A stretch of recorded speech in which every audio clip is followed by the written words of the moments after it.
Make France great again. This video is purely for entertainment and does not infringe on copyrights or laws. The rights to the novel and image belong to the original author. We do not claim ownership. Don't like waiting and want to listen to this fanfic in full now? Subscribe to our Patreon, where you'll find the best fanfics. Chapter 776, Count of Argaux's Resurrection. The four present glanced at each other and no one said the first word. Seeing that no one was talking, Jerome Bonaparte pointed his finger at the Minister of State Fould. He slowly opened his mouth and asked Fould, as Minister of State, let's talk about it first. After a moment of silence, Fould stood up and replied, Your Majesty, I think this issue should be discussed extensively, and then the right person can be selected. Fould, I don't want to ask other people how, I want to ask who is the candidate in your heart now. Jerome Bonaparte emphasized, Your Majesty. Fould bowed to Jerome Bonaparte and said slowly, if you insist on letting me choose a suitable candidate, I think. Fould turned his gaze to Count Argue, and then said in Argue's surprised expression, Your Majesty, I choose Count Argue as the representative. As soon as these words came out, Jerome Bonaparte and the other three were stunned for a moment. Although it is true that Jerome Bonaparte intends to make Count Argaux the French representative of the European Monetary Union, he did not tell Fould. According to common sense, Fould should recommend people who belong to their camp.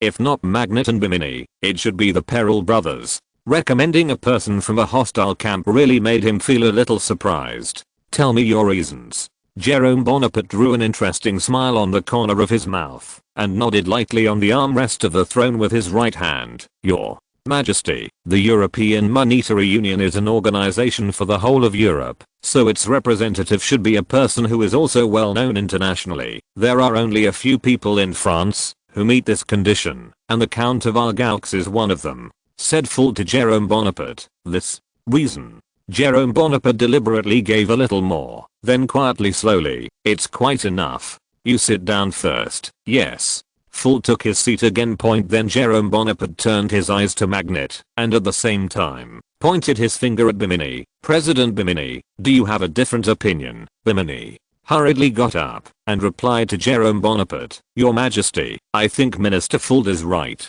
The Count of Argaux is indeed the most suitable one in France. Okay, I see. Jerome Bonaparte nodded and then asked Magnet for his opinion. Magnet also recommended the Count of Argaux, like Fould and Bimini. Mr. Argaux, what do you think? Jerome Bonaparte asked Count Argaux. Your Majesty. Count Argaux got up slowly, and Jerome Bonaparte immediately said to Count Argaux, Mr. Argaux, you should sit and talk. Thank you, Your Majesty. Count Argaux sat back in his chair and replied to Jerome Bonaparte, I'm really grateful that Minister Fould, Minister Magnet and President Bimini can recommend me as a representative. Thank you, but I'm too old for this job, I'm afraid. So I recommend Baron James Rothschild as the French representative of this currency union. Their bank semicolons are spread all over Europe, and they have cooperative relations with big European banks. If you let him serve as a representative, you will be able to get twice the result with half the effort. I really don't want to hide it at all, do I? Jerome Bonaparte couldn't help but complained in his heart. Who in France does not know about Rothschild's festival with him. Even if he and Rothschild have reconciled, he will not let Rothschild get involved in the major events of the European Monetary Union. The Count of Argaux proposed that a person who could not be appointed was nothing more than telling Jerome Bonaparte in disguise that he was competent. I understand. Jerome Bonaparte nodded expressionlessly and then issued an expulsion order to the four present. After the four people present left the imperial meeting place, Count Argaux stopped Fould. Secretary Fould, please stay. Fould slowly stopped and asked Count Argaux with a smile, Mr. Count, is there anything you want to tell me? Secretary Fould, I don't know if you have time to come to the humble house. I want to host a banquet for you. Count Argaux also invited Fould with a smile. After hearing this, Fould shook his head and said, Mr. Argaux, don't use it. I'm afraid I don't have time. Fould's straightforward speech made Count Argaux a little annoyed. However, their support is needed for now. So, Count Argaux responded to Fould with regret, since Mr. Fould doesn't have time, then forget it. I also want to have a good exchange with Minister Fould. Count Argu. Minister Fuld said to Count Argu with a stern face. If there is nothing else, then I will go first. Yeah. Count Argu nodded and replied. When Fuld got back into the carriage, he accidentally found Magnet and Bimini in the carriage. He hurriedly closed the door and asked them in a low voice, "Why are you here?" Small book booth. After speaking, Fuld immediately gave the order to start the carriage. Fuld's carriage slowly left the Tuileries Palace, and after the carriage drove to the garden of the Tuileries Palace, Fuld asked again how the two of them were in their carriage. Maine said the two of them wanted to have a chat with Fuld. You want to ask, why should I support Argu as this representative? Fuld said sternly. That's right. Maine nodded and replied, didn't we agree before that Mr. Insacperel was elected as a representative of France? Why did he suddenly change his mind at the Imperial Council? Don't you see it yet? Fuld looked at Maine in amazement. He seemed a little unable to believe how the IQ of his politically could become like this. What? Do you see? Maine was stunned for a moment, and then suddenly realized the problem. What do you mean? His Majesty is ready to let the Count of Argu be the representative. Apart from this reason, I really don't know why Count Argu is here. Fuld spread his hands and responded to the two people in the car. This meeting shouldn't be for all bankers. Bimini said to Fuld in doubt. There seems to be no problem with Count Argu being summoned with us. It's really for all bankers. Fuld affirmed Bimini's idea, and then continued, but, have you two thought about it? Why did your Majesty summon us, and the Count of Argaux together, and we and Argaux? The relationship between the counts is already in a state of mutual hostility. You mean that His Majesty did this on purpose? Maine said to Fuld, and then asked, then why did he do this? Fuld shook his head, and replied to Magnet, I don't know the purpose of your Majesty. However, I can guarantee that the appointment of Count Argaux as the representative of France is a sure thing. Then, what should we do now? Are we going to court Count Argaux? Bimini said to Fuld. Don't look at it. Fuld shook his head and explained to Bimini and Maine, we are not the same as the Count of Argaux, and a rash show of affection will only increase your Majesty's opinion of us. Then what are we going to do now? Maine asked Fuld again. Let's go with the flow. Fuld responded sullenly, even if Argaux served as the French publication, he would not be able to threaten our position. With this time, why not consider how to survive the economic difficulties smoothly? At the same time, Jerome Bonaparte at the Tuileries Palace also received news that Magnet and Bimini were in the Fulda carriage. What do you think this Fuld wants to do? Jerome Bonaparte asked Mocha next to him in a suspicious tone. Your Majesty, I don't know. Mercury responded to Jerome Bonaparte. Forget it. Jerome Bonaparte shook his head to himself. It's no use asking you. Go and call the next group of people for me. Yes. Mocha hurriedly left. Another hour passed, and another group of bankers appeared before Jerome Bonaparte. As usual, Jerome Bonaparte asked them who should be the chairman of the currency union and the representative of France. The bankers unanimously chose Jerome Bonaparte as the moderator, but on the question of representation, they were divided. Some chose the Perel brothers, and some chose Minister Fuld. When Jerome Bonaparte asked the next group of bankers also made a different choice from the previous group. Bimini, President of the Banque de France, James Rothschild, Chancellor of the Exchequer. Jerome Bonaparte asked until the evening before he stopped. When he summed up the candidates, he found that the highest voices were Minister of State Fuld and Insacperel, followed by Maine, and finally Count Argaux and James Rothschild. It can be seen that, after losing his power, the treatment of Count Argu can only be attributed to the sequence of other bankers. Early the next morning, Jerome Bonaparte issued an order to Mocket to invite the Count of Argaux to the Tuileries Palace. After Count Argaux arrived, Jerome Bonaparte directly asked him what he thought of the European Monetary Union. The Count of Argaux once again gave a positive opinion on Jerome Bonaparte's establishment of the European Monetary Union. He believes that this is conducive to the circulation of commodities in the French Empire and promotes the long-term development of France. So, you big banker think we are going to continue to settle on the double standard, or settle on the gold standard? Chapter 777, the continuation of the double standard system. After listening to Jerome Bonaparte's words, the Count of Argaux hesitated for a moment, then opened his mouth and replied to Jerome Bonaparte, "Your Majesty, I think that the French Empire should still maintain the re-standard system is the best policy." Exclamation mark.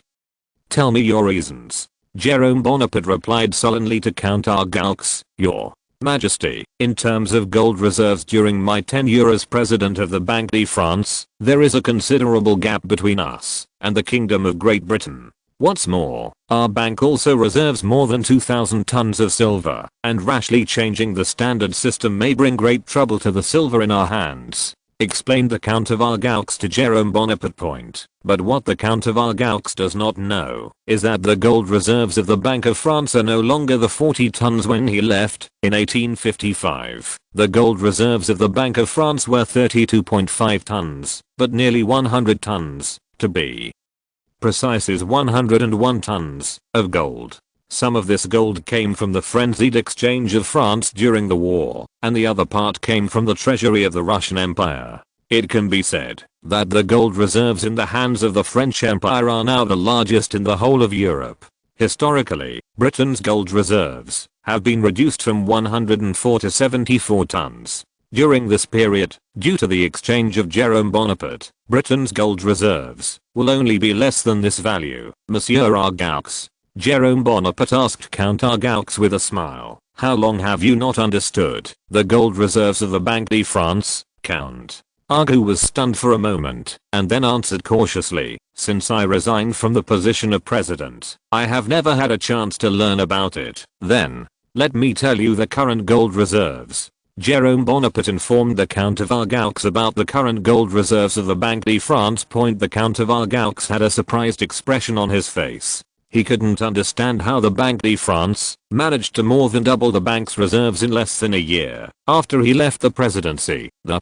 current gold and silver reserves of the Banque de France are about 120. Jerome Bonaparte responded to the Count of Argaux, "And according to my information in the United States of America, there may be a large silver mine." Count Argaux had a shocked expression on his face. Count Argaux did not believe the information in Jerome Bonaparte's mouth, but Jerome Bonaparte's previous actions made him have to believe these things. Because Jerome Bonaparte really has a gold mine in California. Don't look at the ratio of gold to silver is still maintained at 1:15. Once this silver mine is excavated, the price of silver in the international market will plummet like the previous gold price. By that time, the exchange ratio of gold and silver will be far from this figure. Jerome Bonaparte replied solemnly to Count Argaux, "Your Majesty, whose hands is that silver mine now?" Count Argaux asked Jerome Bonaparte in a hurried tone. This news is simply too important for him. "What? You want to kill someone?"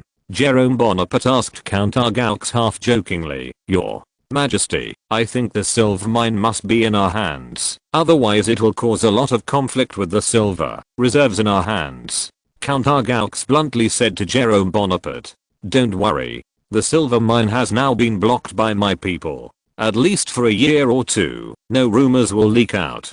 Jerome Bonaparte patted Count Argaux on the shoulder and said in relief. Count Argaux couldn't help but breathe a sigh of relief. Now it seems that he must hurry up and convert all the silver stored in the bank into gold. "Mr. Argaux, do you still think it is better for us to implement the double standard system than the gold standard?" Jerome Bonaparte asked Count Argaux again. "Your Majesty, I still think that France still implements the re-standard system." The Count of Argaux replied to Jerome Bonaparte again. Jerome Bonaparte glanced curiously at Count Argaux. "Why, if there is only one country in the currency union, France, then I will definitely recommend that France complete the transition from the double standard to the gold standard," Count Argaux said eloquently. "But we are not the only countries in the currency union. Belgium, Switzerland, Sardinia, the Kingdom of the Netherlands and the Kingdom of Württemberg." After Jerome Bonaparte's day-to-day persuasion, the Kingdom of Württemberg agreed to join the French currency union, still use the silver standard system, and maintaining the double standard system is beneficial to the trade between the French Empire and them. "If the price of silver in the international market plummets, what are you going to do?" Jerome Bonaparte asked Count Argaux. "Your Majesty, at that time, we can adjust the gold to silver ratio of silver coins, or stop the free minting of silver coins. In this way, France can still conduct trade with them." The Count of Argaux responded to Jerome Bonaparte said a word. It sounds quite reasonable. Jerome Bonaparte's obsession with the gold standard gradually disappeared under the persuasion of Count Argaux's point in his mind. The priority of forming an international organization similar to the European Union is far greater than the transformation of France into a gold standard. Count Argaux smiled slightly, but did not speak. Just do as you said. Jerome Bonaparte said again. After you go back, prepare a little. At the Monetary Union Congress in early September, you will be the representative of France. Yes. Count Argaux hurriedly replied. Afterwards, the Count of Argaux was ordered to be expelled by Jerome Bonaparte. A few days later, Jerome Bonaparte finally received the news that Queen Victoria and Prince Albert were coming.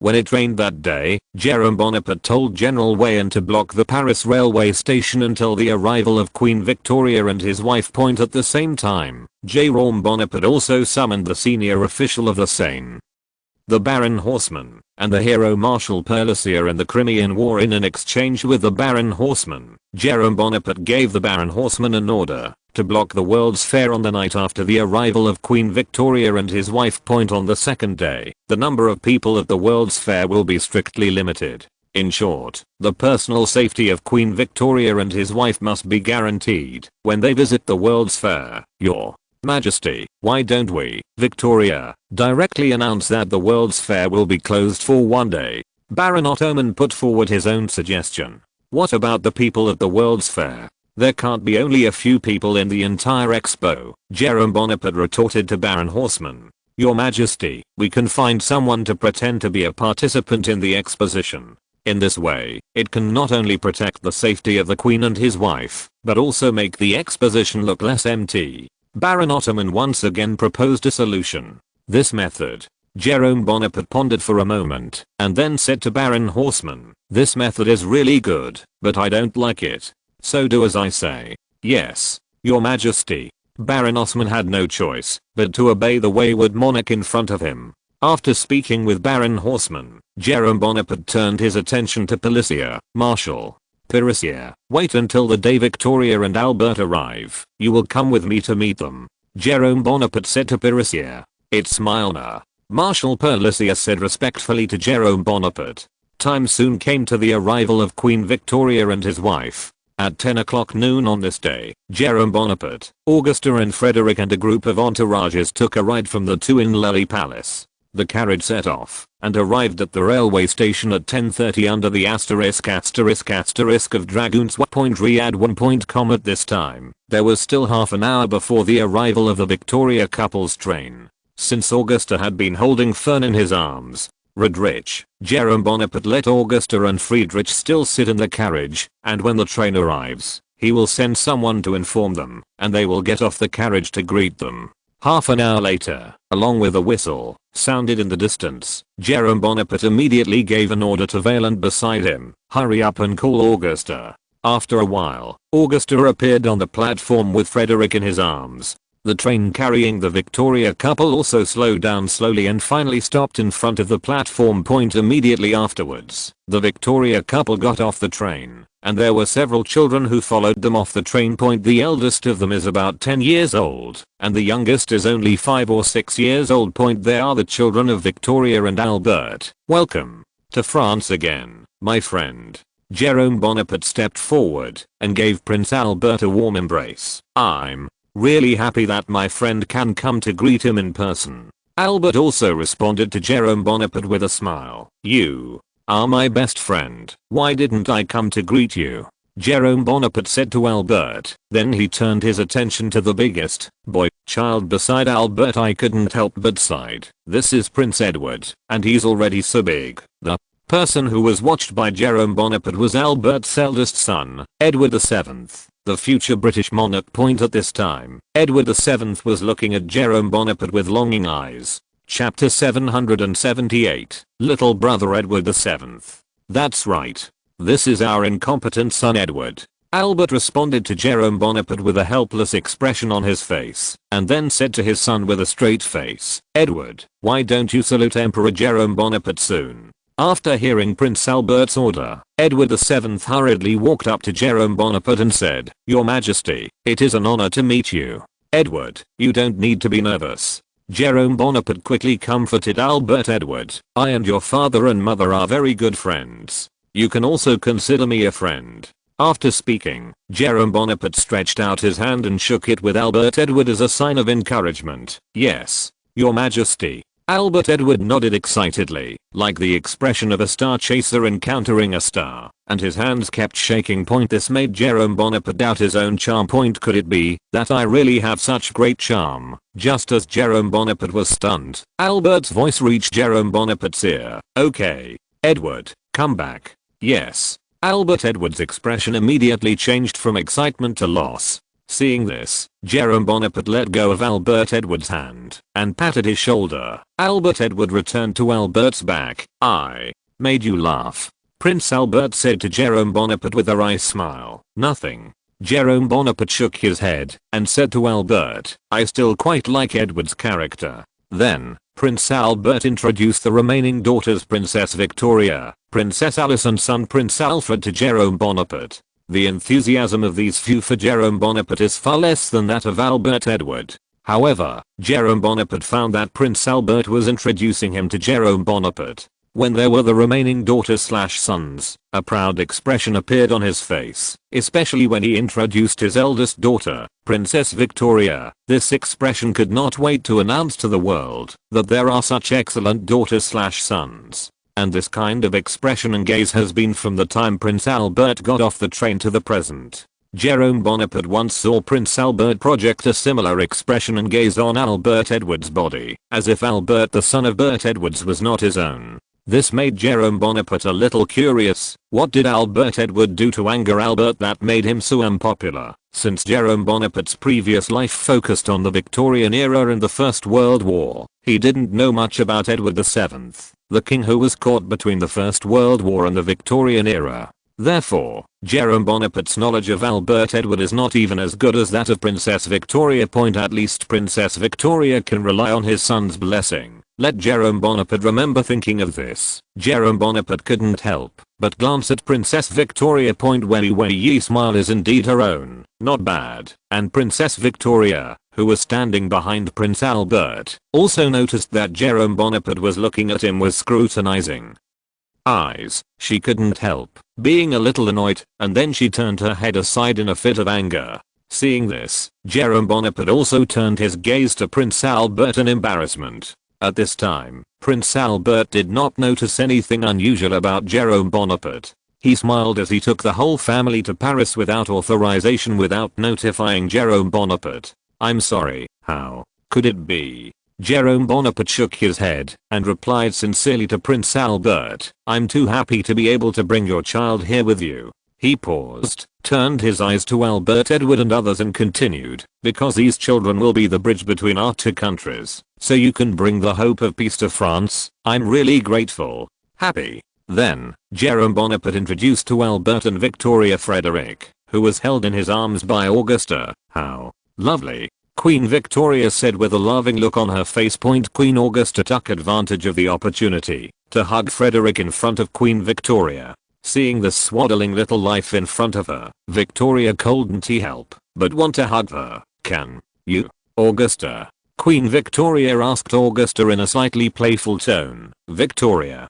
Prince Albert couldn't help reminding. Of course. Queen Augusta sent Frederick to Queen Victoria. Victoria gently hugged Frederick and swayed her hands back and forth, and she couldn't help but sighed again. It's so cute. And Jerome Bonaparte also took Albert to introduce him, this time to greet their general/marshal. Albert, let me introduce you. Jerome Bonaparte pointed at Pyrrhisia and said, this is Pyrrhisia. His Royal Highness, Your Majesty. Pyrrhisia straightened his body to salute them, and then shouted loudly, I know, the great hero of the Crimean War. Prince Albert shook hands with Marshal Pyrrhisia and praised Marshal Pyrrhisia with a smile. His Royal Highness, I'm not a hero. Marshal Pyrrhisia replied humbly, everything I do is just follow the established plan and do what I need to do. All the achievements I have achieved in the small town of Crimea have relied on His Majesty's trust and the cooperation of his soldiers.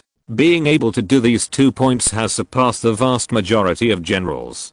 Prince Albert said to Policia with a hint of envy in his eyes. Since the death of Marshal Raglan, there has been no other general to be found in Britain. P.S. In fact, Raglan is also a general who pulls his hips horizontally, but due to the rapid progress of the Crimean War, Raglan has died early, before showing the operation of the meal. I'm flattered by your compliment. Marshal Policia replied modestly. After introducing Marshal Policia, Jérôme Bonaparte introduced General Vaillant to Albert, His Royal Highness. General Wayne also responded with a strong voice. Albert, who did not know General Wayne, also smiled slightly, and then perfunctorily said to General Wayne, "General Wayne, you are very good." Afterwards, Albert turned his head and suggested to Jérôme Bonaparte, "It's not too early, why don't we set off?" There was an embarrassing affection on Wayne's face. In order to relieve Wayne's embarrassment, Jérôme Bonaparte took out his pocket watch and glanced at the time. It was already 11:15, and there was only lunchtime left, about 45 minutes. "Let's go." Jérôme Bonaparte nodded, then led Prince Albert and others out of the train station and got into the carriage.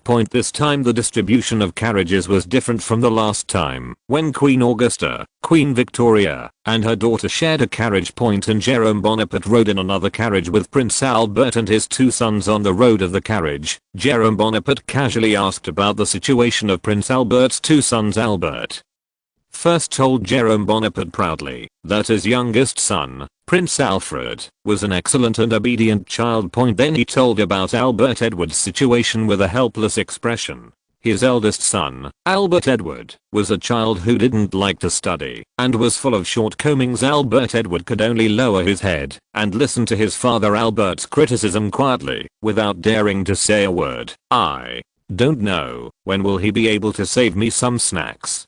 Prince Albert sighed like all parents, and Jérôme Bonaparte said with relief after Albert finished speaking, "I think Edward is quite good. Sometimes learning this kind of thing really doesn't take hard work to succeed. For example, I'm like this." People. Albert Edward, who was sitting opposite to Jérôme Bonaparte, listened to Jérôme Bonaparte's humble speech. His eyes lit up. "If he really wants to be like you, I don't have to worry about him."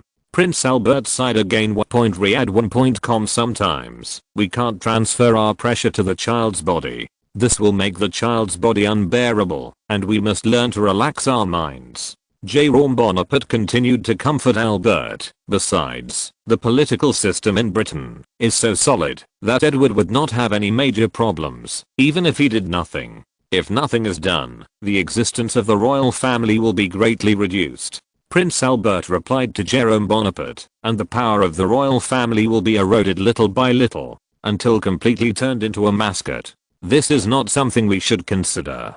Jérôme Bonaparte shook his head and said to Prince Albert, "A generation has a generation. If it really comes to that time, we can only choose to push the boat smoothly." "That's true." Prince Albert simply didn't bother. He nodded and replied to Jérôme Bonaparte, "Okay. Let's not talk about these things. When are you going to visit the Century Fair? I also want someone to prepare it." Jérôme Bonaparte quickly changed the subject and asked Prince Albert, "Prepare? What can be prepared?" Prince Albert asked Jérôme Bonaparte, "We can't go to visit once, and we have to use a large number of forces to block the entire venue. In this case, it is too troublesome." "Of course not." Jérôme Bonaparte shook his head and said to Albert in a mocking tone, "Even if you want to block me, I don't want to block me. Do you know how much a blockade will cause me for one day? Economic losses in francs. I mean, you don't have to dress up for the Century Fair to prevent anyone from recognizing you." "That's right. Then tomorrow." Chapter 779, Bad Father-Son Relationship. After chatting all the way, Jérôme Bonaparte and Prince Albert arrived at the Louvre Hotel at 11:55. From the carriage, Prince Albert pointed at the Louvre Hotel and looked at Jérôme suspiciously. Bonaparte, as if asking what Jérôme Bonaparte meant. "The Louvre Hotel, the best hotel in Paris." Jérôme Bonaparte introduced the Louvre Hotel to Prince Albert and then invited Prince Albert and others to enter the hotel. When Jérôme Bonaparte and his wife Victoria entered the lobby of the hotel together, Émile Parel, the shareholder of Société Générale and the behind-the-scenes boss of the Luxembourg Hotel, and all the staff of the hotel stood in two straight rows towards the French Empire. The monarch bows and salutes with the monarch of the Kingdom of Great Britain. This is Mr. Emile Perrell, the manager of the entire hotel. Jerome Bonaparte warmly introduced Emile Perrell to Albert and Victoria. Your Majesty, Your Royal Highness. Emile Perrell bowed slightly to Prince Albert and Queen Victoria again. Mr. Emile, I have long admired the name. Prince Albert extended his hand and said to him with a smile, Your Highness, you are overrated. Emile Perrell stretched out his hand with a flattered expression and held Prince Albert tightly. How could it be? I've already heard of Mr. Emile Perrell's name. Prince Albert then said to Emile Perrell, the industrial bank you and your brother created took only a short time. In more than 5 years, it has become one of the several giant banks in France. I'm afraid that I will never be able to achieve this ability. His Royal Highness, it is a so-called specialization in art. Emile Perrell humbly said to Prince Albert, my brother and I were only able to get to this point by relying on government policies and temporary luck. But you and Her Majesty the Queen are the monarchs who make policies, and the monarchs who do not make policies. Where are we now? Prince Albert smiled, quietly touting Emile Perrell's praise. Queen Victoria, who was standing beside Prince Albert, also smiled and said softly, you French bankers are really good at talking. Your Majesty, the essence of a banker's job is not to deal with customers and meet their needs. If we lose even the most basic communication, then our bank may not wait until the next day and there is a risk of collapse. Emile Perrell still humbly responded to Queen Victoria point at this moment. Jerome Bonaparte interrupted the mutual praise. Okay, everyone, stop touting each other. It's almost time for dinner. Emile Perrell hurriedly took the Victoria couple and Jerome Bonaparte to a baroque restaurant on the 3rd floor of the Louvre Hotel. Entering the restaurant, Jerome Bonaparte and the Victoria couple sat at the round dining table under the arrangement of Emile Perrell. The round table has a total of 18 seats. Jerome Bonaparte sits with Prince Albert. Victoria and Augusta sat together, and Victoria's children are arranged on the other side of the round table. After everyone was seated, Jerome Bonaparte took another look at the two empty seats away from him. He smiled and waved at Albert.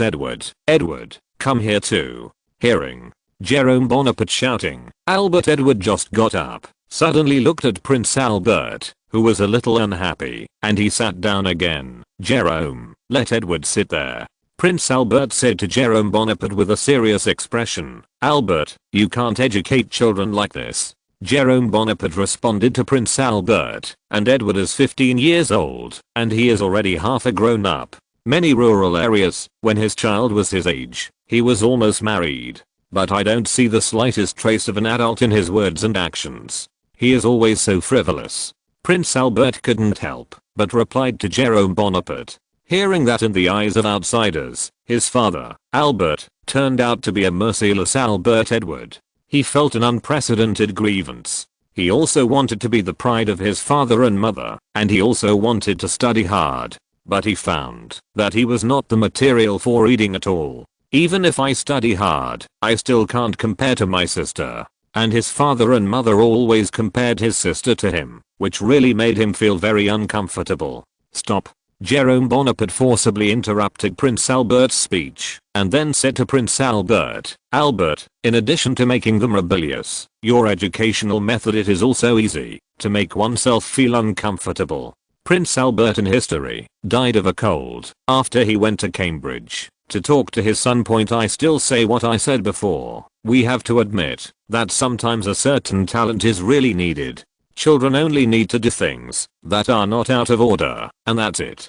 Take myself as an example. I don't expect my son to surpass myself at all. I just hope he can live happily ever after, so don't put too much pressure on him. After speaking, Jerome Bonaparte waved to Albert. Edward, come here. You don't need to be afraid of your father. Edward came to him at the beckoning of Jerome Bonaparte. He lowered his head and dared not look at his father. Sit next to me. Jerome Bonaparte patted the seat beside him and said to Albert. Edward slowly sat beside Jerome Bonaparte. This was the first time he had a warm feeling. After a while, Emile Perrell reappeared in the restaurant. He was holding an unsealed bottle of wine in his hand at the moment. Your Majesty, let me fill the bar for you. Emile Perrell filled the glasses with red wine for them in turn and then at Jerome Bonaparte's command, he filled the wine glasses for several princes and princesses. Pour over freshly squeezed juice. As the dishes filled the table, Jerome Bonaparte raised his glass to Albert and Victoria and said, "For the friendship between England and France, cheers.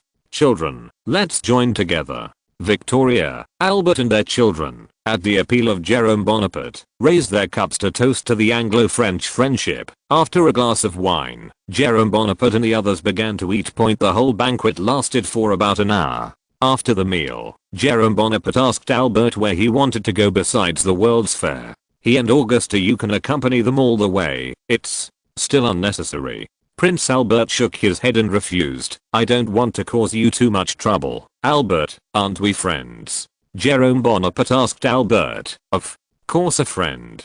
Prince Albert replied to Jerome Bonaparte, "If you are a friend, then there is no trouble." Jerome Bonaparte then responded to Prince Albert, "Okay, then." Prince Albert nodded, and he turned his eyes to his wife Victoria. "Victoria, do you have a particular place to go?" After thinking for a moment, Victoria said that she wanted to go to the Invalides in Paris, the Palace of Versailles. "Okay." Jerome Bonaparte nodded, and said to Victoria. Then he glanced at Albert, Edward and the children sitting opposite him, and asked in a cordial tone, "Where do you want to go?" The kids didn't speak, and they didn't know where to go. You reading www.ucanshu.com. The children only need to come with us. Prince Albert said to Jerome Bonaparte. "Well, then."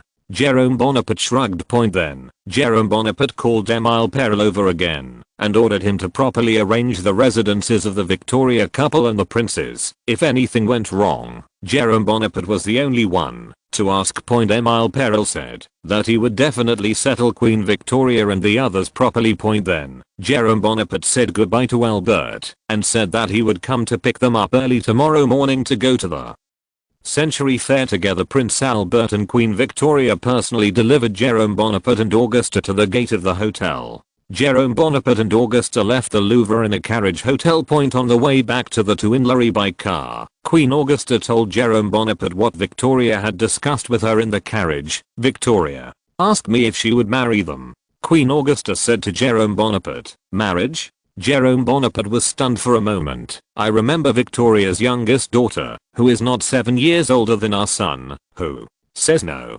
replied the Queen Augusta to Jerome Bonaparte. "Have you promised them?" Jerome Bonaparte asked Augusta again. Augusta shook his head and said, "No. I said at the time, wait until the child grows up to think about this. Nothing is good.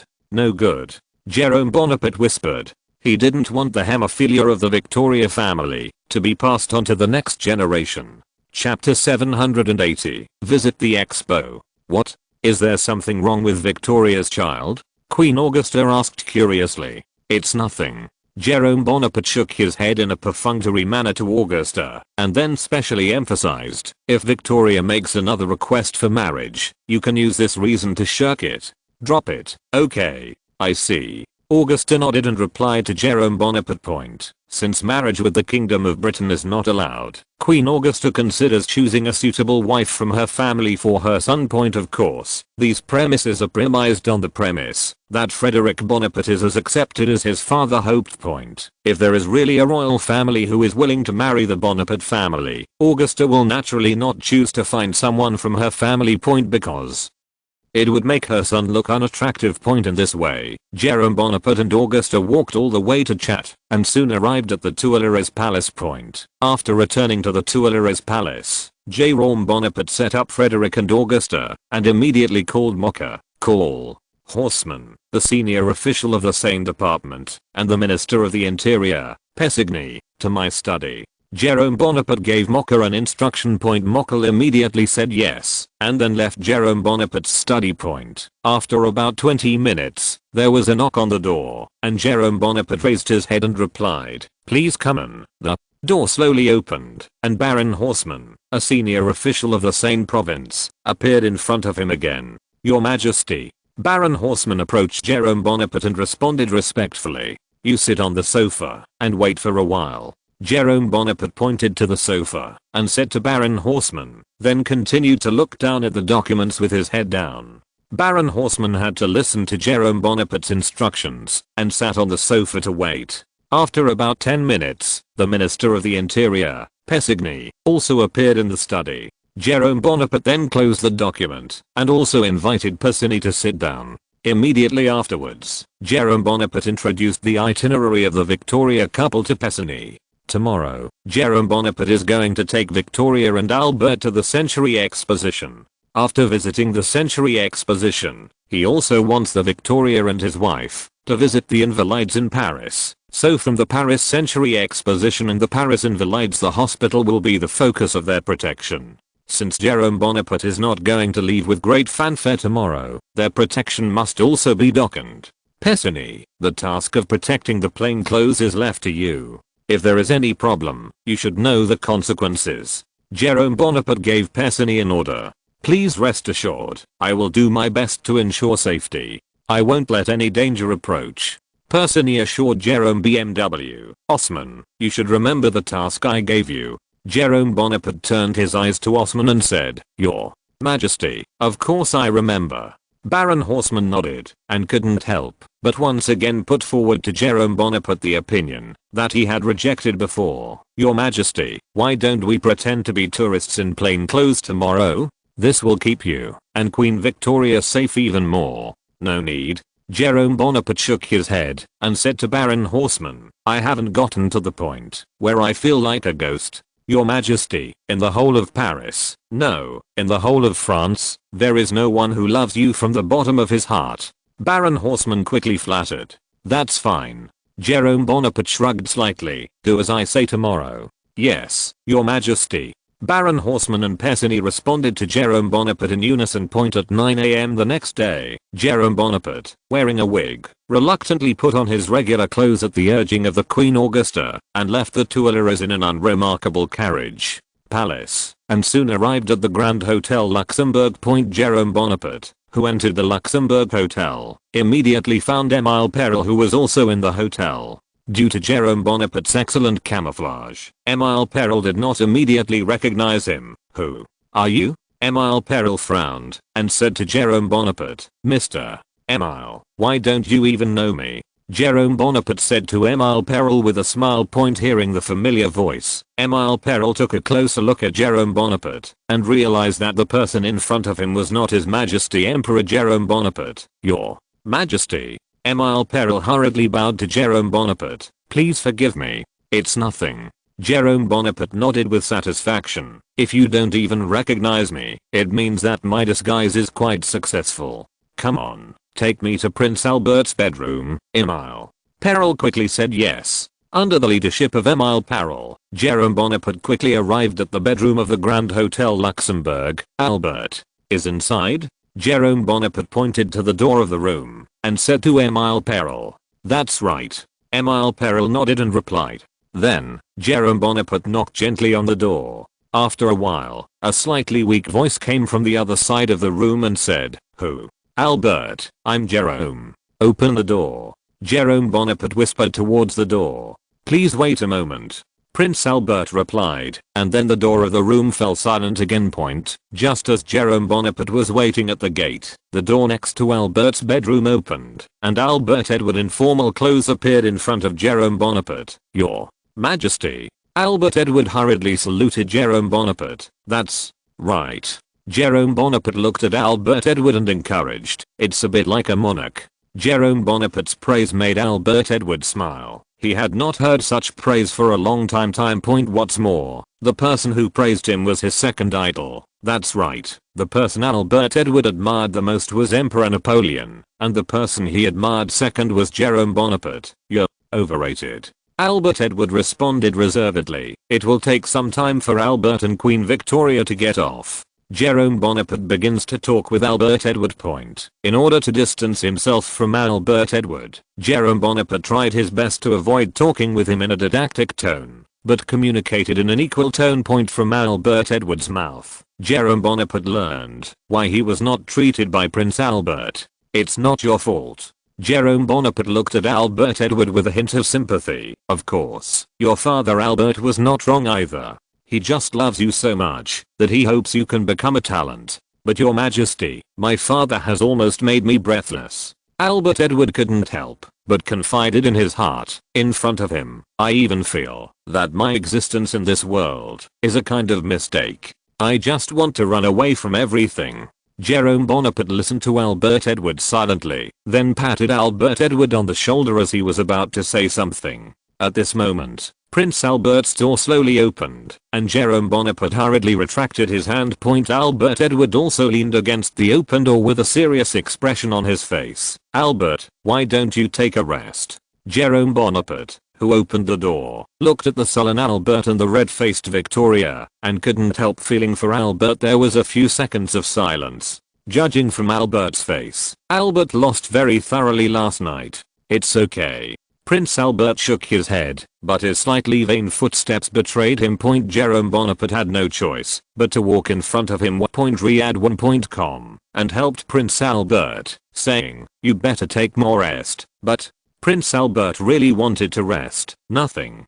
Jerome Bonaparte responded to Prince Albert. At the compulsion of Jerome Bonaparte, Prince Albert was forced to rest, while Queen Victoria stayed in the room to take care of Albert. The children of Victoria and Albert will be led out by Jerome Bonaparte himself. That's not good.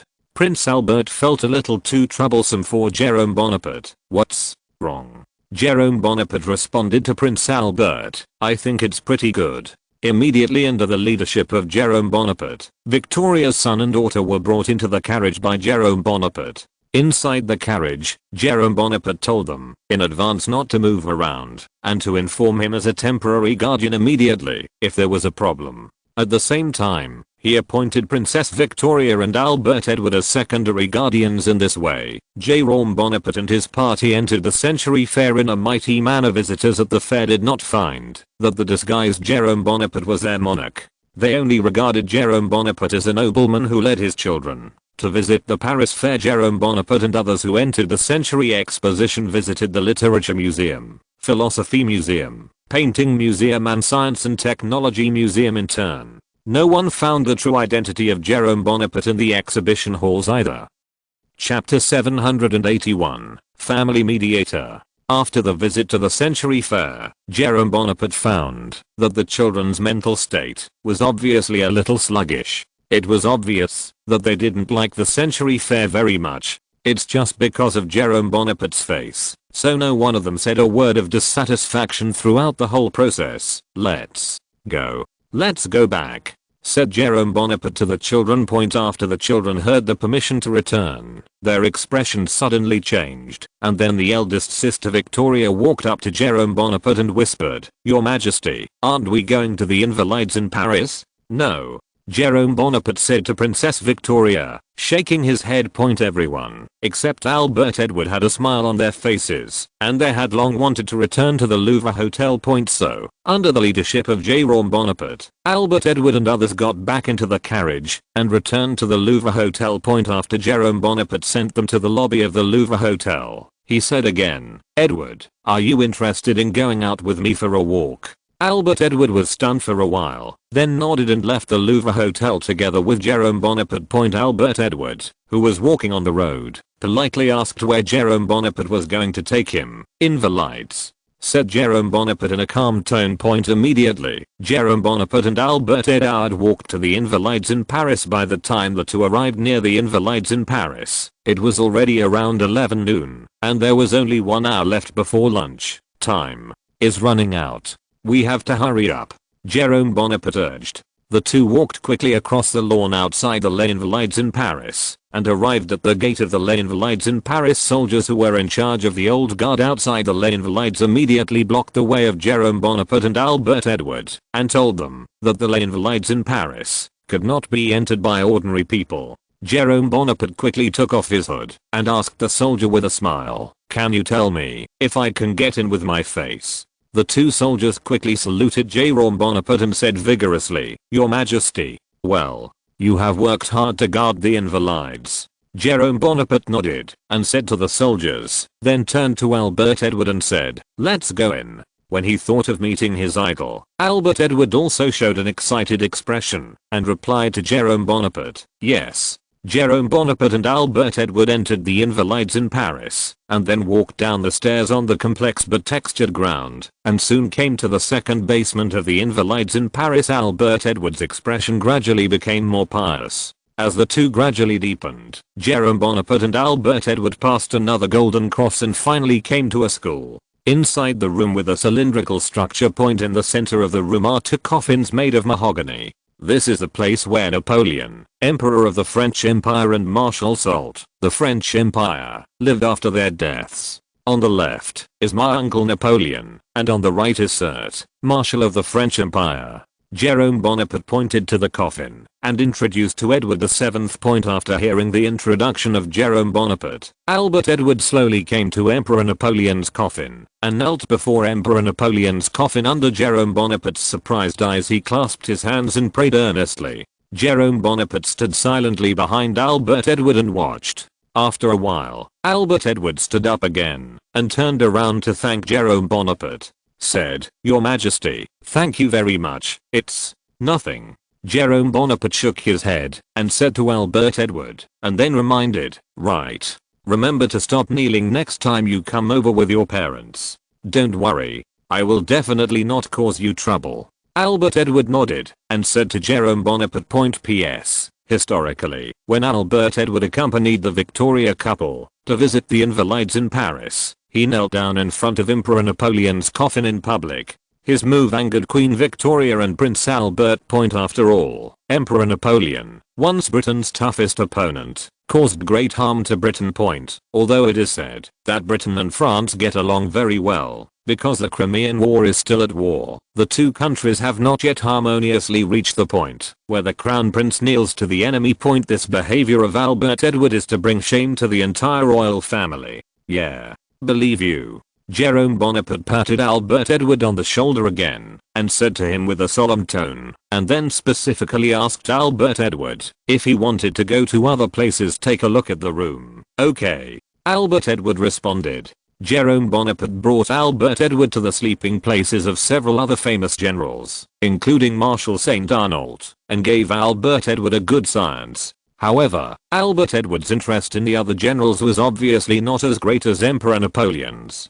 Therefore, the introduction of Jerome Bonaparte was only a slight nod. After Jerome Bonaparte and Albert Edward had gone through all the rooms, Jerome Bonaparte and Albert Edward stepped out of the Invalides in Paris. At this time, it was less than 15 minutes before lunchtime, and there was just a carriage in the open space in front of the Les Invalides in Paris. The person driving the carriage was none other than Taylor. "Let's go." Jerome Bonaparte and Albert Edward entered the carriage, and Taylor quickly waved the whip in his hand and moved forward. Albert Edward in the carriage once again expressed his gratitude to Jerome Bonaparte, saying that Jerome Bonaparte made him appreciate a respect he had never experienced before. Jerome Bonaparte looked at the Crown Prince in front of him. He sighed again and said, "Edward, don't hold grudges against your father. Albert's love for you is not lost to anyone." "I know." Albert Edward replied to Jerome Bonaparte with a wry smile, "Your Majesty, I understand everything you said. It's just that I really don't know how to face him, no matter if it's my father.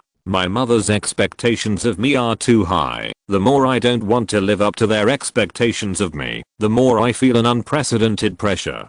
The pressure almost crushed me. You should talk to Albert." Jerome Bonaparte suggested to Albert Edward again, "There is nothing that cannot be solved by talking. But I don't know how to talk to him." Albert Edward said to Jerome Bonaparte in a slightly choked tone, "Just tell the truth." Jerome Bonaparte shrugged and said to Albert Edward, "He can still eat you. I'm sure Albert will understand you. The hardest thing in life is to recognize a piece of the next generation after having the next generation. Especially for someone as extraordinary as Prince Albert, acknowledging the child's well-being is even more difficult." However, Jerome Bonaparte still believes that Albert is finally willing to admit it, and many more. "How did I become a family dispute mediator?" Jerome Bonaparte suddenly found that he seemed to be a person similar to the aunt/teacher of the neighborhood committee.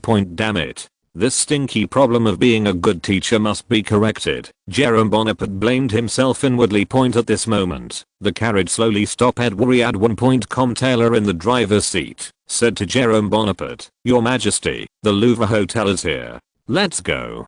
Jerome Bonaparte pushed open the car door and came out, followed by Albert Edard as well. When Jerome Bonaparte met with Albert again, Jerome Bonaparte obviously felt that Albert was much more energetic than before. The two who had just met shook hands with each other, and then Albert thanked Jerome Bonaparte. Nothing. Jerome Bonaparte shook his head and replied to Prince Albert, "Edward is fine. I don't need to worry about anything at all. Listening to your tone, you are about to become the father of my child."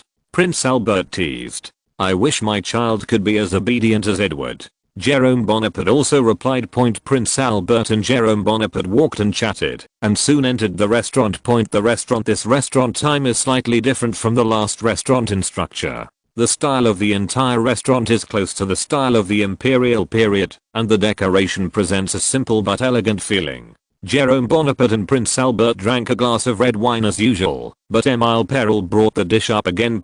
Compared with yesterday's dishes, today's dishes are somewhat different. There are a few less French dishes and a few more famous British dishes. Jerome Bonaparte continued to eat while chatting about the situation in Russia. Jerome Bonaparte took advantage of the situation and told him about supporting the Duke of Galitzin a little. Prince Albert agreed with this and assured Jerome Bonaparte that the Kingdom of Britain would definitely assist the French Empire in completing the subtext of this matter is to want a piece of the pie. If you're listening to this novel on a channel other than Fanfic World, it means they downloaded and uploaded it without effort. We cordially invite you to visit our channel, Mundo Fanfic Novelos. There you'll find the original version of this story and you can explore many other novels of various genres. We're waiting for you to immerse yourself in a world of incredible novels. Chapter 782, Euro 1.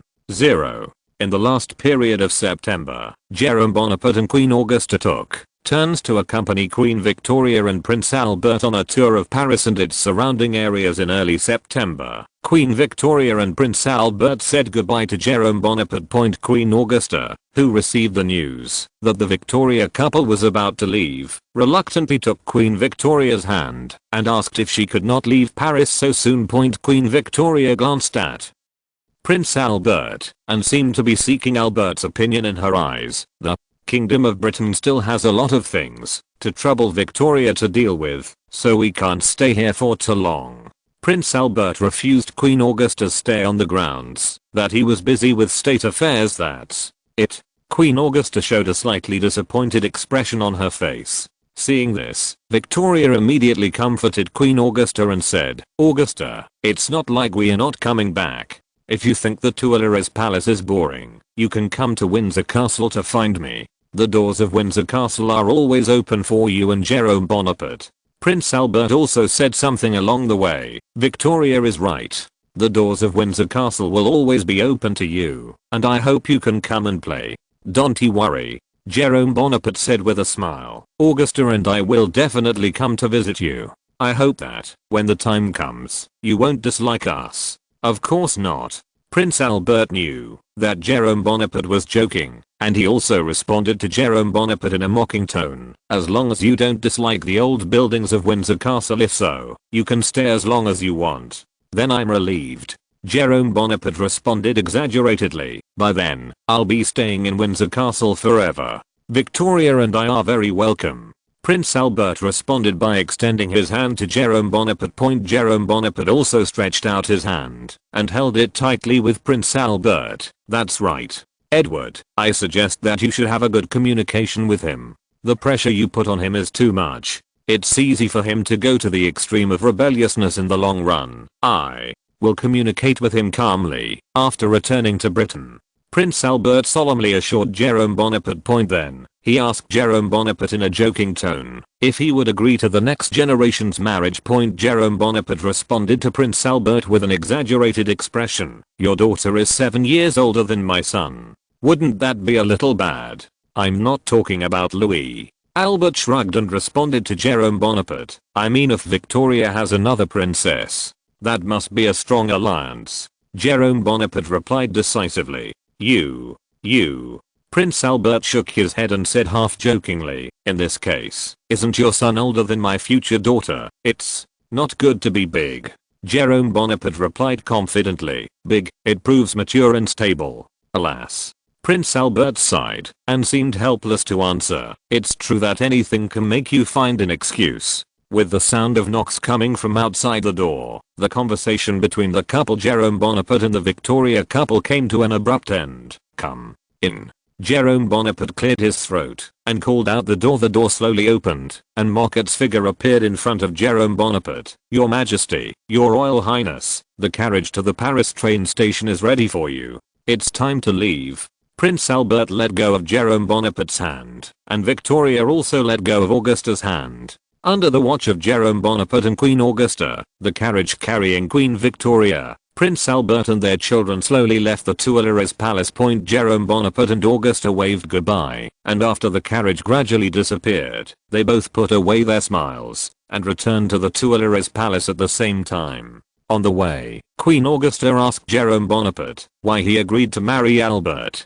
He was not talking about marrying Albert before. Jerome BMW told Queen Augusta that the reason why he said that was just a polite remark, not to mention whether Queen Victoria could have another daughter, even if she gave birth to a daughter and then raised it. It also takes more than 10 years. This time was enough for him to find a suitable marriage partner for his son. Why don't you agree to marry Albert and the others? Augusta asked Jerome Bonaparte curiously again. I think Victoria's children have good personalities, and so did Frederick. Marrying Louis a good choice. Jerome Bonaparte was silent for a moment, then brought Augusta to the study. At this time, there were only two people in the study, Jerome Bonaparte and Augusta. Jerome Bonaparte whispered to Queen Augusta, the reason why I don't want Frederick to marry Victoria, several children in the family, because their children all carry a disease. Sick. After hearing Jerome Bonaparte's remarks, Augusta's first reaction was that she didn't want to believe that the children of Victoria's family were all healthy and they didn't seem to be sick.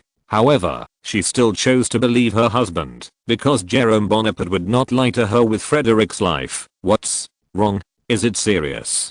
Queen Augusta asked Jerome Bonaparte in a low voice. This disease is a recessive disease. It is hidden in the depths of the human body. Recessive genetics has not been discovered, and Jerome Bonaparte can only use this method. Once there is this disease in one generation, then everyone in their generation will have the seeds of this disease. This seed relationship is passed on to the next generation, and then explodes in the next generation. Jerome Bonaparte explained to Queen Augusta, anyone who is ill is in the form of receiving a little bit of harm. Even cutting a finger can turn into continuous blood loss. Danger to life. After Queen Augusta heard Jerome Bonaparte's speech, her face immediately turned pale. Any one of Victoria's children already have this symptom? Yeah. Jerome Bonaparte nodded and replied to Queen Augusta, according to my information, Victoria's youngest son has now acquired this strange disease, so his son and my daughter is a carrier of this disease. Is there no possibility of cure?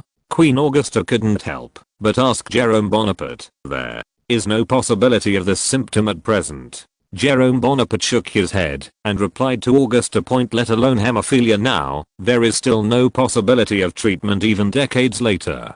Jerome Bonaparte clearly remembers that the great-grandson of Alexander II, the son of Nicholas II, had hemophilia.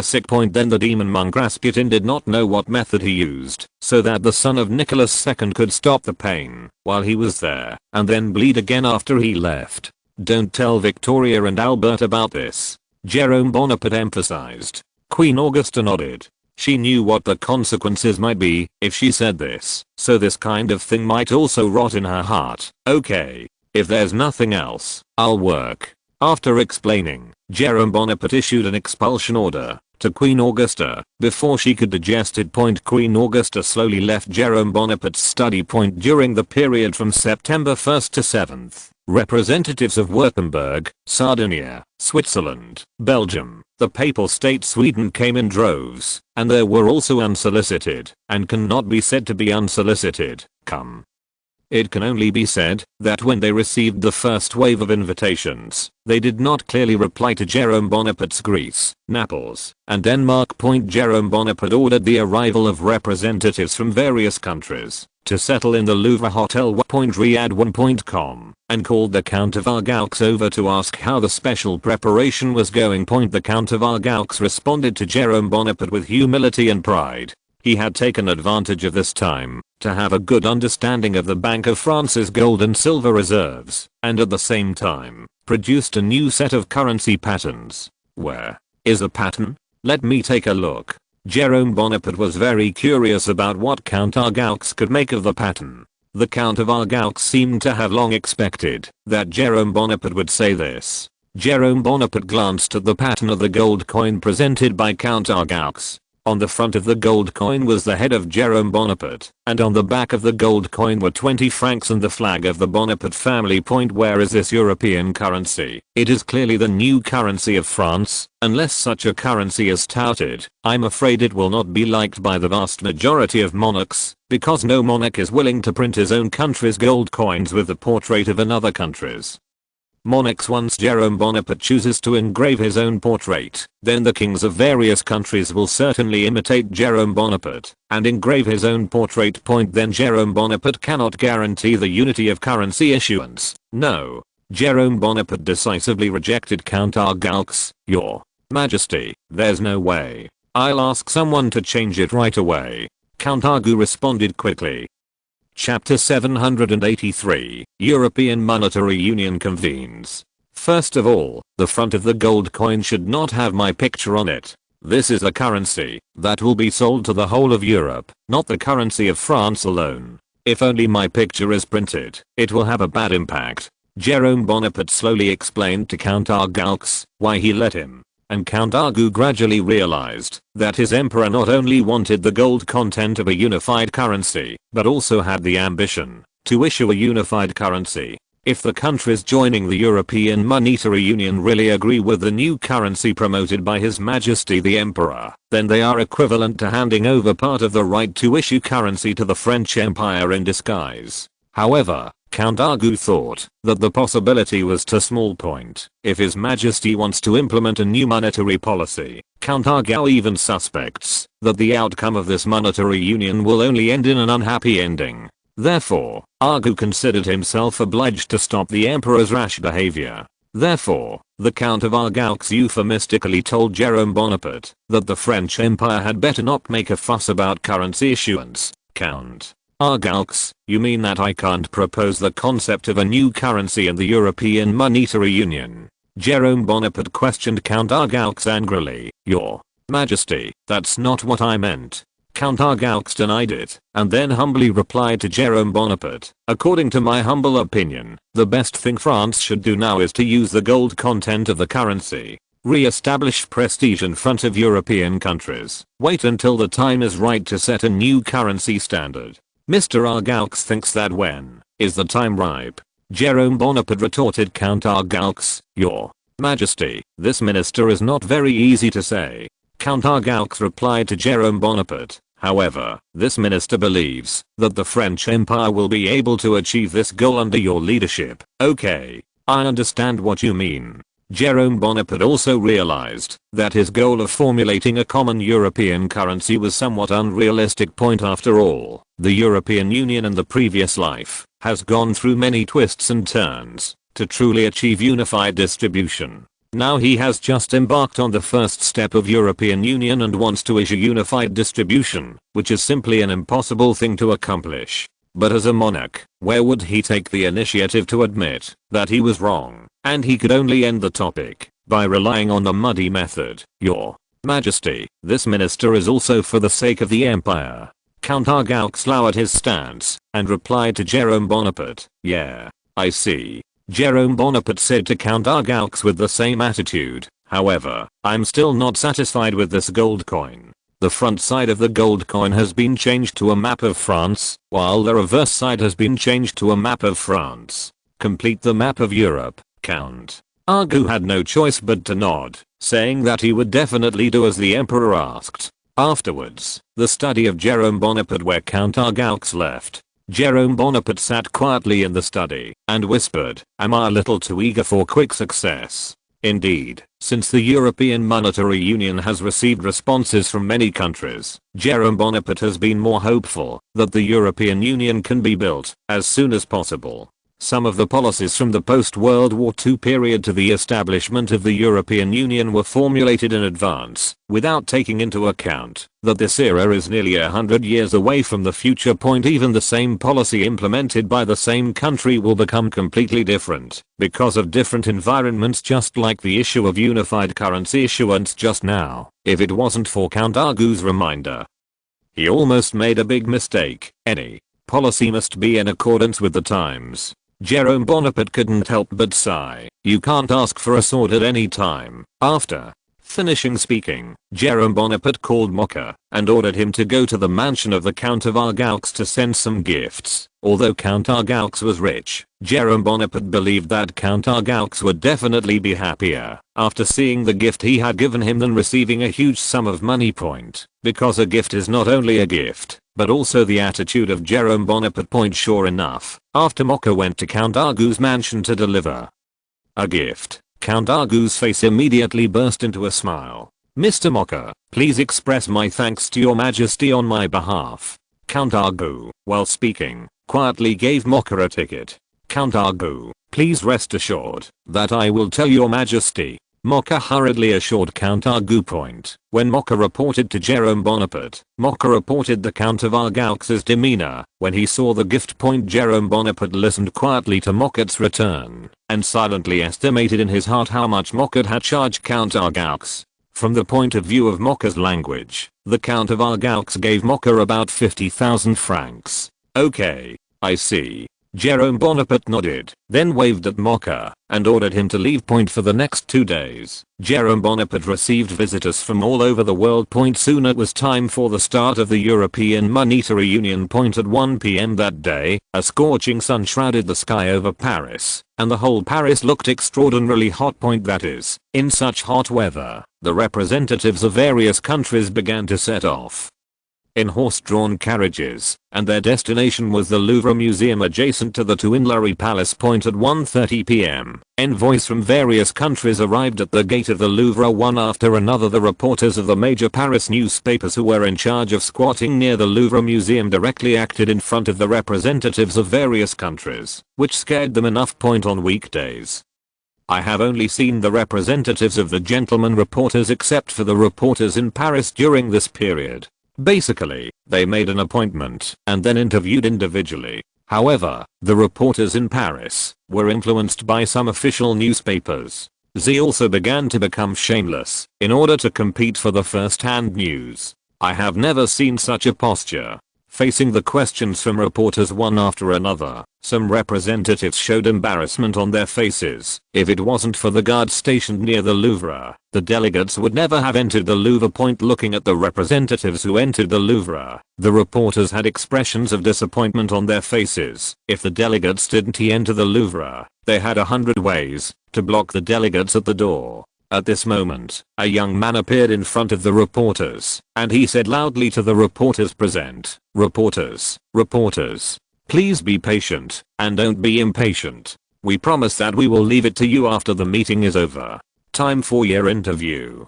Who are you?" The reporter looked at the young man who came out of the Louvre with a puzzled face. "I am a small clerk in the press office of the Emperor's Secretarial Office. My name is Rastein." Rastein replied slowly to the reporters at the venue.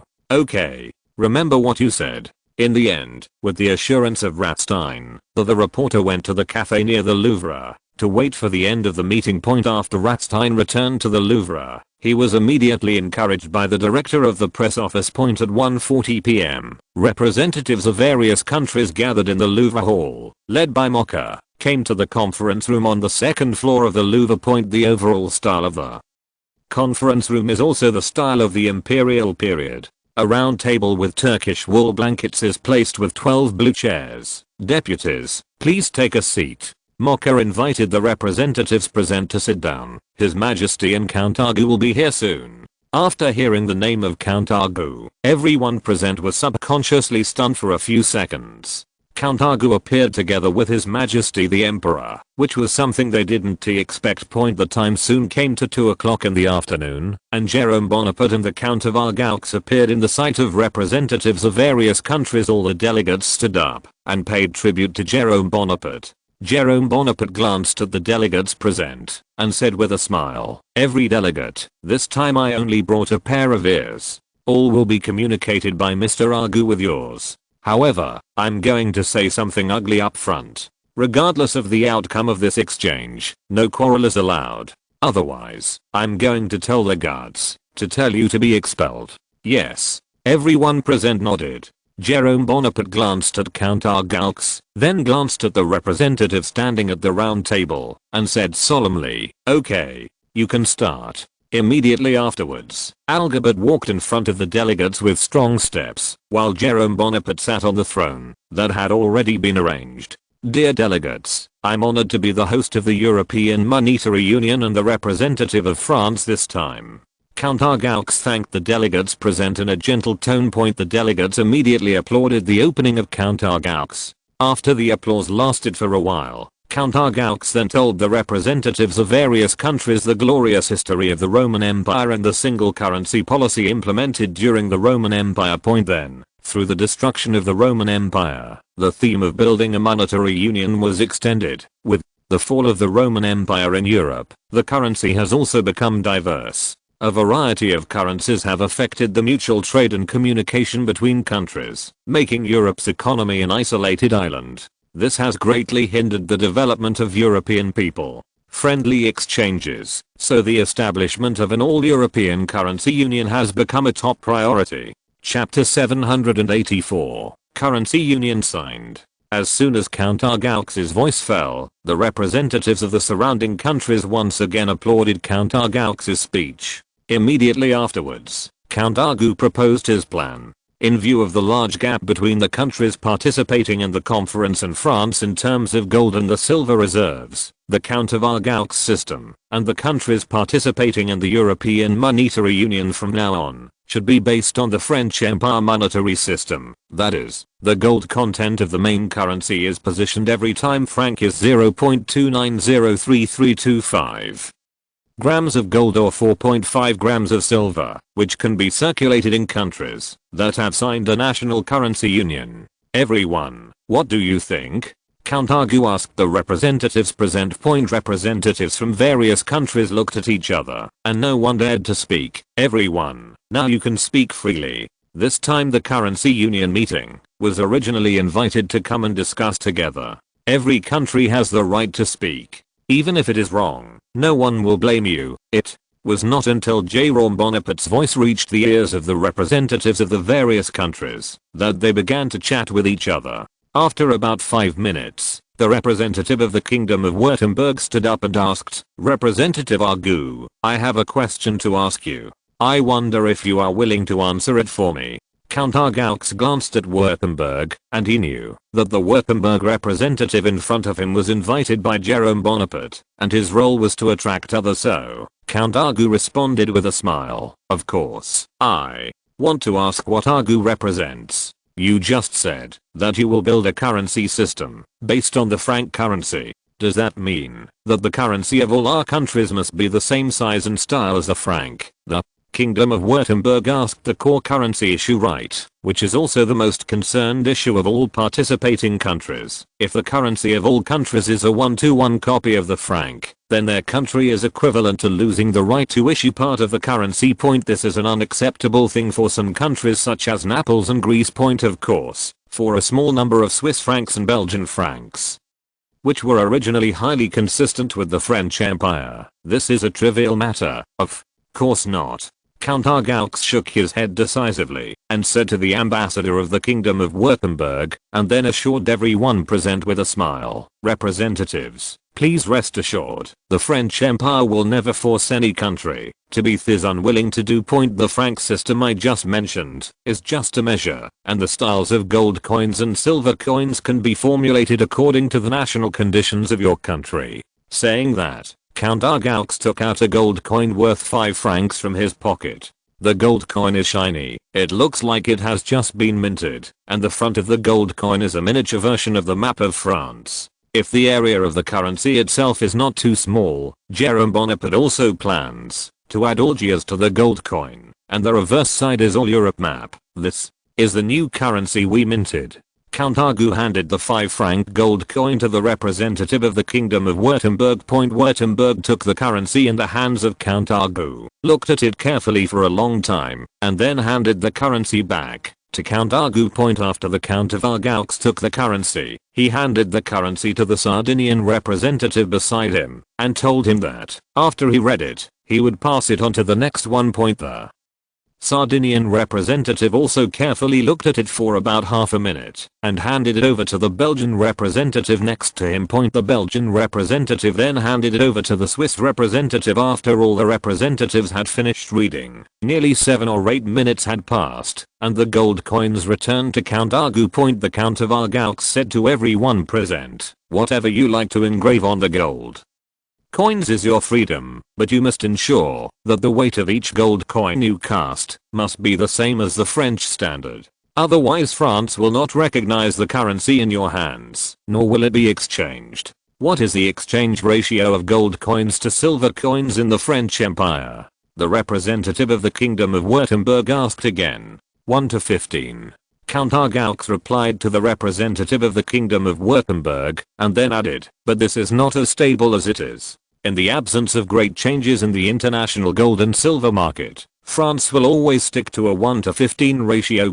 I can assure you that, even if the price of silver coins on the international market falls slightly, the French exchange rate will not change. Unless a super large silver mine is discovered in the international market, which affects the price of silver in the international market, France will consider changes in the gold-silver ratio as appropriate. Before that, you don't have to worry about the fluctuation of silver price." The idea of joining the alliance became stronger in the hearts of the representatives of the various countries who had heard Count Argaux's assurance. After all, what every small country hates most is the ups and downs of silver prices, which will have a huge impact on the silver hoarding in their hands. Now as long as they join France's European Monetary Union, their currency won't fluctuate as much as before, and some countries can rely on the endorsement of France to sell banknotes. Backed by the credibility of France, there must be many people willing to pay for banknotes. Representative Argu, I also have a question. The Belgian representative got up and asked Count Argu, "Please, speak." Count Argaux replied to the Belgian representative with a sullen expression, "What is the maximum denomination and the smallest denomination of currencies issued between countries?" The Belgian representative asked the Count of Argaux, "My suggestion is that the maximum should not exceed 100 francs, and the minimum should not less than 20 centimes. Count Argaux replied to the Belgian representative, "Currency greater than 100 francs is inconvenient to carry. After all, 1 franc contains about 0.3 grams of gold. 100 francs of gold must have 30 grams of gold. If you mint 200 francs, 300 francs of gold, you have to need 60 grams of gold, 120 grams of gold, then the gold coins must be bigger. In this case, it is better to bring more gold coins. And less than 20 centimes, the silver content is too little. It's okay to use it as a token in your own country, so don't take it out." "I see." The Belgian representative sat down again. "Everyone, do you have any other questions you want to ask?" Count Argu asked everyone present again. This time, no one was asking questions then. The Count of Argaux continued, "Any country that joins the currency union can mint gold coins with a face value of 100, 50, 25, 10, 5, 1 francs, or 5, 2, 1 franc, 50, 20 centimes silver coins." The representatives of various countries nodded one after another, and Count Argaux began to ask the representatives of each country which country was willing to join the currency union. The Kingdom of Württemberg, the Kingdom of Belgium, the Kingdom of Sardinia and the Papal States expressed their willingness to join the monetary union, followed by Switzerland, Sweden, and Naples, expressing their willingness to follow the French big brother. Now only the Kingdom of Greece remains without any metamorphosis. Since the vast majority of countries are willing to join the rules set by France, the Count of Argaux simply does not wait for a certain country. After all, France is also a face-saving country. Therefore, the Count of Argaux immediately decided to end the discussion of the monetary union meeting. "Okay, I will sign the monetary union agreement with you tomorrow, and I hope you can arrive at the Louvre on time." After speaking, Count Argaux did not care about the feelings of the representatives of the Greek kingdom at all, and turned to report to Jerome Bonaparte, "Your Majesty, we are over." "I see." Jerome Bonaparte nodded in response to the Count of Argaux. Then he got up and said to the representatives of the countries, "I'm very happy that you can stand here for the unification of the European currency.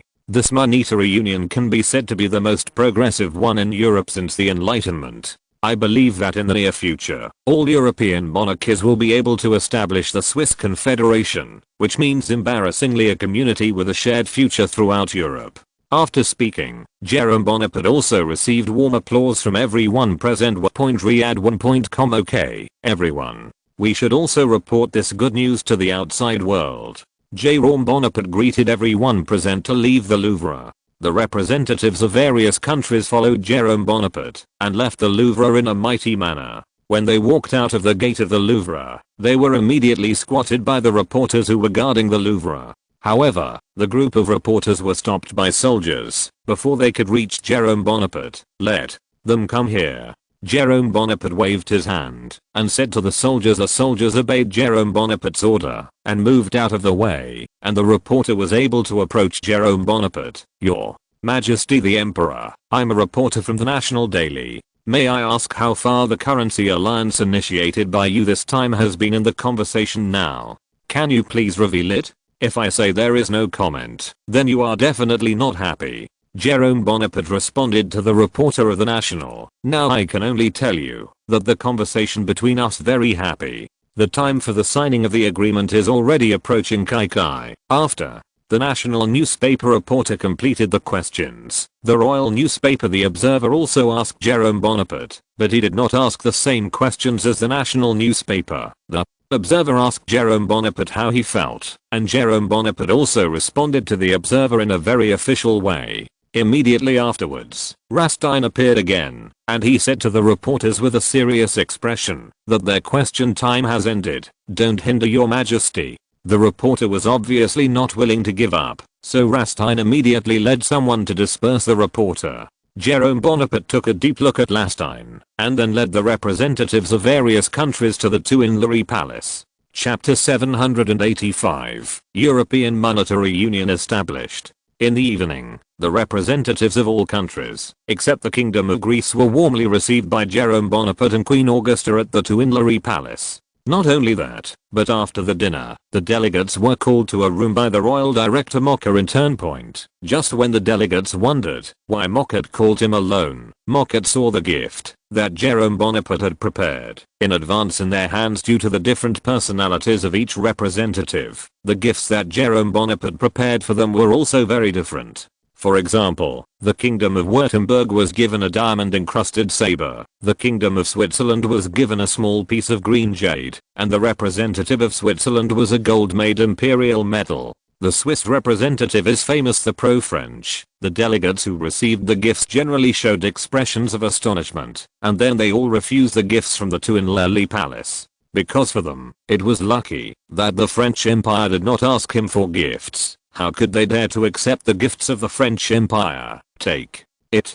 This is what your Majesty specifically asked me to give you." Mocker said exactly the same thing to every representative who was called into the room by him. "If you don't accept it, His Majesty will be unhappy if..." The delegates had to reluctantly accepted the gift of the Tuileries Palace and expressed their gratitude to Emperor Jerome Bonaparte one after another. After all the delegates had left the Tuileries Palace, Jerome Bonaparte called Mocker again and asked him about the gift. "Your Majesty, all the delegates have all accepted their gifts." Mercury replied respectfully to Jerome Bonaparte, "I think they will do their best for you. How do you do it for me?" Jerome Bonaparte smiled slightly. "The reason why I established the European Monetary Union is not to unite the whole of Europe. Joining a currency union is good for them, not bad." This minister made a blunder just now. Mocker quickly apologized to Jerome Bonaparte. "By the way, have you asked what I asked you to ask?" Jerome Bonaparte asked Mocker again. Mocha was stunned for a moment, and then suddenly remembered. His Majesty seems to have asked him to ask whether the Kingdom of Belgium has any different opinions on the coal and steel community. After meeting with the Belgian representative. After all, nearly half a year has passed. The Belgian side never replied to Jerome Bonaparte, who wondered if Leopold II had prepared him. Your Majesty, Mocha showed a slightly embarrassed expression on his face. After seeing Mocha's expression, Jerome Bonaparte immediately understood that Mocha had designated him to forget to ask. There was a hint of disappointment in Jerome Bonaparte's eyes. Mocha had been with him for about 6 or 7 years. He never expected that he would forget even this trivial matter. Maybe I should really consider changing a manager. The idea of changing the headmaster flashed in Jerome Bonaparte's mind. Your Majesty, I will go now. In order to restore the image in Jerome Bonaparte's mind, Mocha hurriedly replied to Jerome Bonaparte, forget it. Jerome Bonaparte waved his hand to Mocha expressionlessly. I'll ask this matter myself. Yes. Mocha nodded to Jerome Bonaparte. Early the next morning, newspapers in Paris published the progress of the currency union and the attitudes of the participating countries towards the currency union. Among them, the Bonaparte newspaper said, the convening of the currency union means that more and more European countries are beginning to identify with the French Empire. They are eager to join a new system built by the French Empire and contribute to maintaining peace and development throughout Europe. Own power. The reason why those countries that are eager to join the French imperial system have such confidence in France is that the French Empire has a qualified helmsman, Emperor Jerome Bonaparte. Under the leadership of Emperor Jerome Bonaparte, all the French people not only swept away the humiliation brought by the 2 generations of the Bourbon dynasty, but also could proudly declare to the outside world that they were a glorious French. Therefore, France cannot do without Emperor Jerome Bonaparte. At the end of the article, the Bonaparte also called on all French citizens to silently bless the emperor in their hearts. The national newspaper's attitude towards the currency union is relatively neutral. The national newspaper first affirmed that the signing of the monetary union will bring convenience to the French Empire in trade and tourism and promote the development of France. At the same time, there are some criticisms of the French Empire using its gold reserves to endorse other countries. The national newspaper believes that the exchange ratio of 1:15 for gold and silver stipulated by the currency union will sooner or later make France suffer in case other countries consciously sell their silver to gold coins when the gold-silver ratio does not increase to a certain limit. And France's 1:15 will not be shaken. Then France's gold reserves will be there is a risk of being maliciously shorted. In short, the entire French press gave a positive assessment of the monetary union. At 1 p.m., representatives of various countries arrived at the gate of the Louvre again. When they arrived at the gate of the Louvre this time, they did not encounter the phenomenon of being chased and blocked by reporters like the last time. And this time, it was Jerome Bonaparte's adjutant General Wayne who was in charge of welcoming them. Everyone, please come with me, General Wayne said to the representatives present. The delegates followed General Wayne to the conference hall. When the delegates arrived at the conference hall, they were surprised to find that the Count of Argaux and Jerome Bonaparte were already waiting in the hall. Deputies, please sit down, Count Argaux said to everyone present with a smile. The delegates took their seats according to the seats arranged the previous day, and then the meeting began officially. This time, the Count of Argaux did not give an opening speech like the last time, but went directly to the theme, and asked the representatives present whether they were willing to join the European Monetary Union. The Kingdom of Württemberg agrees to join. The representative of the Kingdom of Württemberg raised his hand first. Then came the representative of the Swiss Confederation. Swiss Confederation, agree to join the European currency ventilation. Seeing that both Württemberg and Switzerland agreed to join the European Monetary Union, the representative of Sardinia also raised his hand and said to the Count of Argaux, Kingdom of Sardinia, willing to join. The positions of the 3 countries made the remaining countries no longer hesitate. The Kingdom of Belgium is willing to join the European Monetary Union, contribute to the European economy. The Papal State, willing to join the European Monetary Union. The Kingdom of Silesia, willing to join the currency union. The Kingdom of Denmark, willing to join the monetary union. The Kingdom of Greece, willing to join the monetary union. The hesitant representatives of the Greek kingdom yesterday also raised their hands to express their willingness to join after being greeted with a cold reception by the Tuileries Palace. After Count Argaux glanced at the representative of the Kingdom of Greece, a smile appeared on the corner of his mouth. Since everyone is willing to join the currency union, please sign your country's name under the agreement. After that, Count Argaux clapped his hands gently, and a squire entered the room with solemn steps, and he was dragging an aluminum tray in his hand, on which was the document of the currency union agreement. The attendant passed the Count of Argaux to Jerome Bonaparte, and then offered the tray with both hands. Jerome Bonaparte stood up solemnly, took the documents of the currency agreement from the tray, and came to the round table. This is a currency union agreement document drawn up by the imperial government. Every clause in the document was written after we carefully weighed the pros and cons. This agreement is a basis for ensuring mutual benefit and win-win between France and you. Delegates must take a careful look after the troublesome documents. Which clause and what is wrong? Riyadh1.com can be pointed out immediately. The French Empire will definitely modify it as appropriate. Jerome Bonaparte said to the delegates present with a hint of majesty. Subsequently, Jerome Bonaparte sent the agreement in his hand to each representative. After each representative received the agreement, they immediately began to read the content of the agreement. They wanted to see how much different the content of the agreement was from what Count Argaux had said. Soon, the sound of page turning resounded in the entire conference hall, and Jerome Bonaparte and Count Argaux quietly waited for everyone present to read it. About 3 minutes later, the representative of the Kingdom of Württemberg asked Count Argaux for a quill for his signature. Count Argaux immediately ordered someone to find a quill and ink. During the time when the quill and ink were delivered, Count Argaux explained to the ambassador of the Kingdom of Württemberg when the currency union would take effect. After the currency union came into force on September 11, 1855, it would dissolve itself on January 1, 1870. If after January 1, 1870, no country has withdrawn, the treaty will present backwards for 15 years, that is, January 1, 1885. Württemberg representative, what do you think? Okay. The representative of the Kingdom of Württemberg responded sternly, then picked up the quill, dipped the ink twice, and wrote the name of the country at the back of the agreement. After another 4 minutes passed, the Kingdom of Sardinia and the Swiss Confederation also read the agreement one after another, and signed the agreement. Followed by Belgium, Sweden, the Kingdom of Naples and the two Sicilies, Denmark, and Greece. After everyone signed the agreement, Count Argaux also signed the agreement.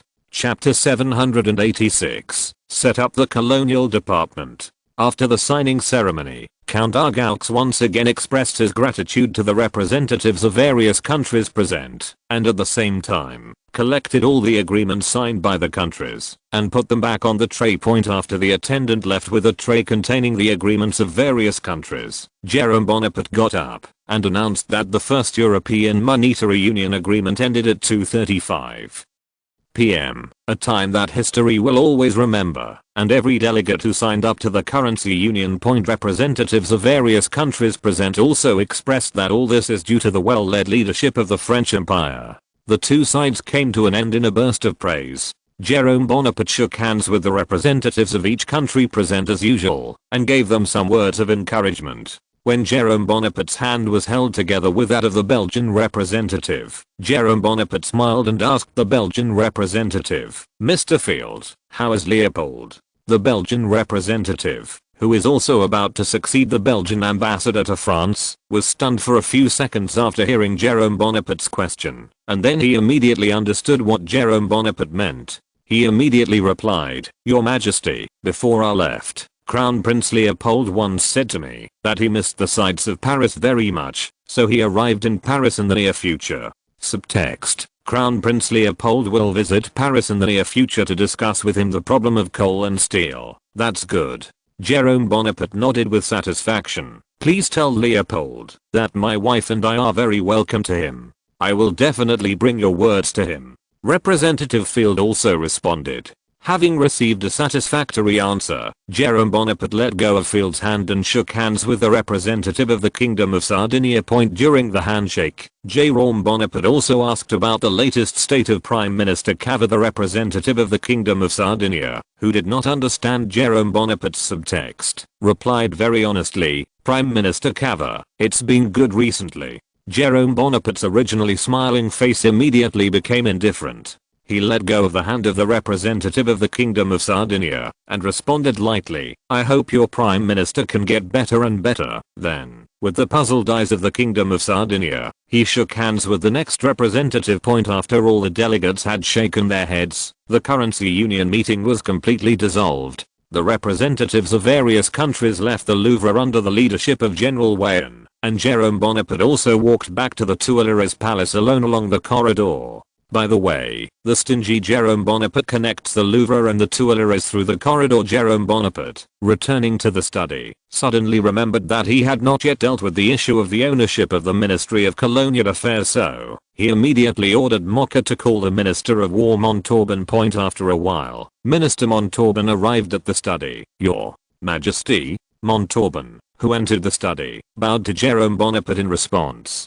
"Sit down." Minister Montauban. Jerome Bonaparte beckoned and invited him to sit down. The Minister of Montauban sat slowly opposite Jerome Bonaparte. Jerome Bonaparte immediately asked the Minister of Montauban about the current situation of the Ministry of War. The Minister of Montauban answered Jerome Bonaparte's questions one by one, especially when it came to Algiers. The Minister of Montauban praised Jerome Bonaparte's edict without hesitation. Security strategy. According to the statistics of the Ministry of Colonial Affairs, since the policy was released to the present, nearly 10 rebel forces have surrendered to our army in the whole of Algiers. Among them, the largest rebel force has nearly 1,000 men, and the smallest rebel force has more than 100 people. Some of them are in the border area between Morocco and Algiers, and some are in the interior of Algiers. Although our soldiers were able to defeat them, they were unable to capture them effectively, and your Majesty, your policy does not allow us to kill them.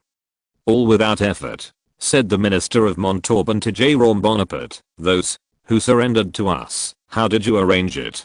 Jerome Bonaparte asked Minister Montauban again. We have pardoned them in accordance with your instructions, and at the same time we have broken up the forces that surrendered to us, mixed people from different forces, and gave each of them a piece of land in the form of a foreign construction corps, and gifted them with legal status. The Minister of Montauban explained to Jerome Bonaparte. I remember that there doesn't seem to be any extra land in Algiers. Where did your tribe come from? Jerome Bonaparte asked the Minister of Montauban. That's right. All we have allocated to them are tribal lands in the inland. If they want to gain a foothold in the Infiaft lands, they must rely on our support to succeed. Minister Montauban told Jerome Bonaparte explained.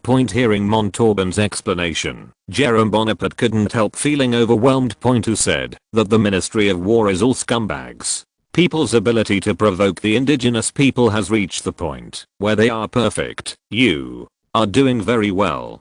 Jerome Bonaparte nodded with satisfaction, and then said nakedly, for those stubborn people who are unwilling to obey the French indoctrination, we must implement a resolute dictatorship, and cannot let them breathe again. And for those who are willing to obey the French leadership, we should also give appropriate encouragement. Yes, Your Majesty. Minister Montauban replied to Jerome Bonaparte. Next, Jerome Bonaparte politely asked the Minister of Montauban what he thought of the Ministry of Colonial Affairs. Montauban didn't understand what Jerome Bonaparte meant, but whenever His Majesty said what he thought about the **** department, it meant that this department either took off or died there. Judging from His Majesty the Emperor's attitude towards colonization, the Department of Colonial Affairs is most likely not one of those who died on the spot. The Minister of Montauban, who had roughly determined the attitude of His Majesty the Emperor, replied righteously to Jerome Bonaparte, Your Majesty, I think with the expansion of the French colonies,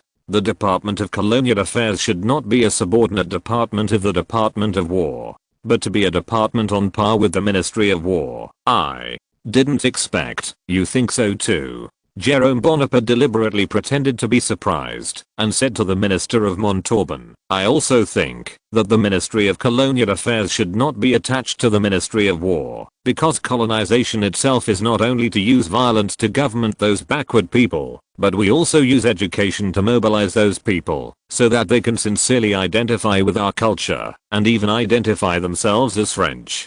Although it is said that in later generations France has become a green and black chicken, it is undeniable that France's education in West Africa is far more than any other region in Britain. Many political figures in West Africa are proud of France. The school curriculum in West Africa is still simple and maintained in French. Even the currency issued in West Africa is also the CFA franc. According to the concept of the East, France is a celestial kingdom to West Africa, and they are considered vassal states of France. It is this kind of tributary state relationship that makes France, even if it was forcibly dismembered by the United States and the Soviet Union like the United Kingdom, it did not fall to the bottom like the United Kingdom and became a country that can only exist by relying on the United States. Even if the later generations of France were pulling their hips, they would still be a country under China and the United States. The Russian Empire has to lower a grade due to the Russian-Ukrainian war, and everything depends on France's policy of both **** and governance of the colonies.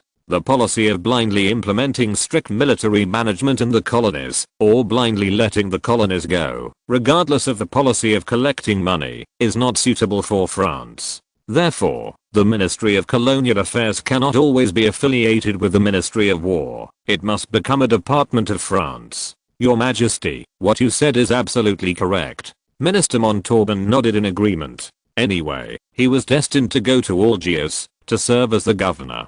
The Ministry of Colonial Affairs is not independent, so it has little to do with him. Rather than disobeying the emperor on this issue, it is better to obey the emperor's will. Besides, even if he continues to serve as the Minister of War, it is impossible for him to stop His Majesty the Emperor's actions. As long as His Majesty the Emperor wants, no one or any department can stop him. Since the Ministry of Colonial Affairs is said to be independent, then after its independence, it must have a minister. What do you recommend? Jerome Bonaparte asked Montauban. Your Majesty, it's not good for me to decide this issue. Montauban declined politely. What's wrong? Jerome Bonaparte waved his hand and replied to Montauban, you are still the Minister of War, and the Ministry of Colonial Affairs is under your jurisdiction. Then, after hesitating for a moment, Montauban replied to Jerome Bonaparte, how about General de Castellane? What? You are afraid that people will resent you for stealing his governor of Algiers, so you brought it up. Jerome Bonaparte asked the Minister of Montauban half jokingly, there is this reason. Minister Montauban replied frankly, however, I think General de Castellane is capable of being a colonial minister. Okay, I see. Jerome Bonaparte nodded to Minister Montauban. Originally, Jerome Bonaparte planned to use promotion to Marshal plus entry to the Senate to quell General de Castellane's resentment that he lost the governor of Algiers, since Montauban recommended de Castellane to be the Minister of Colonial Affairs. Then Jerome Bonaparte arranged for this position to move forward. After all, the imperial marshal is far more precious than the position of colonial. Minister Jerome Bonaparte believed that if General de Castellane knew that Montauban had lost his position as marshal, he would have resented Montauban even more. Chapter 787, Personnel Changes. Since this matter was brought up in your office, then it is up to you, the Minister of War, to implement it. After the colonial ministry is established, you can go to Algiers to become the governor. Yes, Your Majesty. Jerome Bonaparte, who ended the discussion, invited the Minister of Montauban to have dinner together as usual. During this period, Jerome Bonaparte clinked glasses with Montauban many times, and hinted that the Minister of Montauban would only have a short term in Algiers. If he made some achievements, he would promote Montauban to the Marshal of the Empire, and even make him the Earl of the Empire. And he did it, just to appease the Minister of Montauban, who carried the hatred of the Ministry of War on his behalf. After all, Montauban has already taken a lot of blame for him. If Jerome Bonaparte didn't give him some substantial rewards, how many people would be willing to take the blame for him in the future? Your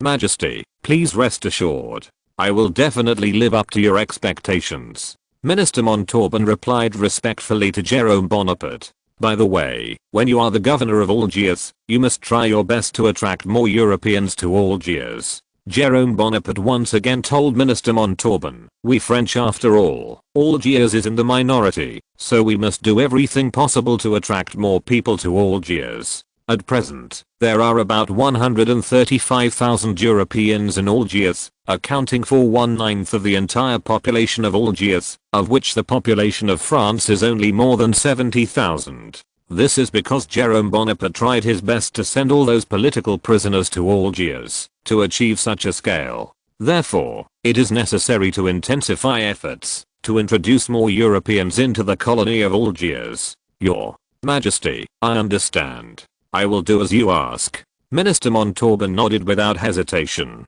Like Jerome Bonaparte, he did not completely trust those heretics. There is nothing else to say. Jerome Bonaparte raised his glass again and said to Minister Montauban, point. The Minister of Montauban respectfully clinks glasses with Jerome Bonaparte, point. After eating and drinking, the Minister of Montauban took a carriage and left the Tuileries Palace under the personal farewell of Jerome Bonaparte. Looking at the carriage of the Minister of Montauban gradually disappearing into the night, Jerome Bonaparte turned and returned to the study. Just as Jerome Bonaparte was about to step up the stairs, a carriage stopped in the open space outside the Tuileries Palace. The wind chimes hanging on the carriage rang after the carriage stopped. When the sound of the wind chimes reached Jerome Bonaparte's ears, Jerome Bonaparte stopped, turned around and ordered his servants to go outside to check the situation. The servant trotted out of the Tuileries Palace and soon trotted to Jerome Bonaparte again. Whose carriage is outside? Jerome Bonaparte asked the servant. Your Majesty, the carriage outside is on the carriage of the French ambassador to Sardinia. He said that he came to apologize to His Majesty. The servant hastily responded to Jerome Bonaparte. Apologize. Jerome Bonaparte was stunned for a few seconds, then smiled again and said to the servant, let the Sardinian ambassador come in. Yes, Your Majesty. The servant immediately went to the open space outside the Tuileries Palace and called in the ambassador of the Kingdom of Sardinia. When the Sardinian ambassador who entered the hall of the Tuileries Palace saw Jerome Bonaparte, he quickly trotted to Jerome Bonaparte and said, Your Majesty, Mr. Ambassador, come with me. Jerome Bonaparte said lightly, then turned around and stepped back on the stairs. The Sardinian ambassador followed behind Jerome Bonaparte and also stepped up the stairs under the leadership of Jerome Bonaparte. The Sardinian ambassador entered the study. Sit down. Jerome Bonaparte stretched out his hand and invited the Sardinian ambassador to sit on the sofa. After a while, the servant entered the room and placed a candlestick on each of the 4 corners of the square table. Under the light of the 16 candles on the candlestick, the sofa instantly lit up, and Jerome Bonaparte was able to see the slightly nervous face of the Sardinian ambassador sitting opposite. Mr. Ambassador, why are you visiting late at night? Although Jerome Bonaparte already knew the purpose of the Sardinian ambassador, he still pretended to be ignorant of the Queen and asked the Sardinian ambassador, Your Majesty, I'm here to apologize to you this time. The Sardinian ambassador replied to Jerome Bonaparte, apologize? Jerome Bonaparte deliberately pretended to be suspicious and asked, what do you apologize for? Your country doesn't seem to have offended me. The Sardinian ambassador immediately told Jerome Bonaparte what had happened at the Louvre this afternoon. It turned out to be that incident. Jerome Bonaparte waved his hand freely, still pretending to be indifferent. If you don't tell me, I'll almost forget it. At that time, I really wanted to ask your Prime Minister, Mr. Cava, how he is doing. Speaking of this, Jerome Bonaparte paused. However, Mr. Ambassador, you are here. I just want you to ask Mr. Cava some questions on my behalf. Your Majesty, please say it. I will definitely tell it to Prime Minister Cava. The Sardinian ambassador said to Jerome Bonaparte with a serious face. I asked Mr. Cava a few months ago if he would like to join the French in the process of indoctrinating or colonizing Africa. Mr. Cava said at the time that I need to ask my brothers. You only King Emmanuel can reply to me. Jerome Bonaparte said slowly to the Sardinian ambassador, it's been a few months now, and M. Cava has not given me an answer. So can you ask me instead, if your Prime Minister is willing to act with France? I will convey it to our Prime Minister on your behalf. The Sardinian ambassador nodded and responded to Jerome Bonaparte. By the way, there is one more thing. Jerome Bonaparte replied to the Sardinian ambassador. Your Majesty, you said it. Sardinia put on an attitude of listening attentively. Jerome Bonaparte asked politely whether there were any surplus laborers in the Kingdom of Sardinia. Facing Jerome Bonaparte's question, the Sardinian ambassador was stunned for a few seconds, then nodded. Then Jerome Bonaparte said that he wanted to sign a labor agreement with the Sardinian government on behalf of the French colonial ministry. The French colonial ministry will hire Sardinian laborers to work in Algiers, and the money earned by each Sardinian laborer will be directly handed over to the government of the Kingdom of Sardinia for use by the government of the Kingdom of Sardinia. Foreign exchange. Although it is said that Jerome Bonaparte's words are very elegant, but after listening a little and thinking about it, you can understand that Jerome Bonaparte's labor agreement is a disguised human trafficking. However, Sardinia could not refuse this condition, because the Austrian Empire, which was located next to them, had begun to recover gradually due to the support of the French Empire. The tax shackles originally set on Lombardy and Venice have also been gradually released due to the rise of Prague, Vienna, and Budapest. Lombardy and Venice, which were gradually loosened by Austria, are encroaching on Sardinia in the Apennine at an unprecedented speed. The peninsula's share of light industry. To make matters worse, some industries in the Kingdom of Sardinia were affected by the open policy of Cavour and gradually began to be controlled by capital groups in France. Of the several railways built recently, 2/3 of the railways are backed by French capital. Running water, carriages, banks. Are they full of French capital? If Sardinia does not consider finding another way to make money, otherwise, their only industry will be completely destroyed by the Austrian Empire, or it will be controlled by French capital. Your Majesty, how many people do you need? The Sardinian ambassador asked Jerome Bonaparte. Of course, the more the better. Jerome Bonaparte answered the Sardinian ambassador without hesitation. Your Majesty, I will answer your previous questions as soon as possible. The Sardinian ambassador replied to Jerome Bonaparte. I look forward to your good news. Jerome Bonaparte nodded and said. Jerome Bonaparte chatted with the Sardinian ambassador until 11 p.m. and finally the Sardinian ambassador left under the watch of Jerome Bonaparte. In the following period of time, reading www.urkanshu.com, Jerome Bonaparte announced some personnel transfers. He first went to the Department of Colonial Affairs, which was under the Ministry of War, to become an independent department from the Ministry of War. P.S. This move made Minister Montauban's position in the hearts of the subordinates of the Ministry of War plummet. For a minister, failing to win benefits for his subordinates in the department is a failure. During the period when the Minister of War Montauban served as the War Department, the War Department successively lost military command and colonial control. It can be described as the most wimpy war minister in history. Of course, some rights are indeed not lost by Montauban, but it does not prevent subordinates from putting credit on Montauban. If the current Montauban had not had the emperor behind his back, he would not have been able to command the War Department at all. The new department was renamed the Colonial Department and was in charge of the colonies other than Algiers. The colonial ministry has the right to appoint colonial officials, form a colonial government, and nominate colonial governors. Currently, only Senegal, Guyana, and Gabon can nominate governors by the colonial ministry. The new Minister of Colonial Affairs is the governor of Algiers. General de Castanet. The Minister of War, Cousin Montauban, was transferred to the governor of Algiers, and the Emperor's aide-de-camp, General Wayan, was appointed as the new Minister of War. As soon as the personnel announcement came out, the entire War Department was overjoyed for Cousin Montauban's resignation. And Cousin Montauban, at the moment at the Tuileries Palace, accepts Jerome Bonaparte for him to wear the 4th class knighthood. Chapter 788, Steel Community. The Minister of Montauban. No, Governor of Montauban. Thank you for your contribution to the empire during your tenure as Minister of War. I hope you can continue to shine for the empire after you step into a new position as Soon as Jerome Bonaparte's voice fell, the invited generals around him applauded Jerome Bonaparte in the thunderous applause. Jerome Bonaparte personally put on the 4th class knighthood and ribbon for the governor of Montauban.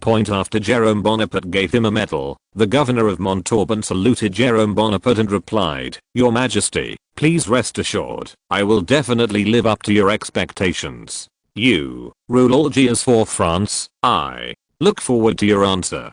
Jerome Bonaparte patted Montauban's shoulder and encouraged. After the award ceremony, the governor of Montauban and the generals invited left the Tuileries Palace, and General Wayne was called to a room by Jerome Bonaparte, and Jerome Bonaparte wanted to have a heart-to-heart talk with him before taking office. "Vaillant, sit down." Jerome Bonaparte said to Wayne. "Yes, Your Majesty." Vaillant sat on the sofa opposite Jerome Bonaparte. Immediately afterwards, Jerome Bonaparte threw the cigarette he had specially prepared on the square table to Wayne. "If you know how good you are, smoke it." "Yes." Wayne skillfully lit the cigarette with flint and held it in his mouth, and then took one from the cigarette case and handed it to Jerome Bonaparte respectfully. Jerome Bonaparte took the cigarette and lit it. After a while, the sofa was enveloped in smoke. The first cigarette was soon over. During this period, neither of them said a word. Jerome Bonaparte stretched out his hand again and said to General Wayne, "Give me another one." General Wayne once again handed one to Jerome Bonaparte and then ordered one for himself as well. When the second rod was half drawn, Jerome Bonaparte asked General Wayne, "Vaillant, you have been my adjutant for a while." "Yes, Your Majesty." General Vaillant nodded and replied to Jerome Bonaparte, "A little over a year ago, I was honored to be promoted by you to be Your Majesty's adjutant. This time, I will promote you as Minister of War. I hope you don't hate me." Jerome Bonaparte put his cigarette in his hand into the ashtray made of crystal and said lightly twice, "Your Majesty, how could it be?" Vaillant shook his head and responded to Jerome Bonaparte, "I'm really grateful that you can promote me to be Minister of War." "Really?" Jerome Bonaparte first chuckled and then said to Wayne with a solemn face, "Vaillant, I don't care what kind of mentality you have when you take office, but I hope you can seriously treat the post of Minister of War. Although the current Minister of War has lost a large part of his power, he still has a considerable influence on the military. A good war minister can significantly improve a country's military strength. And a war minister who only knows how to get along can make a country's military strength decline. The reason why I promoted you as Minister of War is on the one hand, because of your trust in your ability, and on the other hand, because you are a general from the Tuileries Palace. I trust you more than other generals. Your Majesty, thank you for your trust in me." Vaillant replied to Jerome Bonaparte with a hint of joy. To be able to be told "I trust you more" by His Majesty the Emperor in person, Wayne believes that his future will not be too bad. The Minister of War is destined to be only a platform for him, not an endpoint. Especially, some time ago, after I proposed the military reform to the Legislative Council, and it was approved by the Legislative Council. The Minister of War is even more crucial, so you must cooperate with Chief of Staff Neil to make the reserve system, to be precise, the semi-reserve system, is fully implemented in France. Jerome Bonaparte told General Wayne, "I will definitely cooperate well with the General Staff Neil." General Vaillant assured Jerome Bonaparte, "By the way, when cooperating, don't give in blindly. If Neil deviates in some respects, you should also inform me in time. Do you understand?" Jerome Bonaparte once again to Neil. Although Jerome Bonaparte gave the General Staff the right to dominate the field of military orders, he also wanted to draw a red line for them in the field of military and political affairs. Otherwise, once the fields of military administration and military order are mixed, the General Staff Department will become the former War Department again. No, it should be said that the enhanced version of the War Department. Jerome Bonaparte has never forgotten the lessons of the Second German Empire. Your Majesty, I will definitely keep it in my mind. General Wayne assured Jerome Bonaparte. "Okay, Wayne, that's all I have to say." Jerome Bonaparte snuffed out the asterisk of the cigarette, then put the cigarette into the ashtray. Vaillant also threw the cigarette into the ashtray and stood up to salute Jerome Bonaparte. Next, Jerome Bonaparte ordered General Wayne to report to the War Department. A few days later, French Foreign Minister Valouski brought two messages to Jerome Bonaparte. Your Majesty, the Archduke Maximilian of Warsaw invites you to attend the coronation ceremony in Warsaw in October.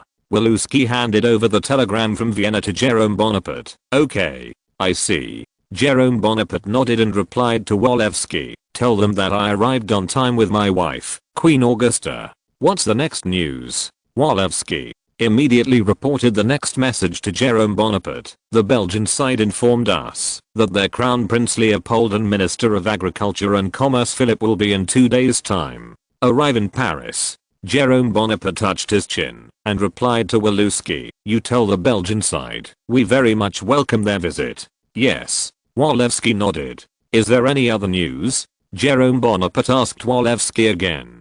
Walewski shook his head and replied to Jerome Bonaparte, Your Majesty, there is no other news at this time. Yeah. Thank you so much. Jerome Bonaparte euphemistically issued an order to evict the guests. Not long after Walewski left, the Sardinian ambassador appeared in Jerome Bonaparte's study, and he also brought Cava's reply to Jerome Bonaparte, Your Majesty, the Prime Minister of Cava specially ordered me to tell you that the Kingdom of Sardinia, after careful consideration, decided to give up on the advice you gave. Because Sardinia's national strength is different from that of France, we cannot afford to spend money on it, consumed in the endless colonial activities. The Sardinian ambassador said embarrassingly to Jerome Bonaparte, however, we are very grateful to Your Majesty for your advice. It's okay. Jerome Bonaparte felt a little disappointed. I respect the choice of the Kingdom of Sardinia. What? A good take on the bait, but unfortunately I still haven't fallen for the bait. However, regarding the labor agreement, our Prime Minister agrees to your request. The Sardinian ambassador hurriedly reported good news to Jerome Bonaparte. The Prime Minister told me in the telegram, Your Majesty, you as many people as you want. Sardinia can provide you with as many laborers. Yes. Jerome Bonaparte nodded and responded to the Sardinian ambassador, you can talk to the colonial ministry on this question. However, you need to wait for a while, because the colonial minister is still on his way back to Paris. Your Majesty, we can wait. The Sardinian ambassador hurriedly said. Afterwards, the Sardinian ambassador left the Tuileries Palace. 2 days later, the Belgian Crown Prince Leopold and the Minister of Agriculture and Commerce Philip arrived in Paris by train. This time, Jerome Bonaparte did not meet them personally, but sent Mocket to meet them. After Crown Prince Leopold arrived at the Tuileries Palace, Jerome Bonaparte and Queen Augusta were already standing in the lobby of the Tuileries Palace and waiting. Welcome to the Tuileries again. Jerome Bonaparte said to Crown Prince Leopold. Riyadh1.com Your Majesty, thank you very much for your reception. Leopold bowed respectfully to Jerome Bonaparte. Immediately, Jerome Bonaparte and Als, the Minister of Agriculture and Commerce, Leopold and Philip entered a room in the Tuileries Palace to discuss. Leopold, would you like to establish a coal and steel community alliance with France? Jerome Bonaparte, who had just entered the room, asked Leopold bluntly, Your Majesty, if we establish this alliance with France, what can we gain? Leopold asked Jerome Bonaparte rhetorically, a market with more than 30 million people.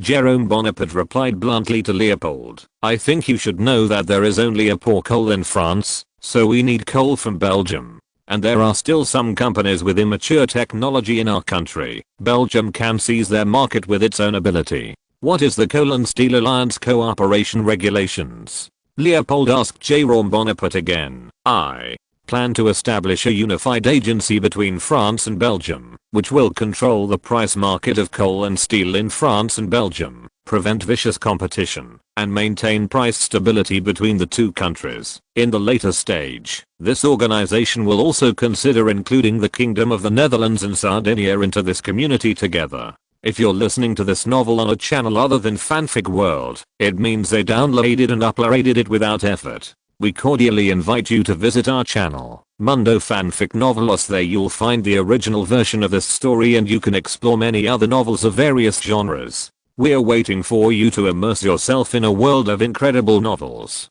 Chapter 789, Beauties. After listening to Jerome Bonaparte's explanation, Crown Prince Leopold hesitated for a moment and nodded to Jerome Bonaparte. Seeing this, Jerome Bonaparte smiled and suggested to Crown Prince Leopold that he would leave the remaining questions to the Minister of Agriculture and Commerce to talk, and Leopold and him could take advantage of this time to go to the Paris Opera to enjoy the opera. I heard that there is a newcomer to the Paris Opera House. Leopold, are you willing to come with me? Jerome Bonaparte asked Crown Prince Leopold in a scrupulous manner. Of course I do, Your Majesty. Leopold replied immediately. Jerome Bonaparte and Leopold took a carriage to the Paris Opera House. When Jerome Bonaparte and Leopold got off the Paris Opera House, they happened to see their ex who also got off the bus. King Ludwig I of Bavaria. As for why it is the predecessor, of course, it is because Ludwig I sent troops to suppress the German nationalists in Munich during the Great Revolution of 1848. As a result, the German nationalists counterattacked and the people of Bavaria spontaneously formed national self-defense. Under coercion, Ludwig was only forced to pass the throne to his son Maximilian I, and it was from that time that he began to settle in Paris. Since Jerome Bonaparte was crowned emperor, Ludwig I, the former king, became a regular visitor to the court. When Ludwig I saw Jerome Bonaparte and Leopold get off the carriage, he was stunned for a moment, and then hurriedly ran towards Jerome Bonaparte. After seeing Ludwig I, the guards responsible for the safety of Grand Bonaparte and Crown Prince Leopold did not stop Ludwig I. King Ludwig I, who approached Jerome Bonaparte, immediately saluted Jerome Bonaparte and said, Your Majesty, I didn't expect to see you here. What? Jerome Bonaparte asked Ludwig I in a joking tone. Could it be that I can't come to the Paris Opera? Of course not. Ludwig I shook his head decisively. Stop talking about this. Jerome Bonaparte said to Ludwig I, the time for the show is about to begin. Jerome Bonaparte, Leopold and Ludwig I entered the Paris Opera together, during which Jerome Bonaparte introduced Leopold to Ludwig I. Ludovici I and Leopold were officially acquainted. After Jerome Bonaparte and others came to the interior of the Paris Opera House, the manager of the Opera House came to Jerome Bonaparte. Is the box ready? Jerome Bonaparte asked sullenly. It has already been prepared for you. The manager responded respectfully. Your Majesty, please come with me. Under the guidance of the manager of the opera house, the three of them came to a box with a big red carpet and a rose-colored drapery. Although the decoration of this box is very ornate, the interior design is really simple. There are only a few tan blue upholstered chairs and a round table made of stone. Other than that, nothing else. The three of Jerome Bonaparte sat quietly on the back chairs, waiting for the play to begin. After a while, the manager of the opera house appeared again in Jerome Bonaparte's box. This time he brought Jerome Bonaparte a fruit platter, a plate of snacks, a pot of black tea, and 3 teacups. The service is not bad. Jerome Bonaparte nodded with satisfaction, and then said sullenly, I hope your next drama can be like your service. We are honored to receive your praise. The manager replied with a humble glance at Jerome Bonaparte. Please rest assured, Your Majesty, our drama will definitely satisfy you. By the way, I haven't asked you yet, whose work you are performing in this drama. Jerome Bonaparte asked casually. Your Majesty, this is a drama adapted from Mr. Victor Hugo's Les Miserables. The manager replied to Jerome Bonaparte. Hearing the familiar name of Victor Hugo, Jerome Bonaparte was stunned for a few seconds. He had not heard the name Victor Hugo for several years. Unexpectedly, the opera house can still hear Victor Hugo's play. Am I being too harsh on Hugo? Jerome Bonaparte began to reflect on whether his original methods were too inhumane. After all, Victor Hugo also indirectly helped his people.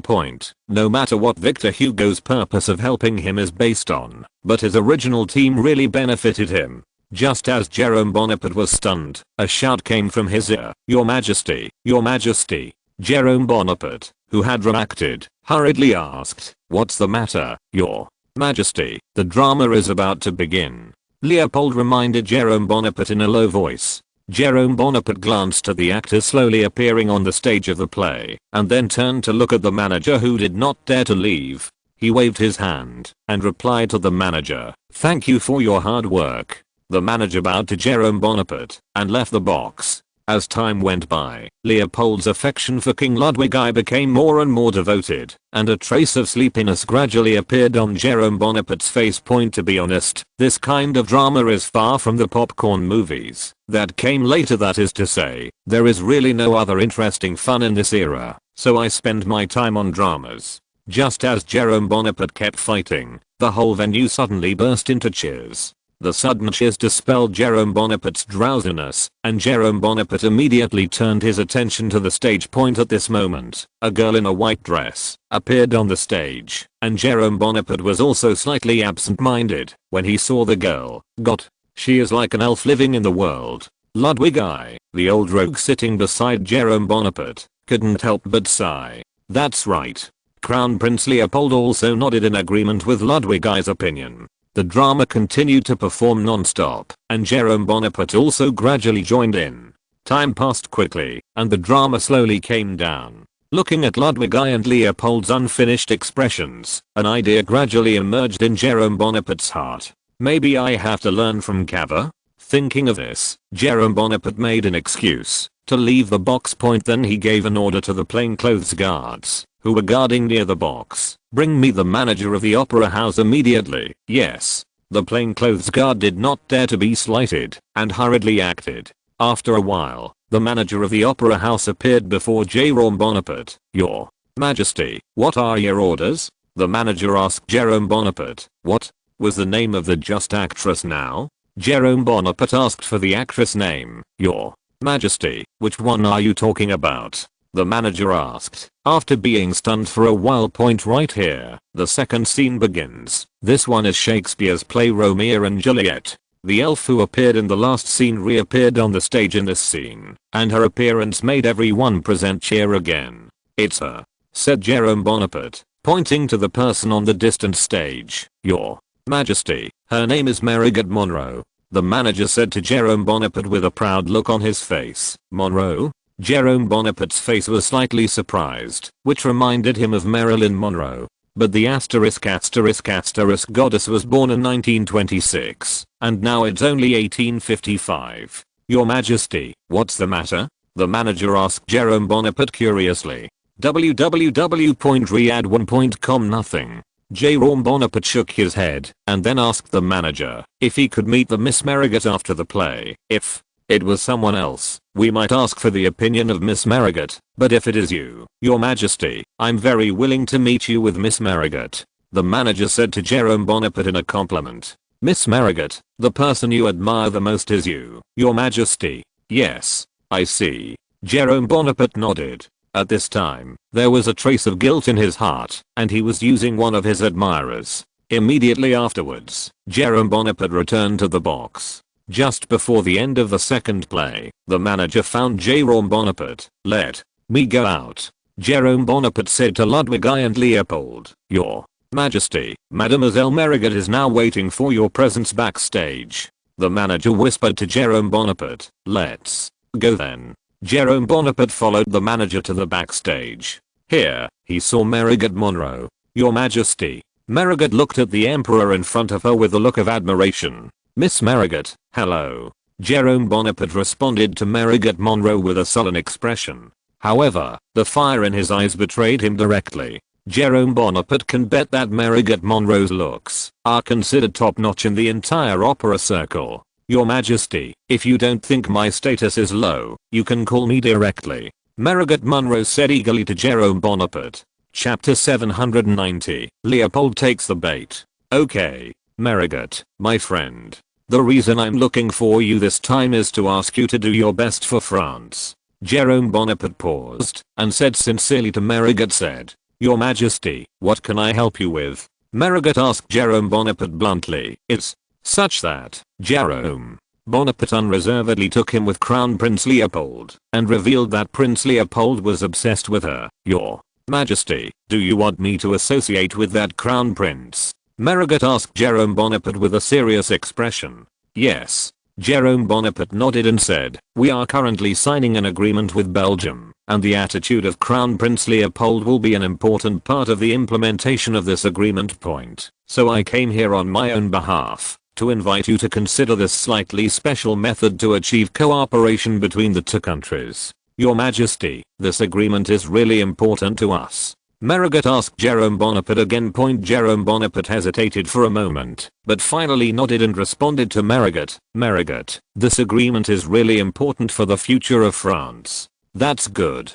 A genial smile appeared at the corner of Marigott's mouth. She nodded and replied to Jerome Bonaparte, "Your Majesty, I agree to your terms. On behalf of France, I thank you for your efforts." Jerome Bonaparte said to Marigott with a hint of guilt in his heart, "However, Your Majesty, you also need to promise me a condition." Marigott turned to Jerome Bonaparte. "What conditions?" "As long as the conditions are within my authority, I will satisfy them."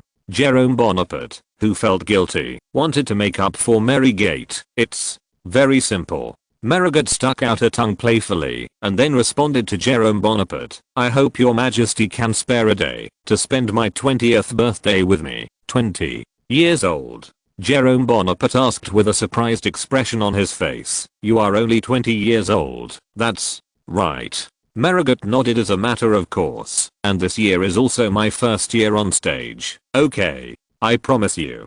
Jerome Bonaparte replied to Marigott, "I will give you a special birthday present on your birthday. By the way, when is your birthday?" "It's my birthday the day after tomorrow," replied Marigott to Jerome Bonaparte. "Okay." Jerome Bonaparte nodded to Marigott. Then Marigott asked Jerome Bonaparte to go to her rented apartment alone on her birthday. Jerome Bonaparte also agreed to Marigott. After Jerome Bonaparte talked with Marigott about the conditions, Marigott immediately asked Jerome Bonaparte, "Your Majesty, when will you introduce me to him?" "After all the dramas are over, I will find a reason for him to come over. Then you can get to know each other." Jerome Bonaparte said to Marigott, "Then you have to hurry up.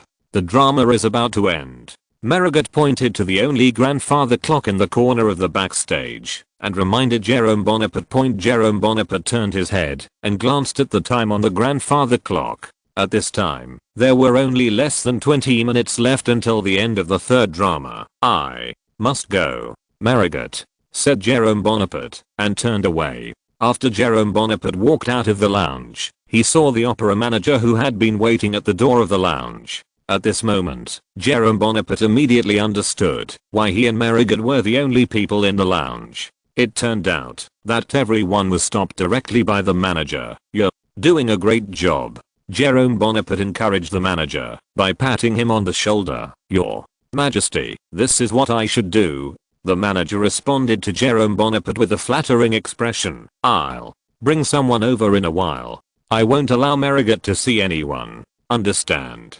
Jerome Bonaparte replied to the manager in a stern tone. I see." The manager stammered back to Jerome Bonaparte. Then, Jerome Bonaparte returned to the box. When he entered the box, he found that Leopold and Ludwig I in the box were drinking tea boredly, and it could be seen that they had no interest in the third drama. "Your Majesty." The appearance of Jerome Bonaparte made Leopold and Ludwig I cheer up. "I suddenly had an urgent matter just now, and I went to deal with it," Jerome Bonaparte said lightly, and then deliberately pretended to be puzzled and asked Leopold and Ludwig I why listless. Leopold and Ludwig I said that the third play was really a bit of aesthetic fatigue. "Why didn't you get tired of your aesthetics during the last drama?" Jerome Bonaparte asked in a playful tone. "Romeo and Juliet is a story from hundreds of years ago. Not the same." Leopold replied to Jerome Bonaparte, shaking his head. "Yes, not the same."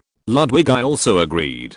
"By the way, the manager invited me backstage to meet the heroine of the previous play, but I refused." Jerome Bonaparte said to Leopold and Ludwig I in a casual tone. "Your Majesty, your rejection is too hasty."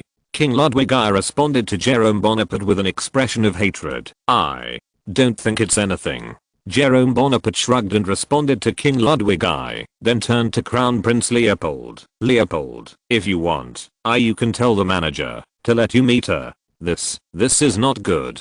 Leopold replied to Jerome Bonaparte. "What's wrong with that?" Jerome Bonaparte responded indifferently. "The opera house treats them as cash cows, not just a service. Without our support, no one would have watched the most beautiful opera. Mr. Ludwig I did not have the status of a king, so call him Mr. Do you think I'm right?" "Your Majesty, what you said is absolutely correct." Ludwig I nodded decisively. "If those actors hadn't been supported by us dignitaries, how could they have made so much money?" "That's fine." Crown Prince Leopold still had some thoughts of wanting to meet with Marigott, and he agreed to Jerome Bonaparte's request for a connection. "Will this cause you any problems?" "What trouble?" "Of course not. How can an opera house be in trouble? Jerome Bonaparte shook his head and responded to Crown Prince Leopold. So, after the end of the third drama, Crown Prince Leopold, led by the manager, went backstage to make friends with Marigot Monroe. Jerome Bonaparte and King Ludwig I quietly watched Leopold's figure drifting away, and then the two smiled at each other. Jerome Bonaparte, who returned to the Tuileries Palace, saw Philip, Minister of Agriculture and Commerce of Belgium, in the hall. Philip immediately asked Jerome Bonaparte where Crown Prince Leopold was. Leopold may not be able to come back tonight. Jerome Bonaparte smiled and then instructed Mercury to prepare a suitable room for Minister Philip. That evening, Jerome Bonaparte and Queen Augusta talked about what happened today at the Opera House. Will you be seen through by Leopold? Augusta Guangai was a little worried that, after seeing through Jerome Bonaparte's behavior, Leopold made an irrational choice in a fit of rage. So, what if you see through it? Jerome Bonaparte answered without fear to Queen Augusta. Could the Kingdom of Belgium still be turned upside down? If it's a big deal, it will be scattered in one shot, not to mention the brother-in-law in the Netherlands, already drooling over the Kingdom of Belgium. It really doesn't work. Riyadh1.com Let the Kingdom of the Netherlands solve the Kingdom of Belgium. Anyway, the relationship between them and the Orleans family is still unclear. Taking them down would be regarded as cutting off one of the tentacles of the Orleans family that reached out to France. In fact, when Jerome Bonaparte said this, there was also an element of hilarity in it. You can be sure. Queen Augusta nodded to Jerome Bonaparte. By the way, Vernier said she received another letter from Cava. Jerome Bonaparte immediately became energetic. Why did Cava lie to Vernier in his letter? I'm still encouraging Vernier not to give up her dream of Italian unification. Queen Augusta responded casually. This guy Cava is really stubborn. Jerome Bonaparte couldn't help but, yeah. Queen Augusta also sighed with emotion and then said impulsively, why don't you just help them? Help? How can I help? Jerome Bonaparte sighed softly. The situation on the Apennine Peninsula involves more than half of Europe, so there is absolutely no possibility of a non-violent solution. Once we choose a violent solution, then we will have an Austrian Empire that hates the French Empire, a Papal State that hates us, and a New Italy that hates us. It doesn't do us any good at all. That's true. Queen Augusta nodded and replied to Jerome Bonaparte. Immediately, Queen Augusta asked Jerome Bonaparte when he was leaving for Poland. Jerome Bonaparte told Augusta that he would leave for Vienna in late September and then to Warsaw via Vienna. Chapter 791, Hierarchy, Upper. Under the beauties of Jerome Bonaparte, Crown Prince Leopold had a wonderful night. It was not until noon the next day that Jerome Bonaparte met with Crown Prince Leopold again. At this time, Crown Prince Leopold sat opposite Jerome Bonaparte with a smug look on his face, talking endlessly about the wonderful night he spent with actress Marigot last night. Jerome Bonaparte listened quietly to Crown Prince Leopold's speech, echoing it twice from time to time. After Crown Prince Leopold finished his speech, Jerome Bonaparte said in a low voice, Leopold, it seems that you are very satisfied with that little stunner. Yes, Your Majesty. Crown Prince Leopold replied to Jerome Bonaparte with an unfulfilled expression on his face. She made me experience it, and I never felt it. You're satisfied? Jerome Bonaparte said to Crown Prince Leopold with a smile. By the way, Your Majesty. Crown Prince Leopold continued to ask, how much is she worth? Jerome Bonaparte's expression froze, and then he responded sullenly, I don't know about this. You can ask Mocha, he has a lot of research on this area, yeah. Crown Prince Leopold nodded again, then left Jerome Bonaparte's study. After the departure of Crown Prince Leopold, Jerome Bonaparte continued to work. The Coal and Steel Community Alliance agreement between Dulles and Philip is still in the stage of steady progress. That afternoon, Jerome Bonaparte ordered Mocha to prepare him a necklace. Your Majesty, who is this necklace intended for? Mocha asked Jerome Bonaparte. Why do you ask so much? Jerome Bonaparte frowned slightly and said to Mocha, I'll ask you to prepare. You can just prepare. Where does all this nonsense come from? Seeing that Jerome Bonaparte was a little unhappy, Mocha hurriedly replied with a yes and then left Jerome Bonaparte's study. That night, when the exhausted Jerome Bonaparte was about to lie down to rest, Queen Augusta's voice reached Jerome Bonaparte's ears. I heard people say, you prepared a necklace. Mocha, you betrayed me. Jerome Bonaparte wanted to replace Mocha even more strongly in his heart, but for now, he still wanted to get Augusta from the lake point. Don't look at Augusta letting him mess around outside before. That's because the objects of Jerome Bonaparte's mess are basically under Augusta's control. Now the Marquis of Valle has left Paris with the little Marquis and settled in the southern city. Vernier was also the private secretary of Queen Augusta and belonged to Jerome Bonaparte before, and Eugenie is now in the Cold War stage where he has no contact with Jerome Bonaparte for a long time. Now Queen Augusta has completely suppressed all the competitors, so Jerome Bonaparte can be sure that Augusta will never allow a new challenger to appear. Who told you? Jerome Bonaparte raised his voice and asked Augusta, as if he was being poked. It's Mocha, right? Whether it's Mocha or not, I just want to ask, what are you going to do with the necklace? Queen Augusta asked angrily with a slightly angry tone. Which new lover are you going to give it to? What's wrong? Jealous? Jerome Bonaparte asked Augusta in a playful tone. As your wife, I have an obligation to know who the necklace is for. Queen Augusta responded coldly to Jerome Bonaparte. Since you want to know so much, then I will tell you mercifully. Jerome Bonaparte replied to Queen Augusta, I really want to give this necklace to others, and it is not any of you, it's Marigot Monroe, right? Queen Augusta then said to Jerome Bonaparte. Jerome Bonaparte showed a ghostly expression. He asked in surprise, how did you know? Intuition. Queen Augusta replied flatly, you guessed it right. Jerome Bonaparte nodded and admitted, the necklace is indeed for that aunt. You trying to make things happen between the actress and Leopold. Why did you prepare yourself in a blink of an eye? Queen Augusta asked Jerome Bonaparte with a hint of yin and yang. Listen to my explanation.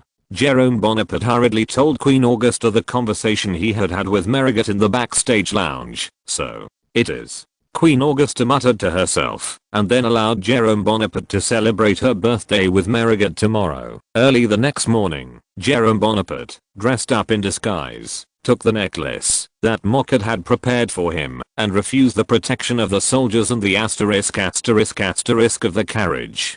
Set off on foot to Marigot's residence point. When Jerome Bonaparte arrived in front of a newly built building, the building had 6 floors, of which the first and second floors were rented to a department store, and the third floor was a traditional residential area. And Marigot stayed in a room on the third floor. When Jerome Bonaparte stepped on the door of the department store and entered it, there were Baroque-style decorations and Florentine-style spiral staircases. All kinds of goods are neatly planned in the areas where they should be prevented. Every customer entering the store is a well-dressed gentleman and a beautifully dressed lady, and none of them are really low-level people. Jerome Bonaparte, who had watched the view on the first floor, climbed up the stairs, and 2 ladies wearing sky blue dresses and holding a folding fan slowly walked downstairs. The 3 people in the corridor happened to bump into each other. Ma'am. Jerome Bonaparte, adhering to the gentleman's style, said to them politely. Since Jerome Bonaparte's Parisian accent is not up to standard, and his clothes are a little rustic today, the 2 ladies subconsciously regarded Jerome Bonaparte as a native aristocrat from the country.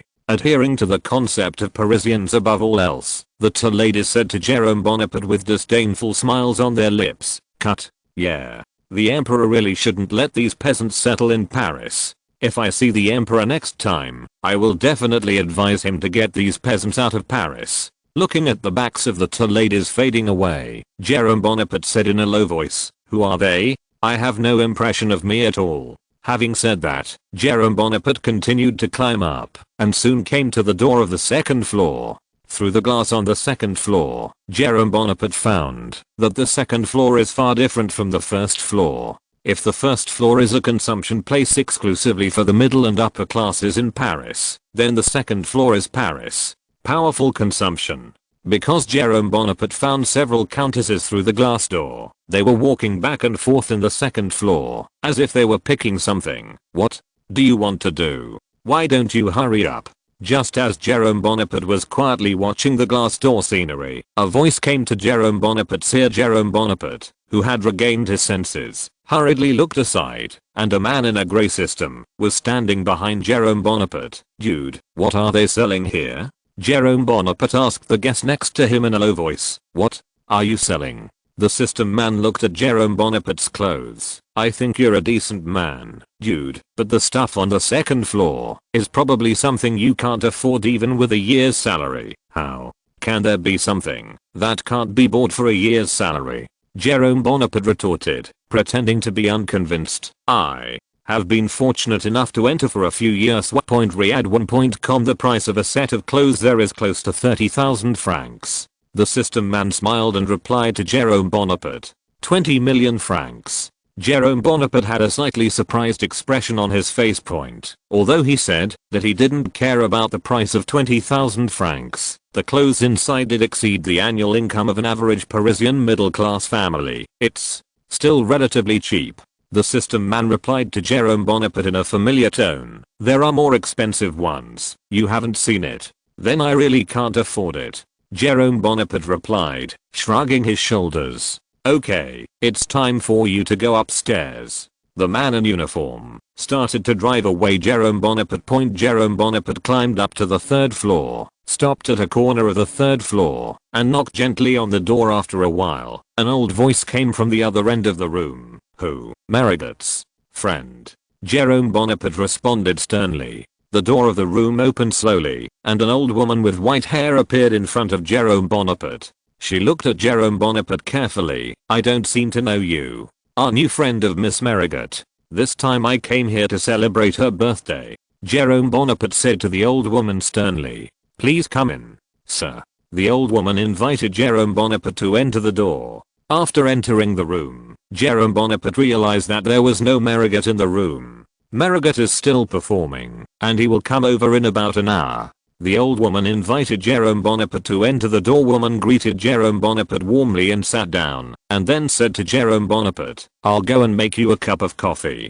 Chapter 792, Hierarchy, Below, Trouble. Jerome Bonaparte nodded and replied to the old woman, You're welcome, sir. The old woman showed a kind smile on her old and wrinkled face, and then she asked Jerome Bonaparte if she needed to add some sugar cubes or milk. Add some sugar. It doesn't need to be too sweet. Jerome Bonaparte said to the old woman with a smile. After a while, the old woman respectfully handed a cup of coffee to Jerome Bonaparte and whispered, Sir, please wait for a while before drinking it. Jerome Bonaparte gave her HMM. And then talked to the old woman about Marigott. The old woman told Jerome Bonaparte that Marigott met a prince from the Kingdom of Belgium 2 days ago, and the two have been developing rapidly recently. However, according to my observation, I found that Miss Marigott doesn't seem to like that prince. She seems to be under some pressure to communicate with that prince. The old woman replied to Jerome Bonaparte, and then secretly, out of the corner of his eye, he looked at Jerome Bonaparte. Jerome Bonaparte's face was slightly ashamed. He knew that the reason why Marigott was with Leopold was because of his despicable and shameless use of France's righteousness to oppress her. However, that prince is very generous. He paid the lady a lot of money. The old woman continued to respond to Jerome Bonaparte, Isn't this a trick? I'll take care of you. Jerome Bonaparte realized that it was a bit inappropriate to say prostitution, and quickly changed his words. Sir, it's a lucky thing to be taken care of in Paris. The old woman replied to Jerome Bonaparte in a familiar tone. Many people don't have the opportunity, even if they want to be taken care of. Just like our upstairs resident, they dreamed of being nurtured. The occupants upstairs?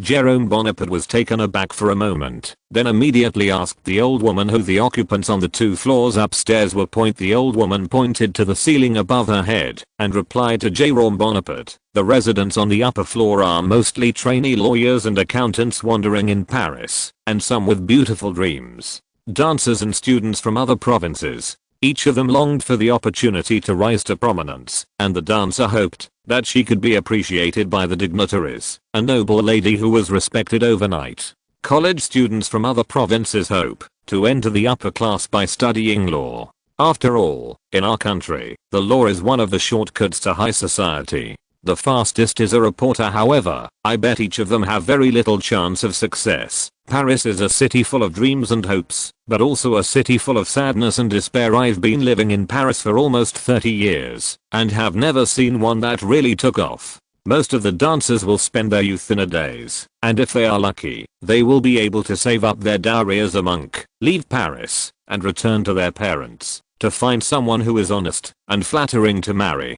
The dancer with less luck will die in the torment of illness, and those future lawyers with dreams will end their lives in one lawsuit after another. Jerome Bonaparte listened quietly to the old woman's speech, and then responded, "Old man, are you being too pessimistic?" "It's pessimistic." The old woman smiled and said to Jerome Bonaparte, "Sir, I guess you must be a nobleman of extraordinary birth." "Huh? Where did you see it?" Jerome Bonaparte asked the old woman. "My eyes are not as old as my body." The old woman pointed to her own eyes and answered Jerome Bonaparte with extreme confidence, "It's barely enough." Jerome Bonaparte responded ambiguously to the old woman, "However, what does this have to do with what I just said, sir? Because you are an aristocrat. Since you were born, the education you received, and the road you planned, are very different from those upstairs. It can be said that you have been destined to stand in certain places since you were born. It is difficult for a person to reach the heights in his life.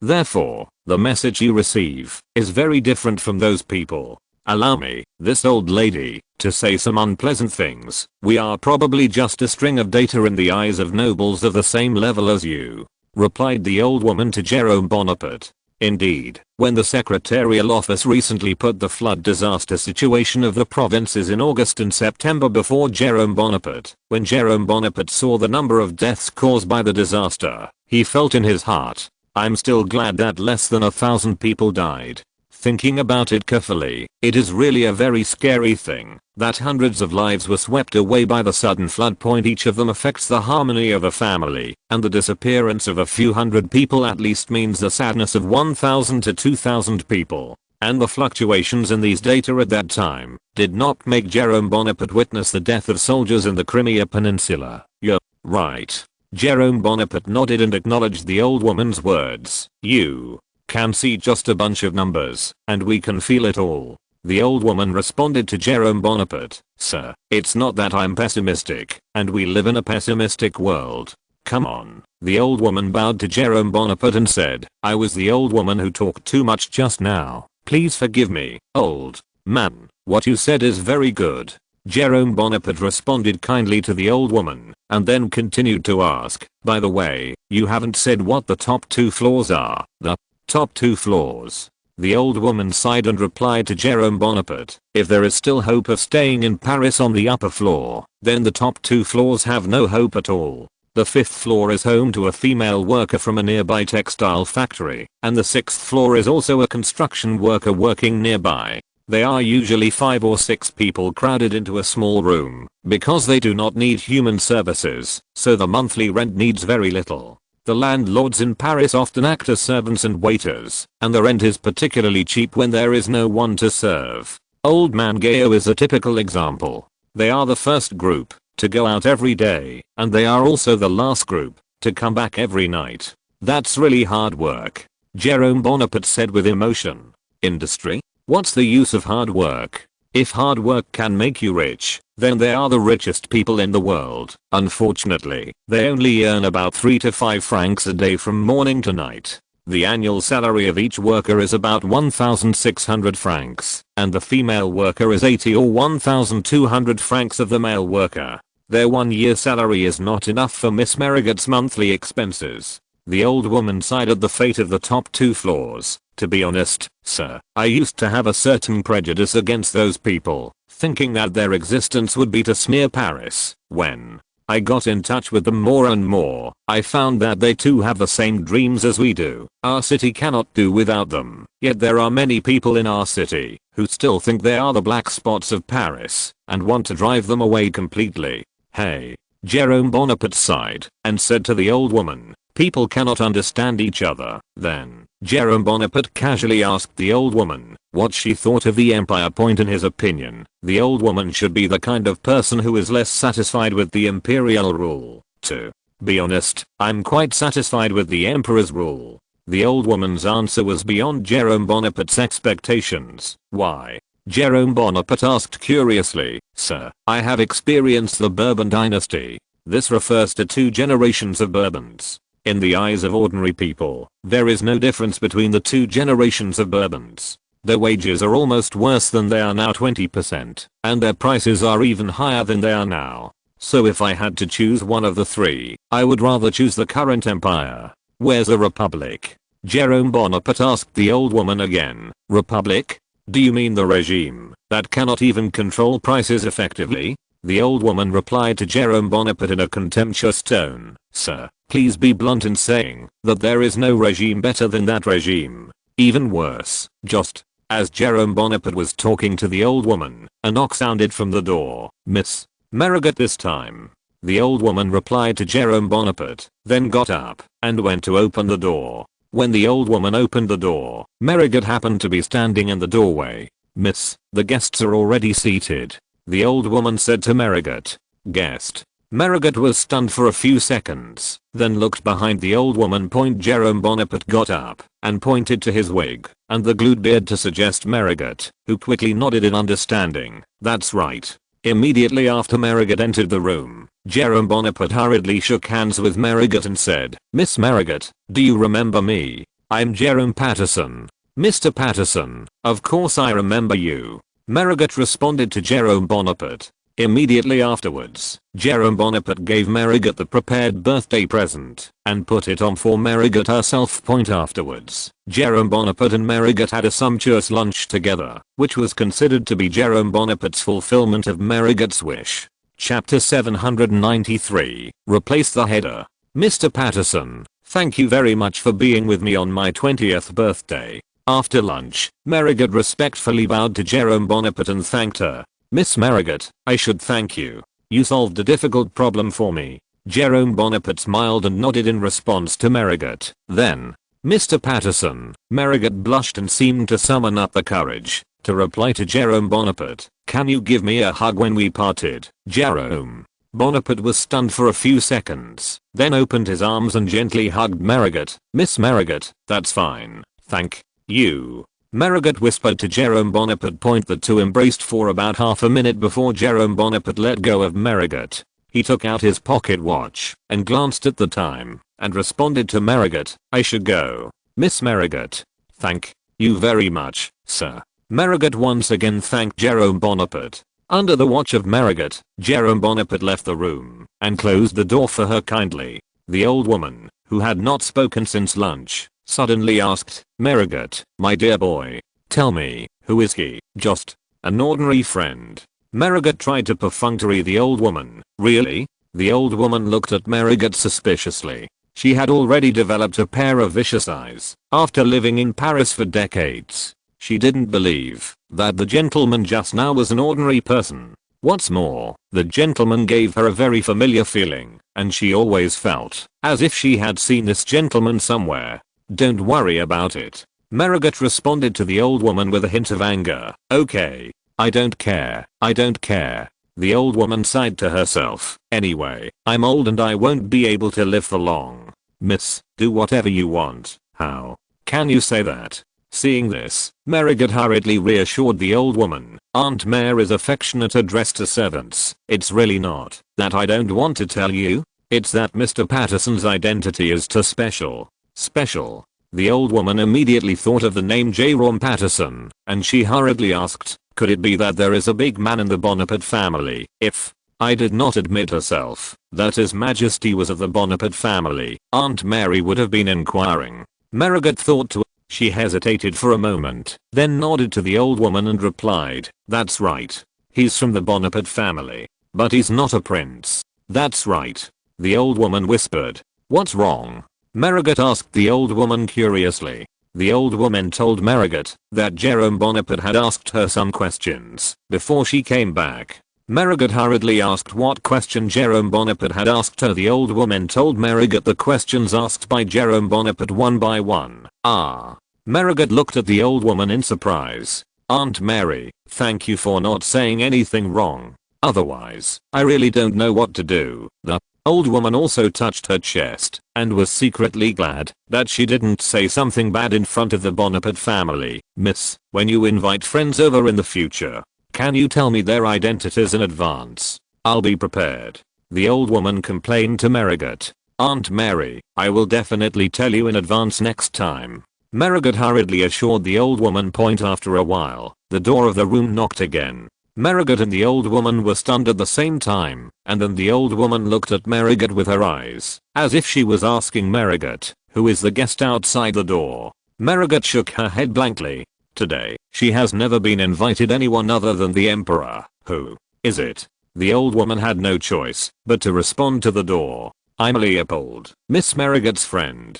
The voice of Crown Prince Leopold reached the door. Merigot's heart was lifted into her throat at once. If His Majesty the Emperor hadn't left just now, I'm afraid it wouldn't end well now. His Royal Highness, why are you here? Merigot hurriedly asked the Crown Prince. I heard from others that today is your birthday.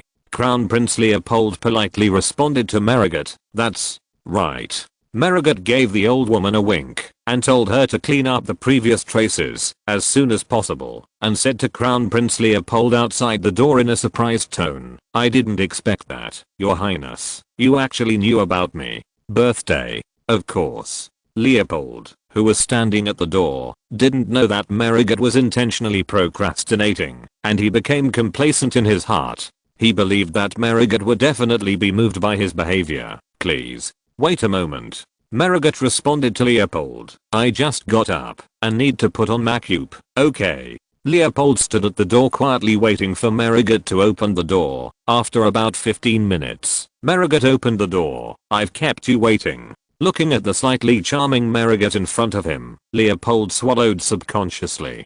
Come in. Merigot invited Leopold to enter. After Leopold sat down, Merigot responded to Leopold with an annoyed expression. I didn't know His Highness was coming today, so I didn't prepare in advance. No need to prepare. Let's go out to eat. Leopold hurriedly replied to Merigot, and then gave Merigot the flowers in his hand. Okay then.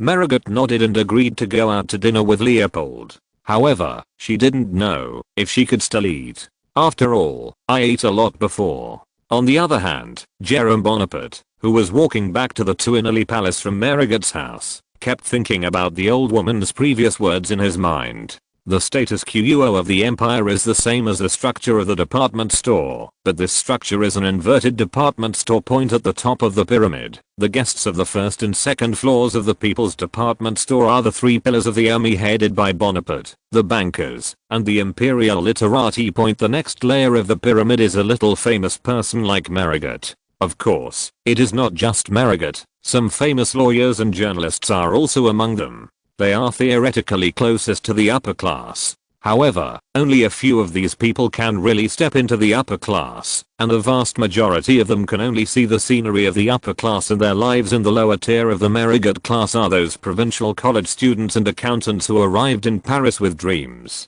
Compared with those of the upper class in appearance, they are more numerous, but there are few of them can really step into the upper floors. Only turmoil can enable them to complete their class transition. Some of the upstarts of the July dynasty rely on turmoil to get up. Therefore, some of these people yearn for turmoil, and some are most afraid of turmoil. The bottom layer, and the foundation of the entire pyramid, is the textile and construction workers on the 5th and 6th floors. Their number is the largest in Paris, and they are also the most turbulent. The entire pyramid is interlocked, and any link being evacuated will affect the dominance of Jerome Bonaparte's upper echelons. So Jerome Bonaparte found himself obliged to conduct a census to take a look at the conditions of the underclassmen in Paris. So, after returning to the Tuileries Palace, Jerome Bonaparte called Basilio over. Your Majesty. Basilio replied respectfully to Jerome Bonaparte. Basilio, are you interested in serving as the head of the Tuileries Palace? Jerome Bonaparte asked Basilio. There was a flash of excitement on Basilio's face. The identity of the royal family director was many times higher than that of the general manager of the North Industries Group. However, Basilio was a little worried about the director Mocha, and he said politely, Your Majesty, you already have a director Mocha. You don't need to appoint another director. I'm going to let Mocha go to exercise for a while. Jerome Bonaparte replied to Basilio sullenly. Basilio immediately understood Jerome Bonaparte's subtext. Where does His Majesty the Emperor want to train the chief Mocha? And he clearly wants to send Mocha away. I really don't know where this guy Mocha has angered His Majesty. Basilio couldn't help but gloat over his misfortune. Seeing that Mocha was destined to be unable to turn over, Basilio certainly didn't mind replacing him. Your Majesty, if I take over the position of Director General of Mocha, what will happen to North Industries Group? Basilio asked Jerome Bonaparte, pretending to not forget his work. North Industries Group. Jerome Bonaparte thought for a moment, then responded, when the time comes, I will find someone to take your place. Yes. Basilio replied respectfully to Jerome Bonaparte. However, before you take over from Mocha, I need you to do something for me. Jerome Bonaparte replied to Basilio again. Your Majesty, say it. Basilio hurriedly asked Jerome Bonaparte, go and help me carry out a comprehensive census and count the wages of workers in Paris, Lyon, Strasbourg, Normandy, Marseille, and Nancy. Jerome Bonaparte whispered to Basilio. He ordered, this matter must be kept secret, so that the local mayor cannot find out. Listen clearly. Jerome Bonaparte feared that after his actions were discovered, the locality would hand him a flood of data on wages. After all, water injection data is characteristic of each country. Chapter 794, Community Establishment. Your Majesty, please rest assured, I will carefully complete the task you gave me. Basilio immediately bowed to Jerome Bonaparte, showing his attitude with righteous words. He has already regarded this action as a test given to him by Jerome Bonaparte. If it can be successfully completed, then the position of the royal family director will naturally be an ironclad matter. Conversely, if he cannot guarantee successful completion, then the position is likely to belong to someone else. Because it is impossible for the emperor to let an incompetent person hold such an important position as the head of the royal family. Mocha, you curse again. After hearing Basilio's assurance, Jerome Bonaparte smiled and encouraged Basilio. I expect you to give me a satisfactory answer. Immediately afterwards, Jerome Bonaparte told Basilio that the time he gave him to investigate was from now until the end of the year, which meant that Basilio had plenty of time to prepare. Yes. Basilio salted Jerome Bonaparte again and responded with a sonorous tone. Okay, you can go back to work. Jerome Bonaparte waved his hand and ordered Basilio to leave, and then told Basilio, that's right. If Mocha wants to ask me halfway through if you have anything to do with you, you can tell him, I came here to ask you about the Umbrella Research Institute. You don't need to tell him the rest, you understand. Understood. Basilio nodded in response. Okay, you can go. Basilio walked slowly out of Jerome Bonaparte's study, and he just happened to meet Mocha in the corridor. Mr. Basilio. Mocha nodded to Basilio with a smile. Director Mocha. Basilio couldn't help but raise a little bit of vigilance in his heart, and his expression was still the same as Mocha's smile. When did you come here? Mocha then asked Basilio. It seemed that he didn't know that Basilio was coming. Thanks to His Majesty's grace, I just came here. Basilio responded to Mocha with a pious face, and then looked at Mocha curiously and said, however, Mr. Mocha, were you called to go just now?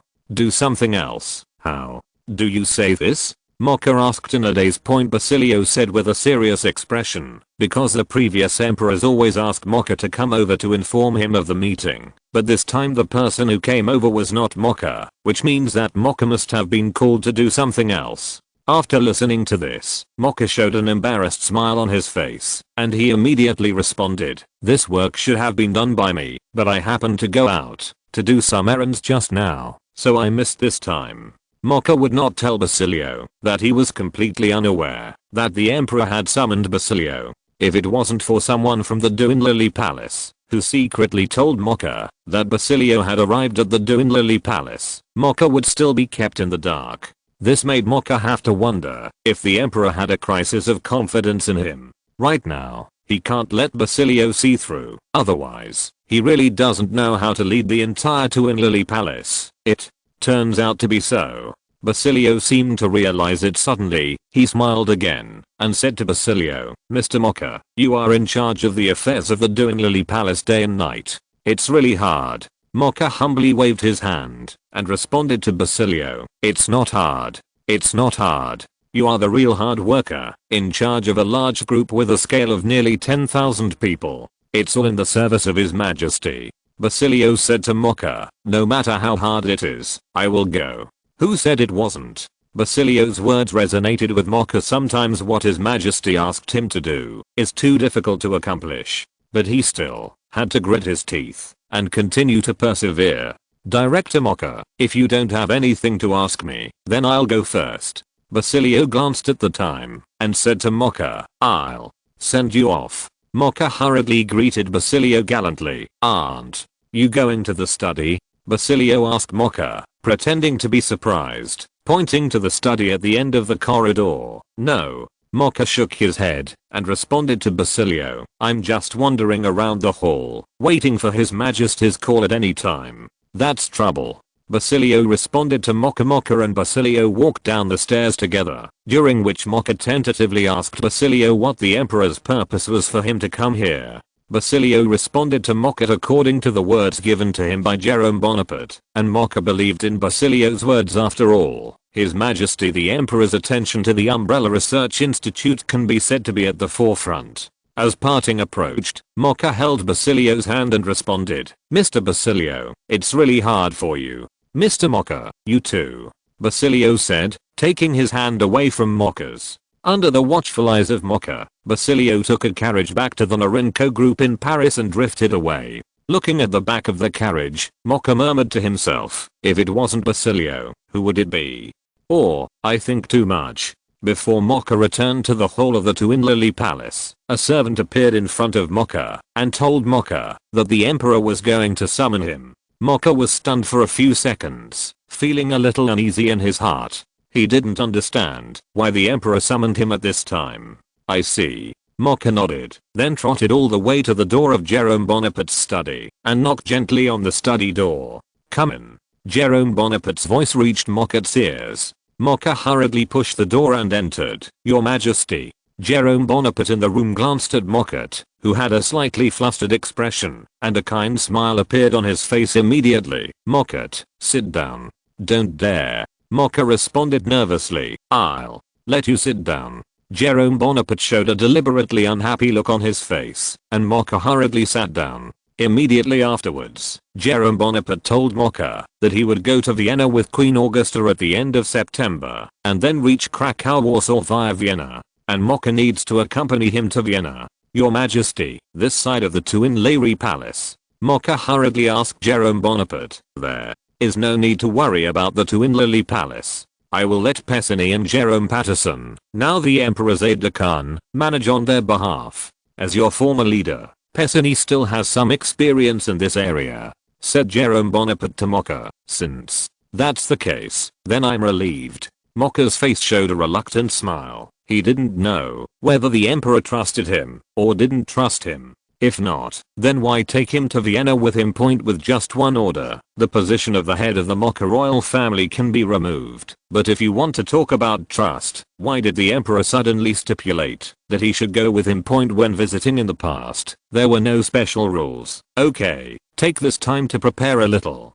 Jerome Bonaparte patted Mocha on the shoulder and said earnestly, the things that should be handed over as soon as possible, and the things that should be instructed should be handed over as soon as possible. However, I believe that Pessinny, who has held this position, should be able to adjust to this identity again. Yes, Your Majesty. Even though he was unwilling, Mocha had to choose to bow his head. The status of the head of the royal family stems from the power of Jerome Bonaparte, not from a spontaneously formed power group like Fulton Moore. Although it is very easy for Jerome Bonaparte to dismantle this power group, forcibly dismantling it will still slightly damage Jerome Bonaparte's prestige and Bonaparte's party.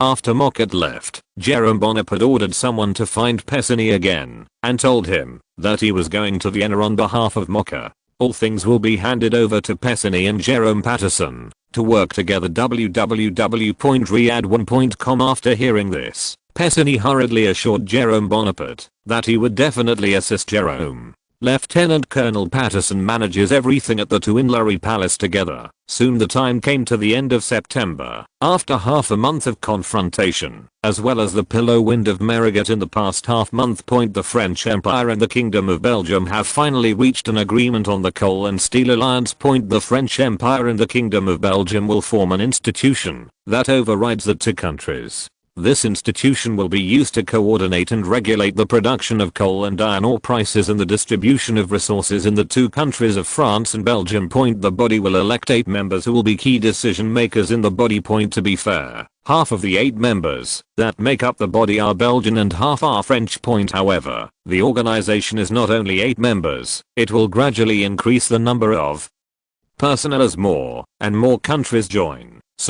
Comes however, in order to prevent the problem of fighting each other caused by too many people, the upper limit of organization members is also limited to 12, which means that as the number of countries increases, the number of members in France and Belgium will inevitably decline. Each member must be unanimously certified by all countries before they can be appointed, and their term of office is 4 years. The Principality of Luxembourg will also be the headquarters of the Coal and Steel Agency. This can also be regarded as the welfare that Jerome Bonaparte gave to the people of Luxembourg in disguise. The poor Luxembourgers will enjoy the benefits brought by this coal and steel community. Chapter 795. Set off. Mr. Philip, I hope that in the future, France and Belgium can cooperate and win-win within the framework of the coal and steel community. And please give my regards to your King Leopold.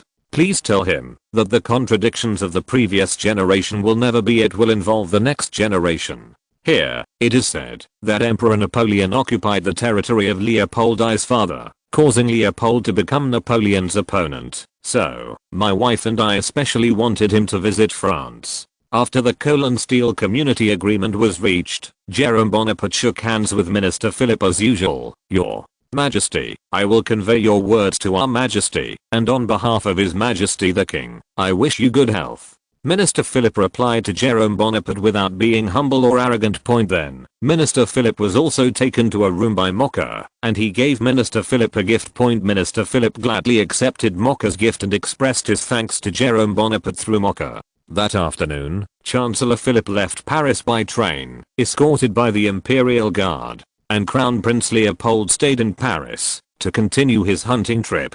2 days later, Jerome Bonaparte and Augusta were ready to go. It's just that before Jerome Bonaparte sets off, he still has a problem to solve, and that is the problem of Crown Prince Leopold. What? About Leopold? Queen Augusta asked Jerome Bonaparte. Wait a minute, I'll call him over and ask for it in person. You can go and see what else needs to be loaded into the car.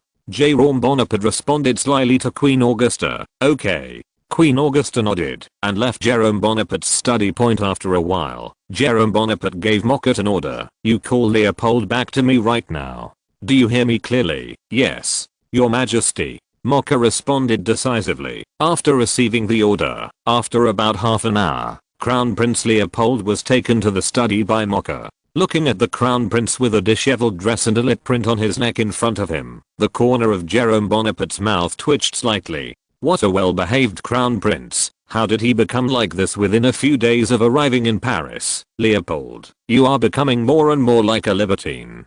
Jerome Bonaparte responded to Crown Prince Leopold with a hint of reprimand. Your Majesty, A look of shame appeared on Crown Prince Leopold's face. During this time, his behavior was indeed a bit too dissolute. And all this is not just the credit of Marigot, but one of his friends also played a role in fueling the flames. This missing friend is Ludwig I. Stop talking about that. Jerome Bonaparte immediately changed the subject and said to Leopold, Augusta and I will be leaving Paris in the next 2 days, and Mocha will accompany us. If you have a difficult problem in Paris while we are away, you can go to the Ministry of the Interior to fight Pessigny to solve the problem, or go directly to the Lily Palace to find my adjutant Jerome Patterson. He will solve these problems for you too. I see, Your Majesty. Leopold nodded to Jerome Bonaparte and then tentatively asked Jerome Bonaparte and Queen Augusta about which country they were going to visit. Augusta and I were invited by the Grand Duke Maximilian of Warsaw to go to Warsaw to attend Maximilian's coronation. Jerome Bonaparte said dauntingly, and then half-jokingly said to him. Crown Prince Leopold replied, Leopold, if you are crowned in the future, don't forget to invite me to watch. My favorite thing is to join in the fun. It's natural. Leopold nodded, and then blessed Jerome Bonaparte. I wish the two majesties a smooth journey on the road to Warsaw. Lend your auspicious words, Jerome. Bonaparte and Queen Augusta, who have solved the problem of Crown Prince Leopold, can finally set foot on the road to Vienna with peace of mind. On September 20th, 1855, Jerome Bonaparte and Augusta set off from Paris by train with all arrangements, and arrived in Strasbourg on the same day. Riegno, the commander of the Strasbourg garrison, had been waiting at the train station for a long time, and Jerome Bonaparte, who got off the train, shook hands with Riegno warmly, and hugged. Jerome Bonaparte immediately ordered Marshal Renault to prepare a carriage for him to cross the border, and he would set off overnight. "Your Majesty, you'd better take a rest. It's still a long time anyway." Renault tried to persuade Jerome Bonaparte. No need. Jerome Bonaparte decisively rejected Riegno's advice. "Augusta and I still have to visit Karlsruhe, the capital of the Principality of Baden, Stuttgart, the capital of the Kingdom of Württemberg, and Munich and Vienna, so there is no extra time to delay. You guys find the right carriage for us, as soon as possible." "Yes, Your Majesty." Seeing that he couldn't resist Jerome Bonaparte, Renault had no choice but to follow Jerome Bonaparte's advice and prepare a carriage for Jerome Bonaparte. About an hour later, several carriages were ready, and Jerome Bonaparte, Augusta, and their entourage took the carriages in turn. In order to prevent accidents from happening to the carriage, Renault personally brought a battalion of elite cavalry with torches to **** Jerome Bonaparte to the east. After more than an hour's journey, Jerome Bonaparte's carriage came to the riverbank. On the other side of the riverbank is the territory of the Principality of Baden. At this time, the soldiers of the Principality of Baden stationed on the riverbank thought that France was going to attack them after seeing the actions of the French army, and the soldiers of the Principality of Baden began to stand by. After about 5 minutes, the officers of the Principality of Baden saw that there was no movement on the other side, and hurriedly shouted in German French friends on the other side, "What are you doing?" German region, especially South Germany and Italy, regional officer courses still include French as a course. Nor did the French Military Academy leave German as a course. The German brothers on the opposite side, "Don't be nervous." Marshal Riegno replied, "I'm Marshal Riegno of the French Empire. We are escorting Our Majesty and the Queen to Warsaw." When the soldiers of the Principality of Baden heard that the people on the other side were escorting the French Emperor's team, they immediately took back the guns in their hands. If they miss Jerome Bonaparte, then this will undoubtedly provoke a war between the Baden Kingdom and the French Empire. At that time, the German Confederation would not be able to keep the Principality of Baden in the face of the angry French Empire. "Please come over with the carriages of the two majesties, and we promise to **** the two majesties out of Baden safely," the public servant of Baden said loudly to the French army. "Okay," Marshal Renault replied. Several carriages, escorted by more than 20 dragoons, stepped onto the bridge and headed towards the site where the Principality of Baden was located. Upon seeing this, the soldiers of the Principality of Baden hurriedly ordered their soldiers to remove all the roadblocks, and ordered the soldiers to stand in 2 rows to meet them. When the carriage approached the bridge in the Principality of Baden, it stopped, and 2 people got off the carriage at the front, and they continued to move forward. The entire carriage was also walking for the first 2 people, and then slowed down. The figure gradually approached the soldiers of the Principality of Baden, and the blurred outline of the lake gradually became clear. "Thank you for your hard work," came a pure South German style German. The person who said this was Jerome Bonaparte, and now the person next to Jerome Bonaparte said, "Augusta Queen, Your Majesty, Your Majesty." When the magistrate of Baden saw Jerome Bonaparte, he stammered in response, "Hello, monsieur." Jerome Bonaparte responded to the Duke of Baden with a smile, and stretched out his hand. The public servant of Baden hurriedly wiped his hands on the military uniform twice. Reading www. Can't you come then held tightly to Jerome Bonaparte. Since he was born, he has never shaken hands with any monarch, and now he is able to shake hands with the most powerful monarch in all of Europe, who also affectionately calls him friend. What an honor this is, Your Majesty. What can I do? The Duke of Baden responded to Jerome Bonaparte, hunched over and trembling. "Monsieur, I have caused you trouble," said Jerome Bonaparte politely, glancing at the officer and then at the soldier.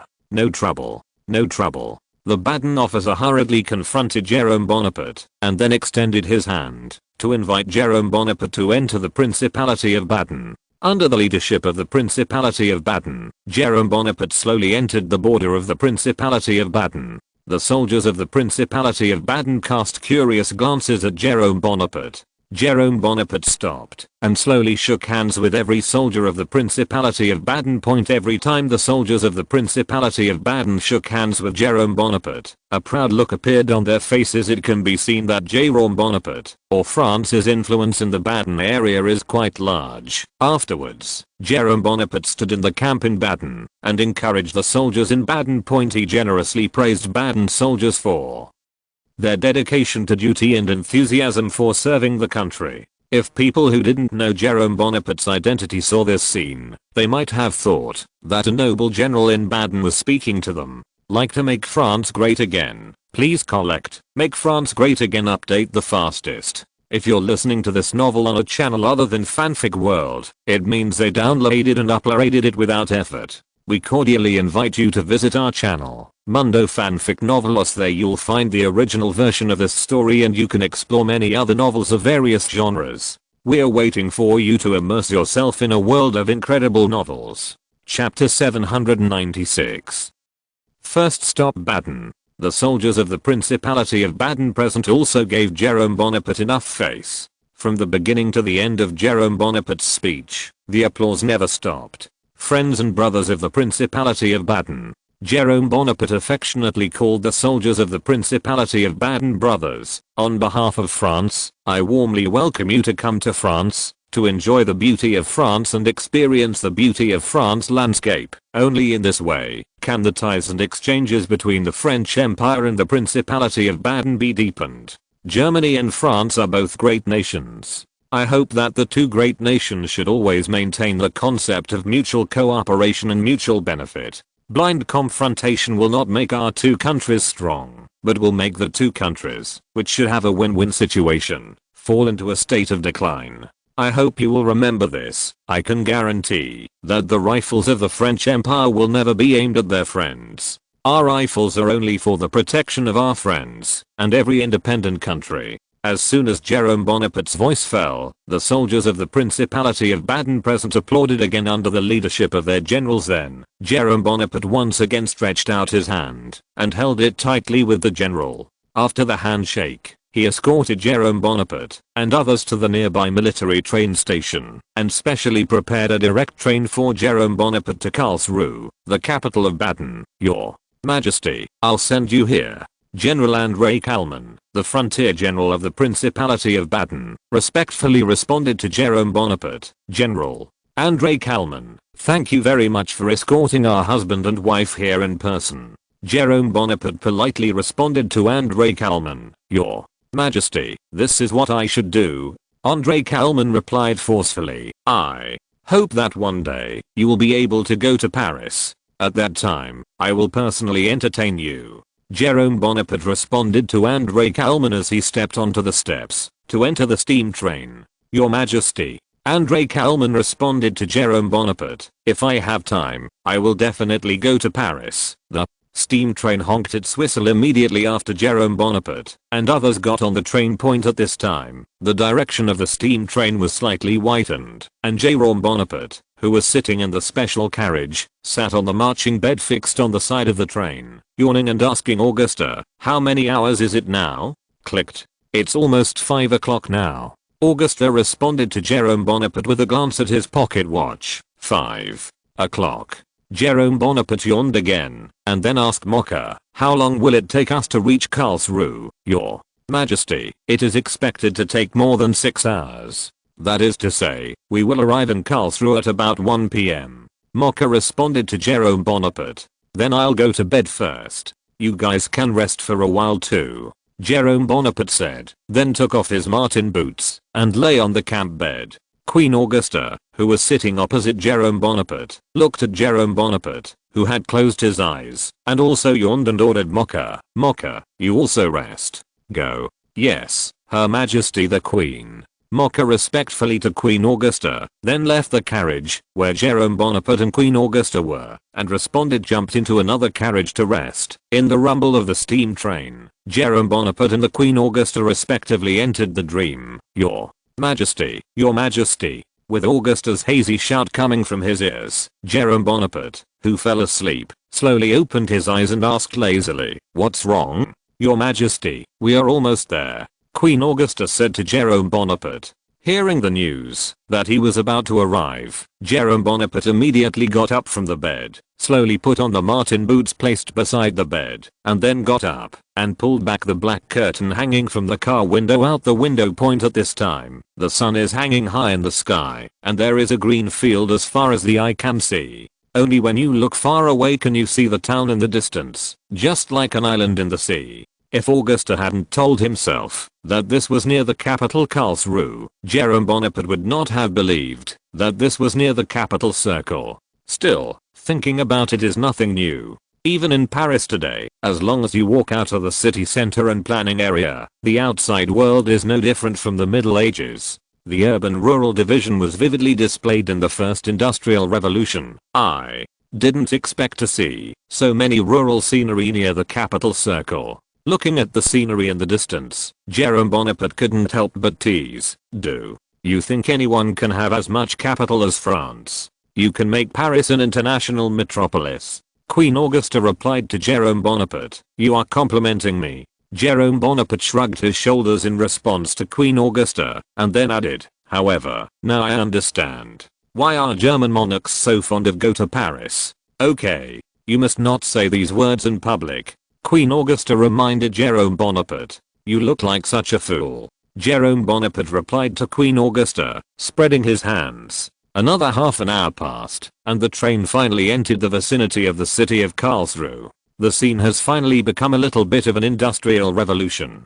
Steamships are drifting on the river with black gas, and buildings are scattered around the train tracks. And Jerome Bonaparte was already dressed and ready to get off the train with Augusta. As a whistle sounded, Jerome Bonaparte and Augusta in the carriage clearly felt that the steam train was slowly reducing its speed. A platform similar to some small frontier counties in the previous life appeared in Jerome Bonaparte's eyes, and the corner of Jerome Bonaparte's mouth twitched slightly when he looked at the platform in front of him. This platform is incomparable with the Paris platform at all, or even inferior to the platform in the Marseille area. The train stopped slowly. A man wearing a light blue-breasted military uniform and a mustache was waiting on the platform, and behind him were a group of guards also wearing light blue military uniforms. After the train came to a complete stop, the soldiers behind the man hurried to the train and opened the door. Jerome Bonaparte and Augusta walked out of the train compartment arm in arm. "Your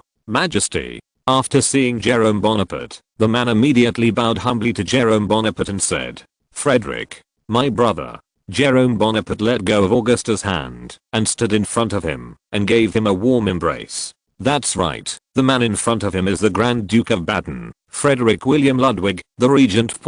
If this name is unfamiliar, then his other identity is well known to many people. He is the son-in-law of the future William I. He was also the one who took the lead in persuading the South German monarch to recognize Emperor Wilhelm I, although the emperor was originally positioned as the Confederate president. 2.0 version, when William I was crowned at Versailles and shouted "Long live," if he hadn't persuaded him, the monarch of South Germany would have ordered something wrong. This Frederick was also trusted by William I for taking the lead at Versailles chanting "Long live." It can be said that the position of the Duchy of Baden in the German Empire was won by Frederick taking the lead. However, the current Frederick has not married William I or even served as the Grand Duke of Baden. His mentally ill brother will be able to retire completely next year, and his current position is the same as that of William I of the Kingdom of Prussia, which belongs to the same level of regent. Your Majesty, UU Reading www.urkanshu.com is very glad that you can visit Karlsruhe. Prince Regent Frederick responded to Jerome Bonaparte with a smile. "Frederick, if you want, you can call me Jerome directly." Jerome Bonaparte let go of Frederick's regent and said to him, and then introduced Frederick to him. "Queen Augusta, this is my wife Augusta." Augusta also smiled, and Friedrich kissed the back of Augusta's hand to show respect. Then, under the leadership of Friedrich, Jerome Bonaparte rode a high-headed horse and walked through the streets of Karlsruhe with Friedrich, while Queen Augusta sat in Frederick's seat, inside the open-top carriage that Z specially prepared. The already organized citizens cheered the arrival of Jerome Bonaparte, and Jerome Bonaparte walked all the way to the square amid the cheers in front of the square. After seeing the arrival of Jerome Bonaparte and Friedrich, the neatly arranged Baden soldiers stopped their waists one after another and received the inspection of the two with high fighting spirit. "Why don't we both dismount?" Jerome Bonaparte suggested, and Friedrich nodded in agreement. Jerome Bonaparte and Frederick stood in the open space of the square, and the general in charge of the soldiers' phalanx hurriedly ordered his soldiers to start. Lines of soldiers walked up to Jerome Bonaparte and saluted Jerome Bonaparte. Jerome Bonaparte also watched every soldier leave with a solemn expression, and his act immediately won the favor of the citizens of Baden and Friedrich who were present. Like to make France great again? Please collect. Make France great again update the fastest. Chapter 797. Bad dinner. After all the phalanxes had gone through, Jerome Bonaparte came to Friedrich's ear and asked Friedrich Ludwig to bring him to each phalanx to review.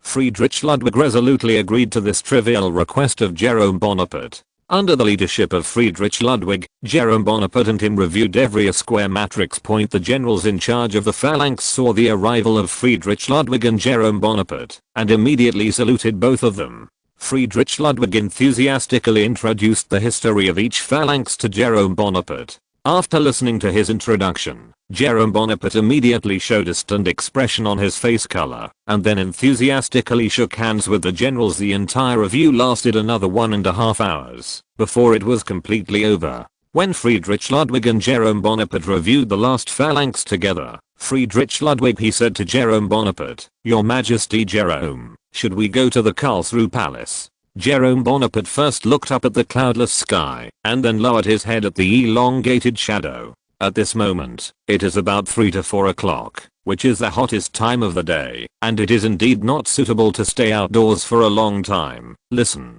to you, Jerome Bonaparte said to Friedrich Ludwig. Frederick Ludwig and Jerome Bonaparte got on their horses under the watchful eyes of Baden subjects and soldiers. Jerome Bonaparte, who was riding on the horse, waved to the surrounding once again, escorted by a large group of officers and soldiers to the Karlsruhe Palace, and along the way to the palace, people kept throwing petals from both sides of the road to the middle of the road, for the emperor, the regent, and these radiant soldiers bless. Under the scorching sun, the two riding horses soon arrived at the Karlsruhe Palace. Jerome Bonaparte and Friedrich Ludwig turned over and dismounted, and handed over the reins in their hands to the servants in the palace beside them. "Please." Friedrich Ludwig stretched out his hand and invited Jerome Bonaparte to enter the palace with him. Jerome Bonaparte nodded slowly and entered the palace side by side with Friedrich Ludwig. Immediately afterwards, under the leadership of Friedrich Ludwig, Jerome Bonaparte met the nominal controller of the Duchy of Baden, who was Friedrich Ludwig's brother Luther. Vichy II. "Your Majesty Jerome, this is my brother." Frederick Ludwig pointed to the middle-aged man on the back chair and introduced. From the appearance of Ludwig II alone, Ludwig II himself does not seem to be in serious trouble. When Ludwig II looked at Jerome Bonaparte blankly with a silly smile, Jerome Bonaparte immediately realized that Ludwig II should be with the former emperor of the Austrian Empire Ferdinand. I had the same symptoms. Both were mentally handicapped because of consanguineous marriages. However, due to certain limitations in this era, the royal family did not understand the dangers of inbreeding, which led to tragedies like Ludwig II and Ferdinand I. Hey. Jerome Bonaparte sighed and walked slowly in front of King Ludwig II. "My brother, you are lucky to live in the royal family, but unfortunately you are infected with this strange disease. May you gain the Lord's mercy in the future and spend it happily." After speaking, Jerome Bonaparte stretched out his hand in front of King Ludwig II again, and King Ludwig II stared blankly at Jerome Bonaparte, who did not fit his age group. Some tone of voice asked Jerome Bonaparte, "Are you going to shake hands with me?" Jerome Bonaparte nodded and said softly to King Ludwig II, "Yes." After shaking hands, it means that the two of us are the best brothers. "I like brother." Ludwig II smiled. Ludwig II held Jerome Bonaparte's right hand with both hands, and Jerome Bonaparte also put his left hand on it. Frederick Ludwig, who was standing behind Jerome Bonaparte, also showed a smile on his face when he saw this scene. A few seconds later, Jerome Bonaparte and Ludwig II let go of each other. Jerome Bonaparte stepped back to where Frederick Ludwig was and said to King Ludwig II, "My brother, I'm leaving first. I'll come to see you next time. Goodbye then." Ludwig II waved at Jerome Bonaparte. Jerome Bonaparte and Friedrich Ludwig turned around and left the room where King Ludwig II was. After leaving the room, Friedrich Ludwig told Jerome Bonaparte, "Thanks, it's nothing." Jerome Bonaparte shook his head and replied to Friedrich Ludwig, "It's amazing that your brother can have your brother, and the Duchy of Baden can have a regent like you. A lucky thing. With his current state, it is impossible to handle state affairs normally. I'm just doing my job, Your Majesty." Jerome Friedrich Ludwig humbly responded to Jerome Bonaparte, "Everyone is good enough if they can do their job well." Jerome Bonaparte praised Friedrich Ludwig, "In this world, there are many people who even have their own share. People who can't do things well." Friedrich Ludwig smiled slightly and then asked Jerome Bonaparte how long he would stay in the Principality of Baden. "Tomorrow Augusta and I will leave." Jerome Bonaparte replied to Friedrich Ludwig, "So fast?" Friedrich Ludwig couldn't help asking, "Augusta and I were originally visiting this time. If we stay too long, I'm afraid we won't be able to catch up with Maximilian's coronation." Jerome Bonaparte explained to Friedrich Ludwig one sentence and then asked, "By the way, have you received an invitation from Maximilian?" There was a slight embarrassment on Friedrich Ludwig's face. "Your Majesty, we have also received an invitation from Grand Duke Maximilian. It's just that there are too many chores in the Principality of Baden recently, so I don't smoke at all. No time to attend.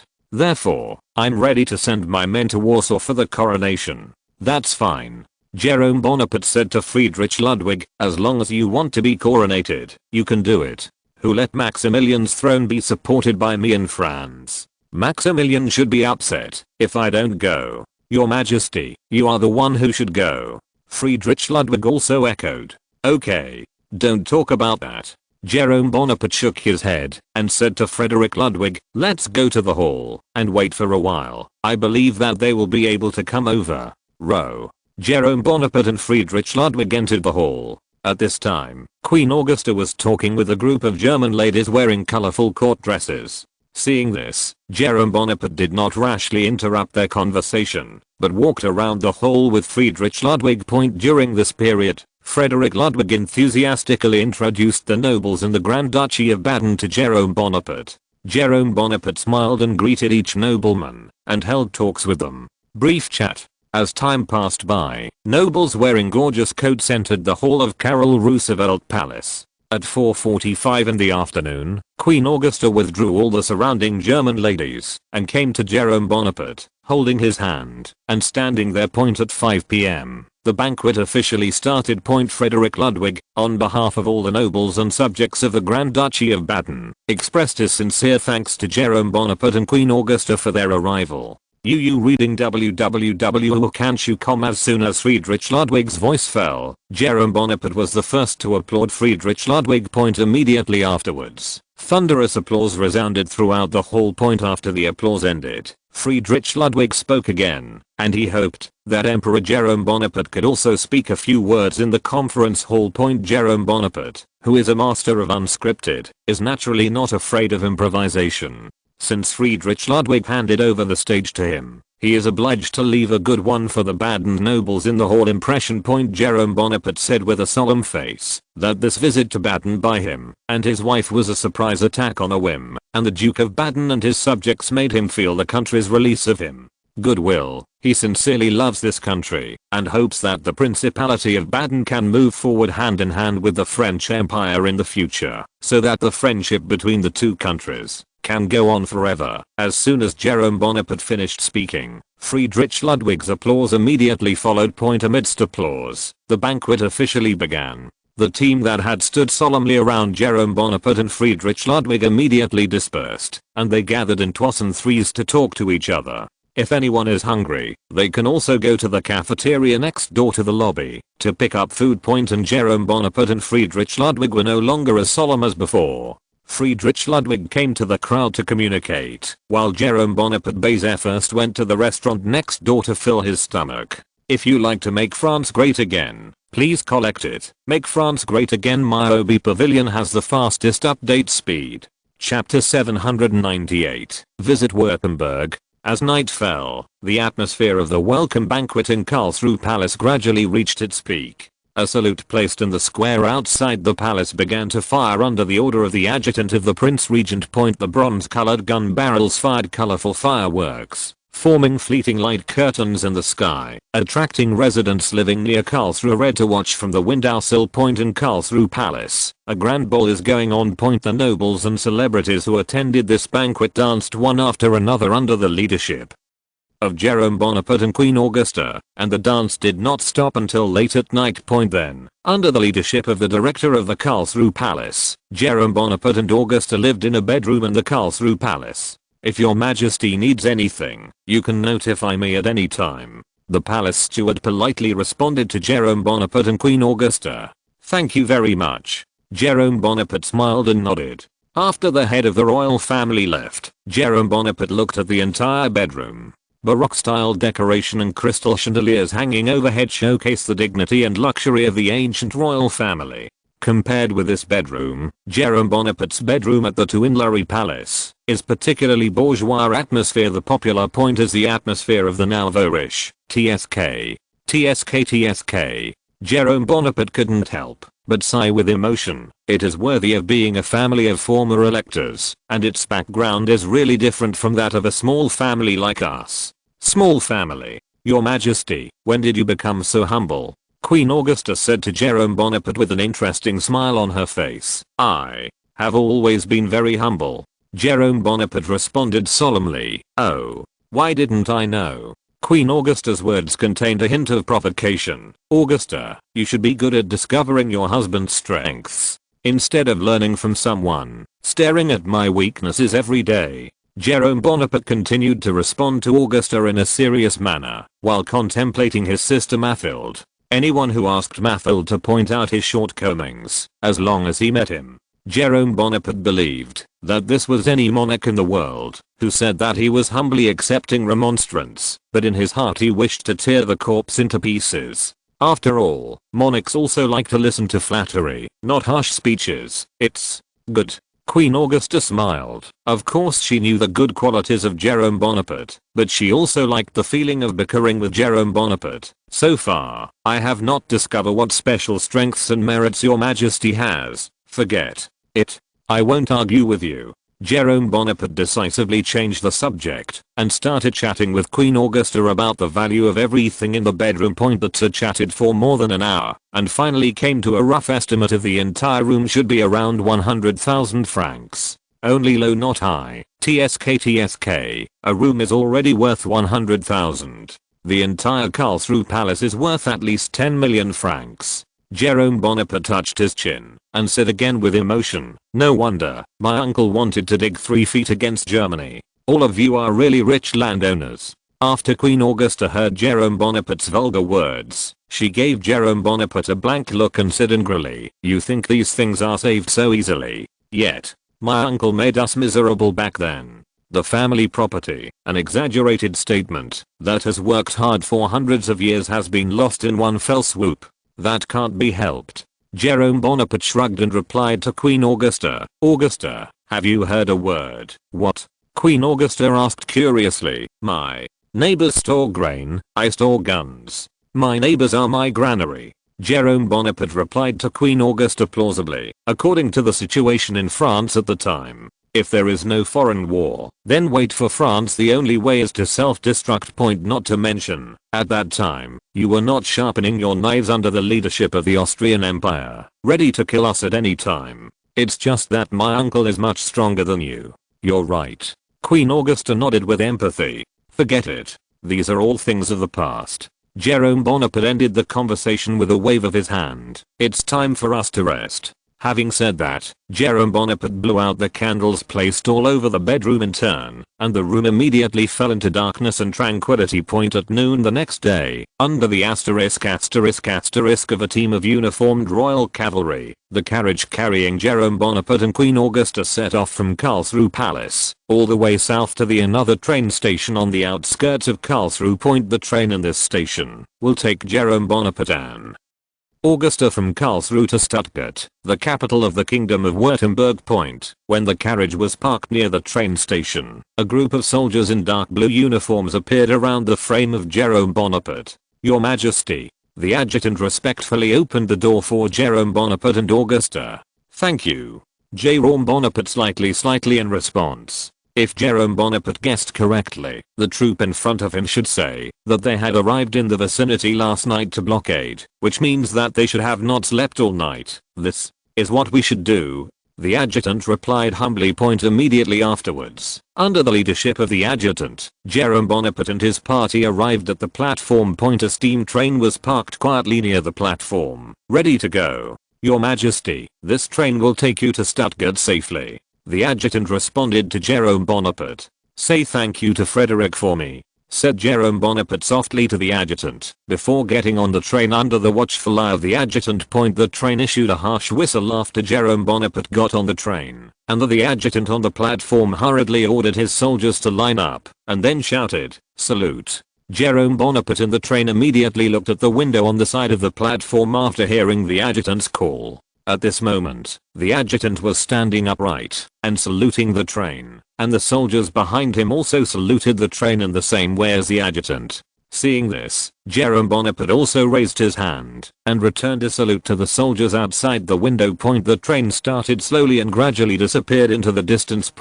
Since the distance between Karlsruhe and Stuttgart is only 82 kilometers, the steam train arrived in Stuttgart, the capital of the Kingdom of Württemberg, after only about 2 hours. The person in charge of greeting at the train station was none other than the Crown Prince of Württemberg, the elder brother of Empress Augusta, Karol Frederick Alexander, and his wife Olga Nikolaevna. The two had met as early as Jerome Bonaparte celebrated the full moon for Frederick. Therefore, the relationship between Jerome Bonaparte and them is not unfamiliar. Queen Augusta, who just got off the train, took Olga Nikolaevna's hand enthusiastically and said, "Sister-in-law, you are here." Jerome Bonaparte also said to Crown Prince Karol with a smile, "Brother, you are here. Father specially asked me to come over to meet you." Karol Alexander said with a sullen expression, "Get in the car. It is good." Jerome Bonaparte and Queen Augusta got into the carriage together with Karol Alexander. The carriage carrying Jerome Bonaparte left the train station and went to the royal palace in the center of Stuttgart. Perhaps because of the close relationship between the Kingdom of Württemberg and the French Empire, unnecessary pomp is saved. When the carriage arrived at the gate of the Stuttgart palace, Jerome Bonaparte and Augusta quickly got off the carriage and entered the palace. Comes in the palace hall. Queen Augusta met her father William I and mother Paulina, who had been away for a long time. You reading www.can't'you. She excitedly ran to her mother and gave her a warm hug. "Mother, I'm back." "Augusta." Paulina responded to Augusta by gently stroking Augusta's hair. "Welcome back." "Yeah." Augusta looked up at his mother and nodded. Just when the mother and daughter were reminiscing about the old days, an untimely cough interrupted their mother and daughter's warmth. "Augusta." William's majestic voice reached the ears of Queen Augusta and Paulina. "That's how you treated your husband when you were at the Tuileries Palace." Augusta quickly let go of her mother Paulina, then shook her head and said to William I, "No, father-in-law, Augusta and I have a very good relationship." Jerome Bonaparte also saw the opportunity to help. Augusta just hasn't seen his mother-in-law for too long, so he can't wait to think about it. "Throw it into my mother-in-law's arms." "That's right." Augusta hurriedly nodded and explained to William I. "Humph." William I snorted coldly again, and then asked Jerome Bonaparte with a kind smile whether he was tired, whether he needed a rest, etc. Jerome Bonaparte immediately said that he had made up for the state in Karlsruhe, and now he is in good shape. William I nodded again, and then ordered the palace steward to prepare today's dinner. He then asked Jerome Bonaparte if he would like to go hunting with him on the outskirts of Stuttgart before the dinner began. Jerome Bonaparte immediately agreed to the request of the old father-in-law. Chapter 799, Russian lobbyist in Württemberg. The lightly armed Jerome Bonaparte and William I rode their horses and were escorted by the Württemberg Guards cavalry and soon came to the forest on the outskirts of Stuttgart all the way north. William I, who was riding on a horse, tightened his horse's head and stopped at the edge of the forest. He turned his head and asked Jerome Bonaparte, who had fallen half of his horse, "Would you like to see who has more prey?" "Of course." Jerome Bonaparte nodded in response to William I. He then grabbed the reins with one hand, while the other hand pulled out the holster of the Mignet rifle placed on the horse, and carried it on his shoulder. Just like a Western cowboy posture. By the way, the army of the Kingdom of Württemberg is similar in configuration to the French Empire, and their main weapon is also the Miner rifle, and the origin of these rifles is also from the French Empire. William I looked at the high-spirited son-in-law in front of him, smiled slightly, and continued to drive his horse forward. Jerome Bonaparte also patted the horse lightly with the barrel of the gun, and the war horse that received the signal to accelerate immediately trotted after William I, and those Württemberg Guards cavalry followed far behind Jerome Bonaparte and William I. In this way, it will not disturb Yaxing, who is hunting Wang and son-in-law, and can also protect the two of them well. In this way, Wang and son-in-law walked through the forest in one sentence. After walking for about 500 meters, Jerome Bonaparte and William I found their first prey at the same time. It was a deer that was grazing with its head down.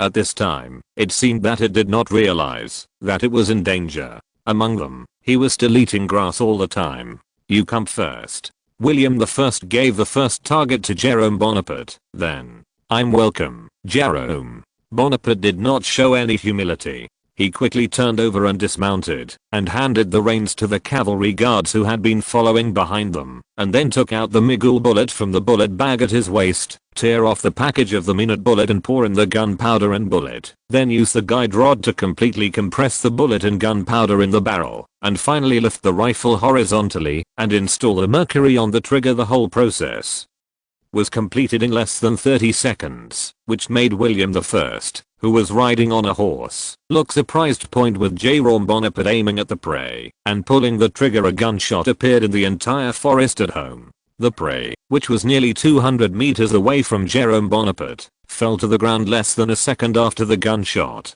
Tears gushed out of the deer's wounds, and it fell to the ground screaming incessantly. At this moment, Jerome Bonaparte just stared at the fallen livestock with a dazed expression, and a satisfied smile appeared at the corner of his mouth. For hunters, there is nothing more pleasing to the ear than the screams of animals. Not bad. Not bad. William I, who was riding on a horse, also praised Jerome Bonaparte's marksmanship. "Your reloading speed and shooting accuracy are comparable to those of some veterans." "A hobby. It's just a hobby." Jerome Bonaparte responded modestly to William I. Then Jerome Bonaparte got on his horse again and continued to walk with scarf. As for the deer that was about to die, there would naturally be someone specializing in collecting the entity, and it would be brought to the table by the time of dinner, and these naturally didn't have to bother Jerome Bonaparte. When Wang and his son-in-law continued to walk for about 50 meters, William I asked Jerome Bonaparte again, "Jerome, what do you think of the current situation in the Russian Empire?" Jerome Bonaparte was stunned for a few seconds, thinking to himself, "This old man is not a lobbyist who wants to be Alexander II. This is Russia's internal affairs, and I have no right to interfere." Jerome Bonaparte politely replied to William I, "What happened to the rifles and artillery of the Galitzin government?"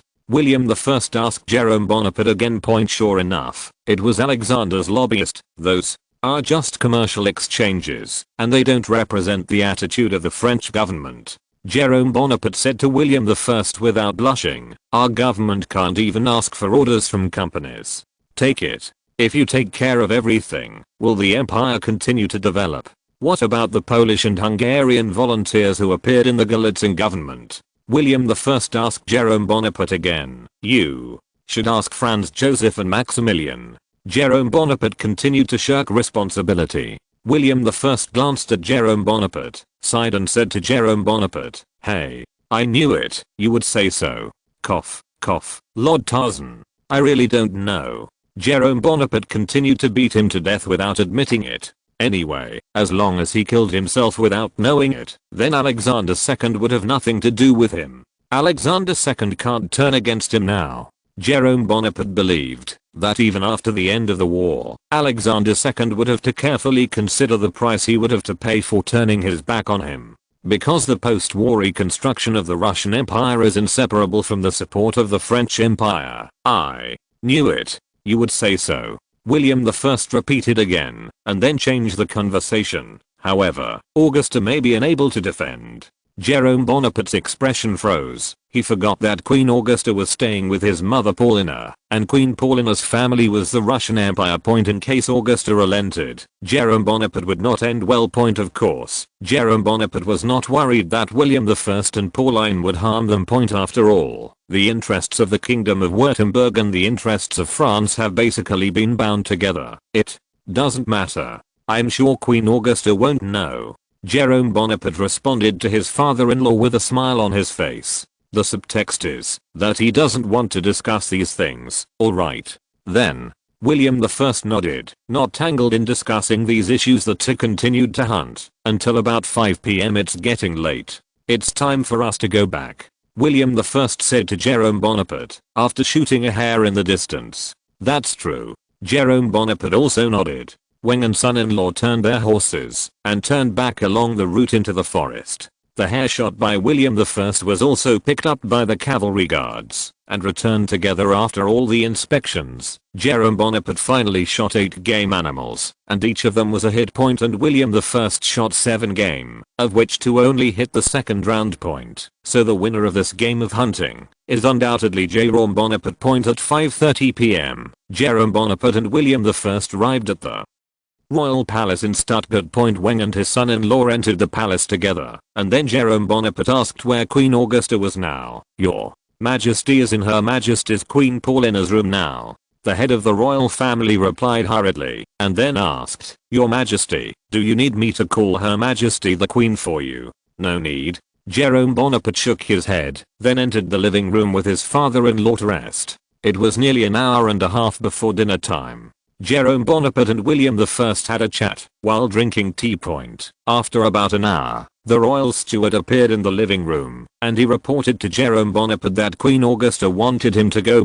Jerome Bonaparte quickly put down the teacup in his hand and smiled apologetically. Go. William I waved his hand, indicating that Jerome Bonaparte could leave. Under the leadership of the head of the royal family, Jerome Bonaparte came to the door of a room. Your Majesty, the Queen is inside, the head of the royal family replied respectfully to Jerome Bonaparte. Reading www.ucanshu.com. It's hard work. Jerome Bonaparte slightly, then pushed open the door and entered. Jerome, here you are, Queen Augusta said, glancing at Jerome Bonaparte who entered the room. Yeah. Jerome Bonaparte nodded, and then asked Queen Augusta what was the reason for calling him here. Queen Augusta told Jerome Bonaparte of her conversation with her mother. In fact, as William I expected, the entire conversation between Queen Augusta and her mother Paulina revolved around the Russian Empire. It's just that Queen Paulina didn't ask William I at the very beginning.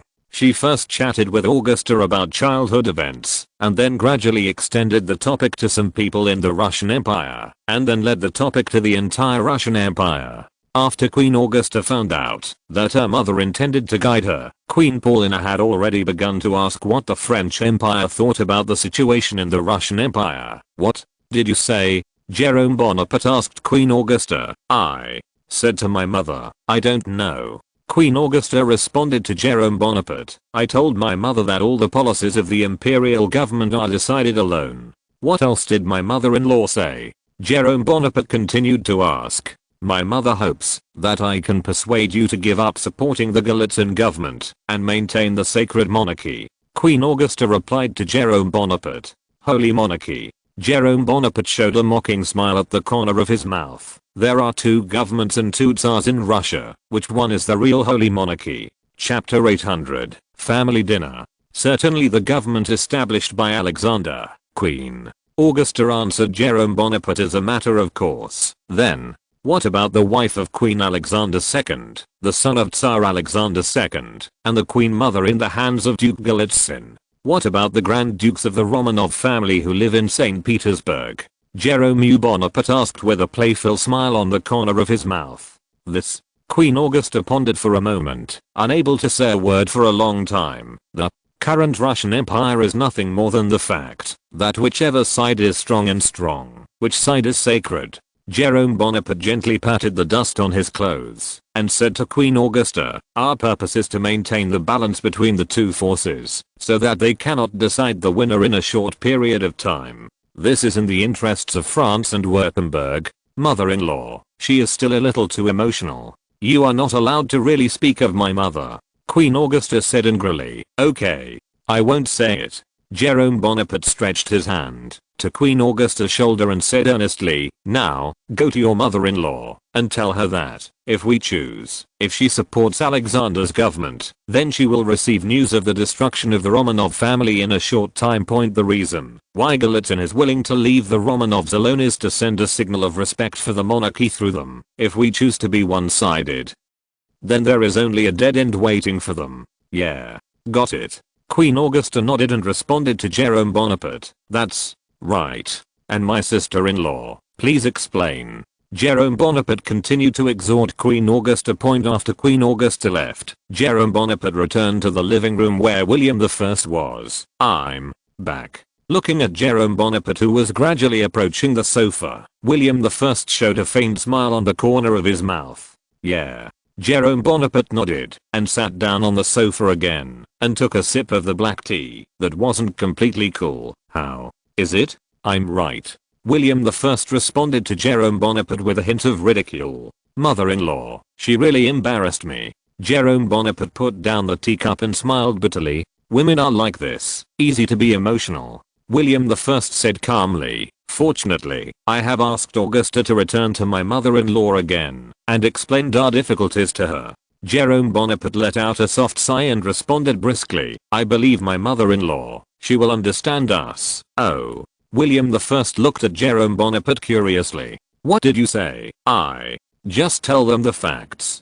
Jerome Bonaparte replied to William I, shrugging his shoulders. Yeah. William I responded without looking into it. The time soon reached 6:55, and the head of the royal family was about to invite William I and Jerome Bonaparte to the dining room. William I and Jerome Bonaparte, who were sitting on the sofa, quickly got up and went to the dining room. When Wang and his son-in-law arrived at the restaurant, there were only servants who were in charge of serving the meal. The two ends of the dining table between Jerome Bonaparte and William I quietly waited for the arrival of the remaining members. About 3 minutes later, Queen Augusta, Queen Paulina, Princess Olga Nikolaevna, and Karol Alexander entered the restaurant. Sit down.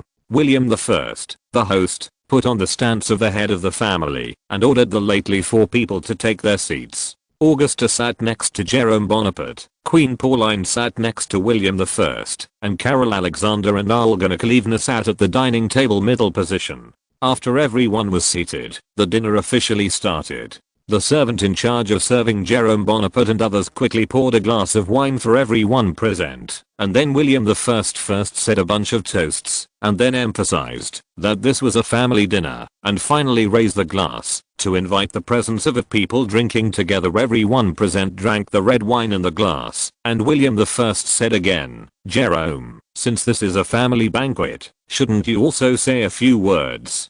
Seeing that his father-in-law handed over the right to speak to him, Jerome Bonaparte cleared his throat and said briskly, since this is a family banquet, I don't need to speak in such a refined manner. I'm very grateful to my father-in-law for your warm reception.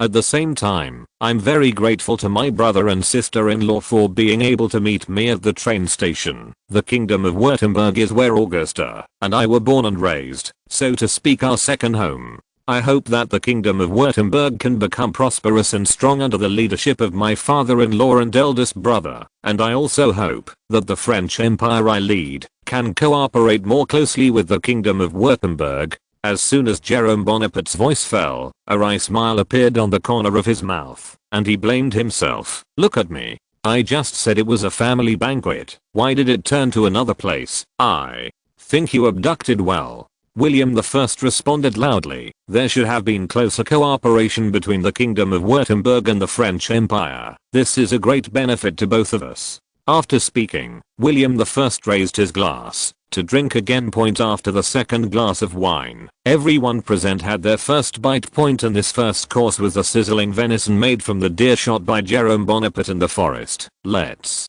taste what Jerome's prey tastes like, said William I, as he gently cut off a piece of venison with a knife and chewed it. After a while, a happy smile appeared on William's face.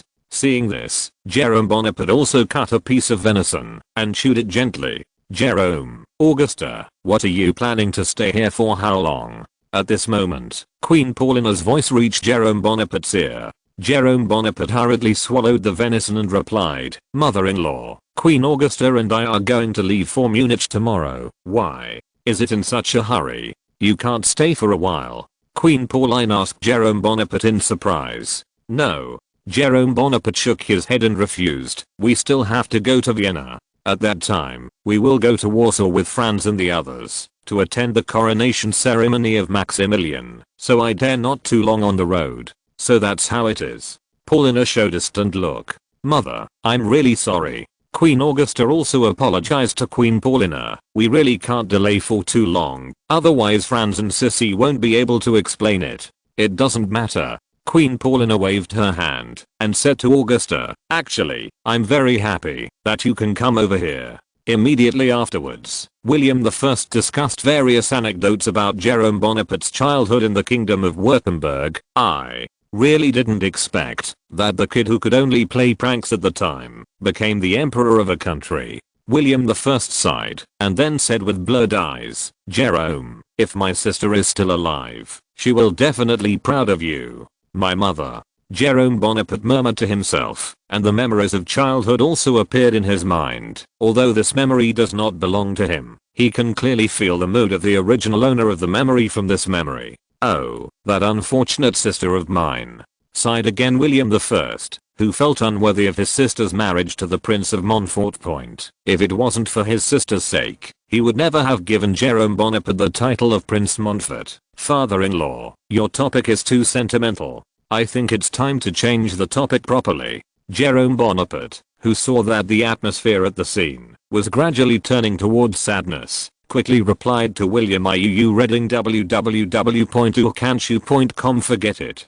Don't talk about that. William I decisively stopped the topic. The family banquet lasted for nearly an hour. Perhaps because Jerome Bonaparte asked Queen Augusta to explain in advance, there was no topic about the Russian Empire in the entire banquet. Jerome Bonaparte and the others finished the dinner happily, and then returned to their room to rest. The next morning, Jerome Bonaparte and Queen Augusta left the Stuttgart Palace again by carriage and headed to Stuttgart railway station. When Jerome Bonaparte arrived at the railway station, a train to Munich, the capital of Bavaria, was ready. In addition, most of the railways in the Kingdom of Württemberg are state-owned railways, and the number of private railways is rare. The Jerome Bonaparte couple who got on the train said goodbye to Karol Alexander and his wife on the platform. The train set off again. After a journey of 5 to 6 hours, they arrived in Munich, the capital of Bavaria, in the afternoon. King Maximilian II of Bavaria, who received the news, greeted Jerome Bonaparte with his on the way to the palace. Maximilian II asked his father Ludwig I where he was. The current situation in France. Jerome Bonaparte told Maximilian II that Ludwig I had a good life in France. After receiving Jerome Bonaparte's reply, Maximilian II breathed a sigh of relief, and then asked Jerome Bonaparte how long he would live in Munich. Jerome Bonaparte told Maximilian II that he would go to Vienna tomorrow with Augusta. End of this chapter. Thank you very much for reaching the end. Don't forget to like. Looking for more exclusive content and immediate access? Subscribe to our Patreon. Remember, every like, subscription, or donation encourages us to continue. Thanks to everyone. See you in the next video.